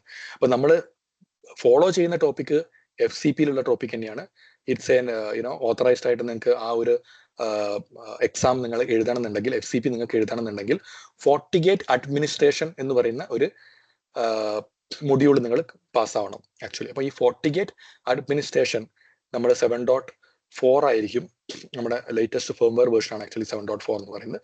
അതിലുള്ള സിലബസ് ആയിരിക്കും നമ്മൾ കവർ ചെയ്യുന്നത്. Okay okay. ഹലോ. അപ്പൊ അതിനുള്ള സിലബസ് എന്ന് പറഞ്ഞു കഴിയുമ്പോൾ ഞാൻ ചോദിക്കുന്നത് അത് ഒരു ലെവൽ. അപ്പൊ ഞാൻ ഇപ്പൊ പാളോൾട്ടോ ആണെന്നുണ്ടെങ്കിൽ പാളോൾട്ടോ PCNSE ഉണ്ട്, PCNSE ഉണ്ട്, PCNSC ഉണ്ട് കൺസൾട്ടിങ് ലെവലില്. അപ്പോൾ ഇതിനകത്ത് നമ്മൾ PCNSE ആണല്ലോ എല്ലാവരും ഒരു ഇംപ്ലിമെന്റേഷൻ ലെവലിൽ അല്ലെങ്കിൽ കോൺഫിഗറേഷൻ ലെവലിലുള്ള ഒരു നോളജ് കിട്ടുന്നത്. PCNSE എന്ന് പറഞ്ഞു കഴിയുമ്പോൾ നമുക്ക് ഒരു how to use the Palo Alto interface, അല്ലെങ്കിൽ ഇത് എവിടെയൊക്കെ ലോഗ്സ് ഒക്കെ എവിടെ കാണാം, മോണിറ്റർ ചെയ്യുന്നത് എങ്ങനെയാണ്, അങ്ങനെയുള്ള ബേസിക് സംഭവങ്ങളല്ലേ. ഈ NSE4 എന്ന് ഉദ്ദേശിക്കുന്ന ഒരു PCNSA ലെവലാണോ അതൊരു PCNSE ലെവലായിരിക്കും? NSE4 എന്ന് ഉദ്ദേശിക്കുന്നത് അല്ലെങ്കിൽ FCP ഫോർട്ടിഗേറ്റ് അഡ്മിനിസ്ട്രേഷൻ എന്ന് ഉദ്ദേശിക്കുന്നത് ബേസിക്കലി നിങ്ങൾക്ക് ഫോർട്ടിഗേറ്റ് ഫയർവാളിൽ എങ്ങനെ കോൺഫിഗർ ചെയ്യാം, എന്തെല്ലാം ഫീച്ചേഴ്സ് എനേബിൾ ചെയ്യാം, എന്തെല്ലാം കാര്യങ്ങൾ കോൺഫിഗർ ചെയ്യാം. അത് ആക്ച്വലി ഒരു പ്രൊഫഷണൽ, അതുകൊണ്ടാണ് ഫോർട്ടിനെറ്റ് സർട്ടിഫൈഡ് പ്രൊഫഷണൽ എന്ന് പറയുന്നത് തന്നെ. ഓക്കെ, അതൊരു ഫയർവാളിന്റെ ഓവർവ്യൂ അല്ല, അത് ഫീച്ചേഴ്സ് എങ്ങനെയാണ് അത് ഫോർട്ടിഗേറ്റിൽ എങ്ങനെ കോൺഫിഗർ ചെയ്യാം. ഇപ്പൊ നിങ്ങൾ ആലോചിക്കുക, CCNA, CCNP, CCIE എന്നൊക്കെ പറഞ്ഞിട്ടുള്ളതുണ്ട് അല്ലെ. ഇപ്പൊ നിങ്ങൾ സിസ്കോന്റെ ടെർമിനോളജി എടുക്കുകയാണെങ്കിൽ, അപ്പം നിങ്ങൾ CCNP ഇപ്പം അഡ്വാൻസ് എന്താണ്, CCIE നിങ്ങൾക്ക് പറയാം CCIE ആണ്. ഇതേപോലെ തന്നെ ഫോർട്ടിഗേറ്റിലേക്ക് വരികയാണെന്നുണ്ടെങ്കിലും ഇപ്പൊ ഒരു CCNAയിൽ നിങ്ങൾ ഇംപ്ലിമെന്റേഷൻ പഠിക്കുന്നില്ലേ? ഓഫ് കോഴ്സ് ഉണ്ട്. CCNPയിൽ പറയുമ്പോൾ എന്താണ്, നിങ്ങൾ അതിന്റെ അഡ്വാൻസ് ആണ് പഠിക്കുന്നത്. ഇതേപോലെ തന്നെ ഫോർട്ടിഗേറ്റിൽ വരികയാണെന്നുണ്ടെങ്കിലും FCP എന്ന് പറയുന്നത് there are some certain basic FCF എന്ന് പറഞ്ഞിട്ട് സൈബർ സെക്യൂരിറ്റിനെ പറ്റിയുള്ള കുറച്ച് ഡിഫോൾട്ട് കോഴ്സുകളുണ്ട്. അത് കൂടാതെ FCPയിൽ വരുമ്പോൾ നമ്മൾ ഫോർട്ടിഗേറ്റ് ഫയർവാൾ എങ്ങനെ കോൺഫിഗർ ചെയ്യാം, ഫോർട്ടിഗേറ്റ് ഫയർവാൾ എങ്ങനെ ഇംപ്ലിമെന്റ് ചെയ്യാം എന്നുള്ളതാണ് പഠിക്കുന്നത്. ഇതിന്റെ അഡ്വാൻസ്ഡ് ആയിട്ട് ഫോർട്ടിഗേറ്റിന് FCPക്ക് ഉള്ളതാണ് FCSS, kind of A CCNP എന്ന് നിങ്ങൾക്ക് വേണം പറയാം. ഓക്കെ, അത് കുറച്ചും കൂടി അഡ്വാൻസ്ഡ് ആണ്. നിങ്ങൾക്ക് എന്റർപ്രൈസ് ഫയർവാൾ FCSS എന്ന് പറഞ്ഞിട്ട് ഫോർട്ടിനൈറ്റ് എന്താണ് സിസ്റ്റം സെക്യൂരിറ്റി FCSS എന്ന് പറഞ്ഞിട്ടുള്ള കോഴ്സ് ഉണ്ട് ബേസിക്കലി. അത് ഞാൻ നേരത്തെ പറഞ്ഞ അഡ്വാൻസ്ഡ് ആണ്, അത് അതിന് അഡ്വാൻസ്ഡ് ആണ്. ഇനി ഏറ്റവും ടോപ്പാണ് FCX എന്ന് പറഞ്ഞത്. ഇപ്പം CCIE പോലുള്ള കോഴ്സുകളുണ്ട്, അത് ഫുൾ നോളേജ് വേണം. ഇപ്പൊ നമ്മൾ കവർ ചെയ്യുന്നത് ഓഫ് കോഴ്സ് ഒരു പ്രൊഫഷണൽ FCP എന്ന് പറഞ്ഞ സർട്ടിഫിക്കേഷൻ ആയിരിക്കും. ഇതിനകത്ത് ഫോർട്ടിഗേറ്റ് ഫയർവാൾ മാത്രമേ കവർ ചെയ്യുന്നുണ്ടോ, അതോ നമ്മൾ പനോരമ എന്ന് പറഞ്ഞ പോലെ ഇതിനകത്ത് 40 മാനേജർ അല്ലേ? ഞാൻ മനസ്സിലായി. നമ്മൾ ആക്ച്വലി നമ്മുടെ ടോപ്പിക് അതാണ് ഞാൻ പറഞ്ഞത്. നമ്മുടെ എക്സാം ടോപ്പിക്കിൽ ഇത് ഫോർട്ടിഗേറ്റ് അഡ്മിനിസ്ട്രേറ്റർ എന്ന് പറയുന്ന കോഴ്സിൽ ആക്ച്വലി നമ്മുടെ 40 മാനേജർ, നിങ്ങളുടെ പനോരമ എന്ന് പറയുന്ന ഈക്വലൻ ടു 40 മാനേജർ ആണ്. 40 മാനേജർ നമ്മൾ ഇല്ല ആക്ച്വലി. പക്ഷെ നമ്മുടെ കോഴ്സുകളിൽ നമ്മൾ 40 മാനേജർ ആൻഡ് 40 അനലൈസർ നമ്മൾ ഒരു സെഷൻ, നമ്മുടെ ഒരു 1 day session is actually for 40 manager and 1 day session is actually for 40 analyzer. അങ്ങനെയാണ് നമ്മൾ കൊടുക്കാറുള്ളത്. It is included in our topic, but it's you won't see that particular topic in if you look through the FortiGate administration. അതാണ് ഞാൻ പറഞ്ഞത്. ഫോർട്ടിഗേറ്റ് administration പോലെ നിങ്ങൾക്ക് ആ topic കാണില്ല, കാരണം it's not covered in the exam. Okay, FCPന്റെ അഡ്മിനിസ്ട്രേഷനിൽ അത് കവേർഡ് അല്ല. പക്ഷെ നമ്മുടെ കൂടുതൽ ഞാൻ നേരത്തെ പറഞ്ഞ പോലെ തന്നെ പ്രാക്ടിക്കൽ സിനാരിയോയിൽ വരുന്നത് കൊണ്ട് തന്നെ we have to cover 40 manager and 40 analyser. ഒരു സെഷൻ എന്ന് പറയുന്നത് എങ്ങനെയാണ്? 1 ഡേ എന്ന് പറയുന്നത് it's actually 3 hours of session. Okay. ഒരു കാര്യം കൂടെ ചോദിച്ചോട്ടെ? ഈ നമ്മള് ടോട്ടൽ എത്ര അവേഴ്സ് ആയിരിക്കും ഈ കോഴ്സ് എന്ന് പറയുന്നത്? See, 2 മന്ത്സ് that's എന്ന് why പറഞ്ഞാല്? actually 36 നമുക്ക് 3 hours വെച്ചിട്ട് നമുക്ക് 36 hours ഒക്കെയാണ് നമ്മൾ കോമൺലി പറയുന്നത്. But you know it may not include all your lab sessions. Again lab നിങ്ങളുടേതായിട്ടുള്ള ഇൻഡിവിജ്വൽ ആയിട്ട് തന്നെ നിങ്ങൾ ചെയ്യണം. കാരണം നമുക്ക് 36 hours അല്ലെങ്കിൽ 40 hours ഉള്ളിൽ നിങ്ങളെ കൂടെ ഇരുന്ന് ലാബും കൂടി ചെയ്യുമ്പോൾ അത് ബേസിക്കലി അത്ര പോസിബിൾ അല്ല, ടു ബി ഓണസ്റ്റ്. ഓക്കെ, അതെ, നിങ്ങളിപ്പം അതായിരുന്നു അടുത്ത ക്വസ്റ്റ്യൻ. ഈ ലാബ് എന്ന് പറയുന്നത് നമുക്ക് എങ്ങനെയാണ് ഈ ലാബ് ആക്സസ് വരുന്നത്? ലാബ് ആക്സസ് നമുക്ക് ഇപ്പൊ നിങ്ങൾക്ക് ലാബ് തന്നെ നിങ്ങളുടെ എൻവയോൺമെന്റിൽ സെറ്റ് ചെയ്യാൻ പറ്റും. നിങ്ങൾക്ക് ഈ ENGO അല്ലെങ്കിൽ നിങ്ങൾക്ക് EVENGO ഉണ്ടെങ്കിൽ EVENGO വഴി സെറ്റ് ചെയ്യാം, അല്ലെങ്കിൽ GNS3 വഴി സെറ്റ് ചെയ്യാൻ പറ്റും. ഇത് കൂടാതെ നമ്മുടെ ഇൻഫോ ക്യാമ്പസിൽ തന്നെ ഒരു ലാബ് ഉണ്ട്. പക്ഷേ ഇറ്റ്സ് എ ബേസിക് യുനോ എല്ലാവർക്കും കൂടിയും ആക്സസ് ചെയ്യാൻ ഒരേ സമയം ആക്സസ് ചെയ്യാൻ പറ്റിയെന്ന് വരില്ല. It has to be in time based actually. So അങ്ങനെ നമ്മൾ ലാബ് കൊടുക്കുന്നുണ്ട് ഇപ്പം നിങ്ങൾക്ക് റിയൽ ഡിവൈസ് എക്സ്പീരിയൻസ് കിട്ടാനാണെങ്കിൽ. പക്ഷെ അതല്ലാത്ത കേസുകളാണെങ്കിൽ most of the things you can do from GNS3 or EVENGO. അപ്പൊ അത് ലാബ് സെറ്റ് ചെയ്യാൻ വേണ്ടി നിങ്ങളെ ഹെൽപ്പ് ചെയ്യോ? അത് ഹെൽപ്പ് ചെയ്യും. യെസ്, നിങ്ങൾക്ക് GNS3 ആണെങ്കിൽ EVENGO ആണെങ്കിൽ അതിന്റെ software is anyway available, but also we will help you to set up the lab in your PC. Hello yes hello yes. ഇപ്പോ ഈ നമ്മളിത് കോഴ്സ് ചെയ്യുമ്പോൾ മിനിമം ഏത് ലെവലിൽ ഉള്ള നോളജ് ആണ്? അതായത് ബേസിക് ഒരാൾക്ക് സ്റ്റാർട്ടിങ് 0 ലെവൽ നോളജിൽ നിന്ന് തുടങ്ങാൻ പറ്റുന്ന രീതിയിലാണോ, അല്ലെങ്കിൽ ആക്ച്വലി ഞാൻ നിങ്ങളുടെ 0 നോളജിൽ I won't recommend basically, because it will be tough for you. കാരണം ഞാൻ എപ്പോഴും പറയാം, നിങ്ങൾക്ക് you should know at least a basic concept of some. If you have at least ഒരു 1 month എക്സ്പീരിയൻസ് ഫയർവാൾ ഉണ്ടെങ്കിൽ ഏറ്റവും നല്ലതാണ്. മസ്റ്റ് ആയിട്ട് നിങ്ങൾ CCNA പാസ്സായിരിക്കണം. ഓക്കെ, നെറ്റ്വർക്കിങ്ങിലെ ഒരു കോഴ്സ് എങ്കിലും നിങ്ങൾ അറിയാതെ, ഇപ്പോൾ CCNA networking, CCNA normal routing and സ്വിച്ചിങ്ങോ അല്ലെങ്കിൽ ഈവൻ സെക്യൂരിറ്റിയോ പാസ്സായിട്ടുണ്ടെങ്കിൽ fine, but you should know CCNA at least. Okay, അതൊന്നും ഇല്ലാതെ ഒരാൾക്ക് ജസ്റ്റ് ഫയർവാൾ പഠിക്കാന്ന് പറഞ്ഞിട്ടുണ്ടെങ്കിൽ ഇറ്റ് വുഡ് ബി ടഫ്. നിങ്ങൾക്കത് ഒരുപാട് ബുദ്ധിമുട്ടായിരിക്കും നിങ്ങൾക്ക് ക്യാപ്ചർ ചെയ്യാനായിട്ട്. അപ്പോൾ CCNA മാൻഡേറ്ററി ആണ്. Any experience more than that is good.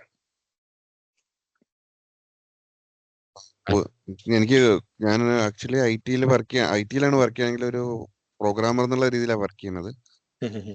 കുറച്ച് അത്യാവശ്യം ബേസിക് കാര്യങ്ങളൊക്കെ അറിയാം. അതാണ് നമ്മുടെ അതാണ് ആക്ച്വലി നിങ്ങളുടെ നോളജ് എത്രത്തോളം ഇതുണ്ടെന്ന് ആക്ച്വലി നമുക്ക് ഇപ്പൊ അസസ് ചെയ്യാന്ന് പറഞ്ഞാൽ ബുദ്ധിമുട്ടാണ്. പക്ഷെ ഞാൻ പറഞ്ഞല്ലോ, നിങ്ങളുടെ ഏത് ഫയർവാളിങ് ഇപ്പം നെറ്റ്വർക്ക് സെക്യൂരിറ്റിയിൽ ഏതൊരു നെറ്റ്വർക്കിന്റെയും നെറ്റ്വർക്ക് ഇൻഫ്രാസ്ട്രക്ചറിന്റെ ബേസ് ആണ് ആക്ച്വലി CCNA എന്ന് പറയുന്നത്. നിങ്ങൾ എന്നോട് ചോദിക്കുകയാണെങ്കിൽ ഞാൻ പറയും CCNA എന്ന് പറഞ്ഞത്. ഈ Fortinet അല്ല ഏതൊരു സെക്യൂരിറ്റി കോഴ്സ് ചെയ്യണമെങ്കിലും അവർ CCNA നിർബന്ധമാണെന്നൊന്നും പറയില്ല ആരും. പക്ഷേ അതൊരു റിയൽ ഫാക്റ്റ് ആണ്. നിങ്ങൾക്ക് CCNA അറിഞ്ഞിട്ടുണ്ടെന്നുണ്ടെങ്കിൽ it would help you better. നിങ്ങൾക്ക് എല്ലാ ഇതിലും അത് നിങ്ങളെ ഹെൽപ്പ് ചെയ്യും. അതല്ലെങ്കിൽ നിങ്ങൾക്ക് കുറച്ചുകൂടി ടഫായിട്ട് തോന്നും. നമ്മൾ റൗട്ടിങ്ങിനൊക്കെ പറയുമ്പം ഇങ്ങനെയാണ്, ഓക്കെ, നിങ്ങൾക്ക് റൗട്ടിനെ പറ്റി ഒരു ഐഡിയ ഇല്ല എന്നുണ്ടെങ്കിൽ നിങ്ങൾ ഒരുപാട് ടൈം നിങ്ങൾ തന്നെ സ്പെൻഡ് ചെയ്യേണ്ടി വരും. ബിക്കോസ് നമുക്ക് നമ്മുടെ ക്ലാസ് എടുക്കുമ്പോൾ നമുക്ക് റൗട്ടിങ്ങിന്റെ CCNA മുതലുള്ള റൗട്ടിങ് നമുക്ക് ഒരിക്കലും പറയാൻ പറ്റിയെന്ന് വരില്ല. സോ നിങ്ങൾ തന്നെ റെഫർ ചെയ്ത് കുറെ കാര്യങ്ങൾ നിങ്ങൾ തന്നെ നോക്കേണ്ടി വരും. അതാണ് ഞാൻ പറഞ്ഞത്. അപ്പൊ നിങ്ങൾ എക്സ്ട്രാ എഫേർട്ട് എടുക്കേണ്ടി വരും ഇഫ് നിങ്ങൾ അത്തരം കേസുകളിൽ നിങ്ങൾക്ക് ആ ഒരു നെറ്റ്വർക്കിനെ പറ്റി തീരെ അറിയില്ല എന്നുണ്ടെങ്കിൽ. തീരെ അറിയില്ല എന്നല്ല, നോളജ് ഉണ്ട്. പിന്നെ ഈ ഫയർവാളിങ്ങിനെ പറ്റിയുള്ള നോളജ് ഒക്കെ കുറവാണെന്ന് ഉള്ളതാണ് അത്യാവശ്യം. അത് നോളജ് ആണല്ലോ നിങ്ങളിപ്പോൾ പഠിക്കുന്നത് ആക്ച്വലി. ഇപ്പൊ നിങ്ങൾ FortiGate പറയുമ്പോൾ നിങ്ങൾ സെക്യൂരിറ്റി ഫയർവാൾസ് എന്താണ്, എങ്ങനെ ഫയർവാൾ ഡിസൈൻ ചെയ്യാം, ഫയർവാളിൽ എന്തെല്ലാം ഫീച്ചേഴ്സ് ഉണ്ട്, നമുക്ക് ഫയർവാൾ എങ്ങനെ ഇംപ്ലിമെന്റ് ചെയ്യാം, അതാണ് നിങ്ങൾ ആക്ച്വലി FCPയിൽ നിങ്ങൾ അല്ലെങ്കിൽ നമ്മുടെ FortiGate അഡ്മിനിസ്ട്രേഷനിൽ, ഞാൻ പറയാം FortiGate അഡ്മിനിസ്ട്രേഷൻ ആണ് മോർ ദാൻ FCP. അപ്പം FortiGate അഡ്മിനിസ്ട്രേഷൻ നിങ്ങൾ അതാണ് പഠിക്കാനായിട്ട് പോകുന്നത്. നെക്സ്റ്റ് വീക്ക് തൊട്ടല്ലേ ക്ലാസ് സ്റ്റാർട്ട് ചെയ്യണത്? ഞാൻ ഇൻഫോ ക്യാമ്പ് ഞാനത് ആക്ച്വലി എന്താണ് നമ്മുടെ കോർഡിനേറ്ററുമായിട്ട് നെക്സ്റ്റ് വീക്ക് ആണ്. I think it start from next week. അതിന്റെ കോർഡിനേറ്ററുമായിട്ട് കൺഫേം ആയിട്ടില്ല. എനിക്ക് തോന്നുന്നു നെക്സ്റ്റ് വീക്ക് ആയിട്ടാണ് അത് പ്ലാൻ ചെയ്തിട്ടുള്ളത്. ഞാൻ ഓൾറെഡി ഫീസ് എല്ലാം പേ ചെയ്ത് ജോയിൻ ചെയ്തിട്ടുണ്ട്. എൻ്റെ അടുത്ത് നെക്സ്റ്റ് വീക്ക് ഇങ്ങനെ പറഞ്ഞായിരുന്നു. ഓക്കെ. ഞാൻ എന്താണ് അത് കോർഡിനേറ്റർ നെക്സ്റ്റ് വീക്ക് കൺഫേം ചെയ്തിട്ടുണ്ടെങ്കിൽ അത് നെക്സ്റ്റ് വീക്ക് സ്റ്റാർട്ട് ചെയ്യേണ്ടതാണ്. അതെ, ഓക്കെ, താങ്ക് യു സർ. എത്ര ഡൗട്ട് എന്ന് പറയാൻ ഇത്രേ ഉള്ളൂ. Alright, thank you. വേറെ എന്തെങ്കിലും ക്വസ്റ്റ്യൻസ് ഉണ്ടോ? അല്ല സാർ, ഒരു ഡൗട്ട് ഉണ്ടായിരുന്നു. ഈ നമ്മൾ നെറ്റ്വർക്ക് സെക്യൂരിറ്റിയിലെ നാക് കോൺസെപ്റ്റ്, SD-WAN കൺസെപ്റ്റ് ഒക്കെ ഉണ്ടല്ലോ, അത് ഇവിടെ കവർ ചെയ്യുന്നുണ്ടോ ഫോർട്ട്നെറ്റിൽ? അതെ, അത് FortiGate അഡ്മിനിസ്ട്രേഷനിൽ നിങ്ങൾക്ക് ഓഫ് കോഴ്സ് നാറ്റ് എന്ന് പറയുന്ന സംഭവം ടോപ്പിക് വരുന്നുണ്ട്. And SD-WAN also coming. Yes.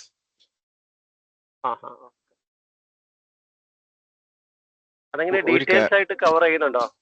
അങ്ങനെ നമുക്ക് അതാ ഞാൻ പറഞ്ഞത്, ഡീറ്റെയിൽസ് ആയിട്ട് കവർ ചെയ്യുന്നുണ്ടോ? ഓക്കെ, അത് നമുക്ക് SD-WAN എന്ന് പറയുന്നത് ഇത് ഒരു 1 or 2 സെഷൻസ് ആയിരിക്കും.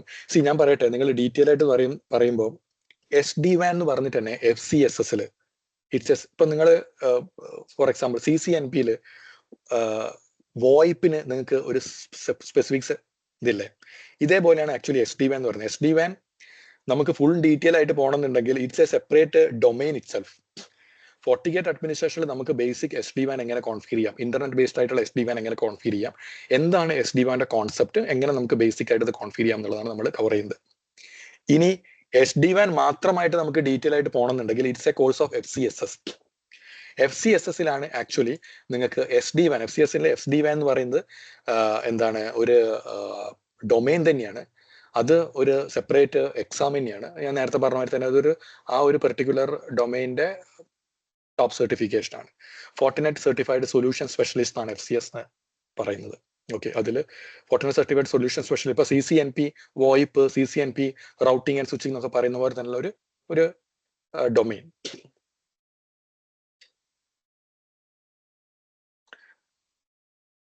സോ ഞാൻ നേരത്തെ പറഞ്ഞ മാതിരി തന്നെ നമ്മൾ കവർ ചെയ്യുന്നത് അതിന്റെ ഒരു basic implementation and what is the concept of SD-WAN on FortiGate and how do we do basic SD-WAN implementation in normal cases. അതായിരിക്കും നമ്മൾ കവർ ചെയ്യുന്നത്. സഞ്ജീവ്, ഒരു 2 ക്വസ്റ്റ്യൻ കൂടെ ഉണ്ട്. അതായത് നമ്മൾ ഈ ലാബ് നിങ്ങൾ പഠിപ്പിക്കുമ്പോൾ ഇതിനകത്ത് ലാബിൽ കാണിക്കുന്ന ആക്ച്വൽ ഡിവൈസ് വെച്ചിട്ടുള്ള കോൺഫിഗറേഷൻ ആയിരിക്കില്ലേ? ഞാൻ ആക്ച്വൽ ലാബിലാണോ പറയുന്നത്? അതെ അതെ അതെ, നമ്മുടെ ആക്ച്വൽ ലാബിൽ നമുക്ക് 2 ലാബ് ഉണ്ട്. ഈവൻ വിർച്വൽ ആയിട്ടുള്ളതുണ്ട്, ഫിസിക്കൽ ആയിട്ടുള്ളതുണ്ട്. നിങ്ങൾ ക്ലാസ് എടുക്കുമ്പോൾ സ്ക്രീൻ ഷെയർ ചെയ്ത് കാണിക്കുന്നത് കോൺഫിഗർ നമ്മൾ ചെയ്യുന്ന രണ്ടും കാണിക്കും. റിപ്പോർട്ട്സ്. അതെ, ഞാൻ പറഞ്ഞു, രണ്ടും കാണിക്കും. നമ്മൾ വിർച്വലും കാണിക്കാറുണ്ട്, ഫിസിക്കലും കാണിക്കാറുണ്ട്.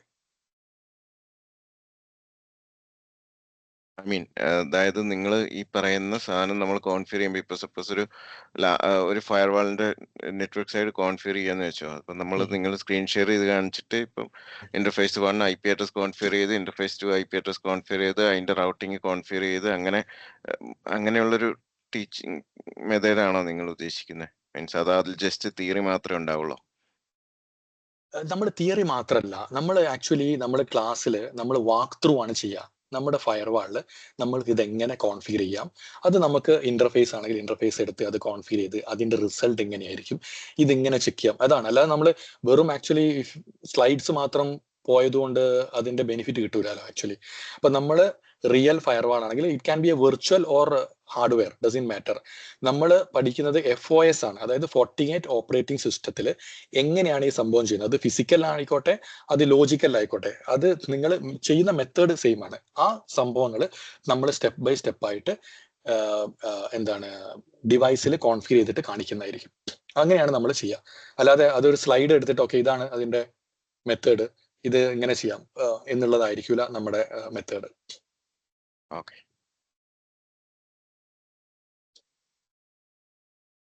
ആ മെത്തേഡ് ആണെങ്കിൽ നിങ്ങൾക്ക് ഞാൻ നേരത്തെ പറഞ്ഞ പോലെ തന്നെ FCPന്റെ ഒക്കെ ഫ്രീ ട്രെയിനിങ് നിങ്ങൾക്ക് അവൈലബിൾ ആണ്. ബേസിക്കലി അതിൽ പോവുകയാണെങ്കിൽ അവർ ആക്ച്വലി സ്ലൈഡിൽ ജസ്റ്റ് കവർ ചെയ്യും. ഓക്കെ, അതെങ്ങനെയാണ് എന്താണ് എന്നുള്ളതല്ല ഇതിൽ കവർ ചെയ്യുക. അതാണ് ഞാൻ പറഞ്ഞത്, ഒരു more of exam related sessions ആയിരിക്കും അത്തരം സെഷൻസ് എന്ന് പറയുന്നത്. അതായത് നിങ്ങൾക്ക് അതിലുള്ള കാര്യങ്ങൾ എന്താണോ ആ പോയിന്റ്സുകൾ മാത്രമായിരിക്കും എക്സാമിൽ വരിക എന്നുള്ളത്. പക്ഷെ നിങ്ങൾക്ക് അതൊരു റിയൽ ലൈഫ് എക്സ്പീരിയൻസ് വരണമെന്നുണ്ടെങ്കിൽ നമ്മൾ ആക്ച്വൽ ഡിവൈസിൽ എങ്ങനെ അത് കോൺഫിഗർ ചെയ്യാന്നുള്ളത് നമ്മൾ റിയലി അത് കാണണം. Hello hello sir, in case class വല്ലതും മിസ് ആവുകയാണെങ്കിൽ റെക്കോർഡഡ് സെഷൻ കിട്ടാറുണ്ടോ? അതെ, റെക്കോർഡിംഗ് സെഷൻസ് അവൈലബിൾ ആയിരിക്കും.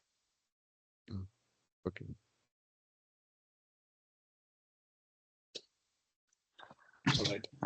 പിന്നെ ലാപ്ടോപ്പിന്റെ കോൺഫിഗറേഷൻ സ്പെസിഫിക് പറയാനുണ്ടോ? അല്ല നോർമൽ i5 മതിയോ? i5 മതി, പക്ഷെ അറ്റ്ലീസ്റ്റ് 8 GB റാം നിങ്ങളെ സിസ്റ്റത്തിൽ ഉണ്ടായിരിക്കണം. Minimum 8 GB. ഓക്കെ 16 ഉണ്ട്. ഓക്കെ. ഓക്കെ. Alright, so ഇത് ഞാൻ എത്രയായിരുന്നു? കോഴ്സ് ഫീ എത്രയായിരുന്നു? സോറി, കോഴ്സ് ഫീ എത്രയാണ് വരുന്നത്? Course fee actually you have to check with our എന്താണ് കോർഡിനേറ്റർ ഉണ്ട്. എനിക്ക് തോന്നുന്നു നിങ്ങളെ കണക്ട് ചെയ്യുന്ന മൃദുലി അല്ലേ, അവരുമായിട്ട് നിങ്ങൾ കണക്ട് ചെയ്യുക, അല്ലെങ്കിൽ റെനി സാറായിട്ടോ അല്ലെങ്കിൽ മൃദുലി ആയിട്ടോ ആരെങ്കിലും ആയിട്ട് നിങ്ങൾ ഡീറ്റെയിൽസ് കോഴ്സ് ഫീസ് സ്ട്രക്ചറും അതിന്റെ ബാക്കി ഡീറ്റെയിൽസ് ഒക്കെ നിങ്ങൾ അവരുമായിട്ട് കണക്ട് ചെയ്യേണ്ടി വരും. ഓക്കെ. ഓൾറൈറ്റ്, സോ ഇത് വീക്കെൻഡ് ക്ലാസ് ആയിരിക്കും. ഞാൻ നേരത്തെ പറഞ്ഞ മാതിരി തന്നെ ചില കേസുകളിൽ ചില വീക്ക് അപ്പം ട്രെയിനിങ് ഞാനായിരിക്കും തരുന്നത്. ഇൻ കേസ് വീക്കിൽ ഏതെങ്കിലും വീക്കിൽ നമുക്ക് എടുക്കാൻ പറ്റിയില്ല എന്നുണ്ടെങ്കിൽ ഞാൻ അത് നിങ്ങളെ മുൻകൂട്ടിയായിട്ട് ഇൻഫോം ചെയ്യും.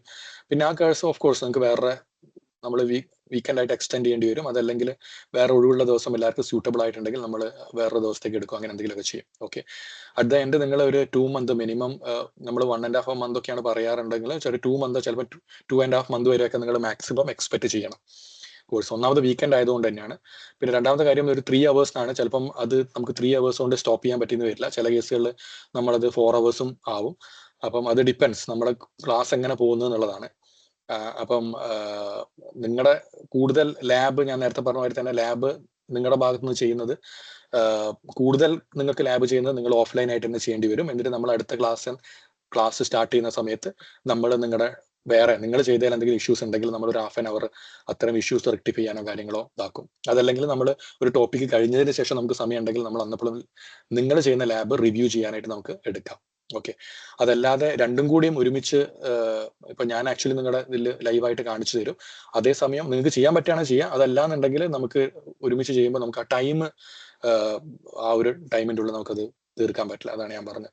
സോ ഓഫ് കോഴ്സ് കോഴ്സ് നിങ്ങൾക്ക് ഒരു 36 hours ആണെങ്കിലും നിങ്ങളുടെ ടോട്ടൽ എഫേർട്ട് നിങ്ങൾ ഒരു പക്ഷേ 70 hours അല്ലെങ്കിൽ 100 hours ഒക്കെ നിങ്ങൾ എടുക്കേണ്ടി വരും. കാരണം you have to do the lab നിങ്ങൾ ചെയ്യാതെ നിങ്ങൾക്ക് അത് ഫോർട്ടിനേറ്റ് എന്നല്ല കേട്ടോ, ഏത് സംഭവം എടുക്കുകയാണെങ്കിലും നിങ്ങൾ ഈ സംഭവം നിങ്ങളെ ഇതിൽ നോക്കിയാൽ മാത്രമേ ഉള്ളൂ നിങ്ങൾക്ക് കൂടുതൽ ഇത് ഇതാവുള്ളൂ.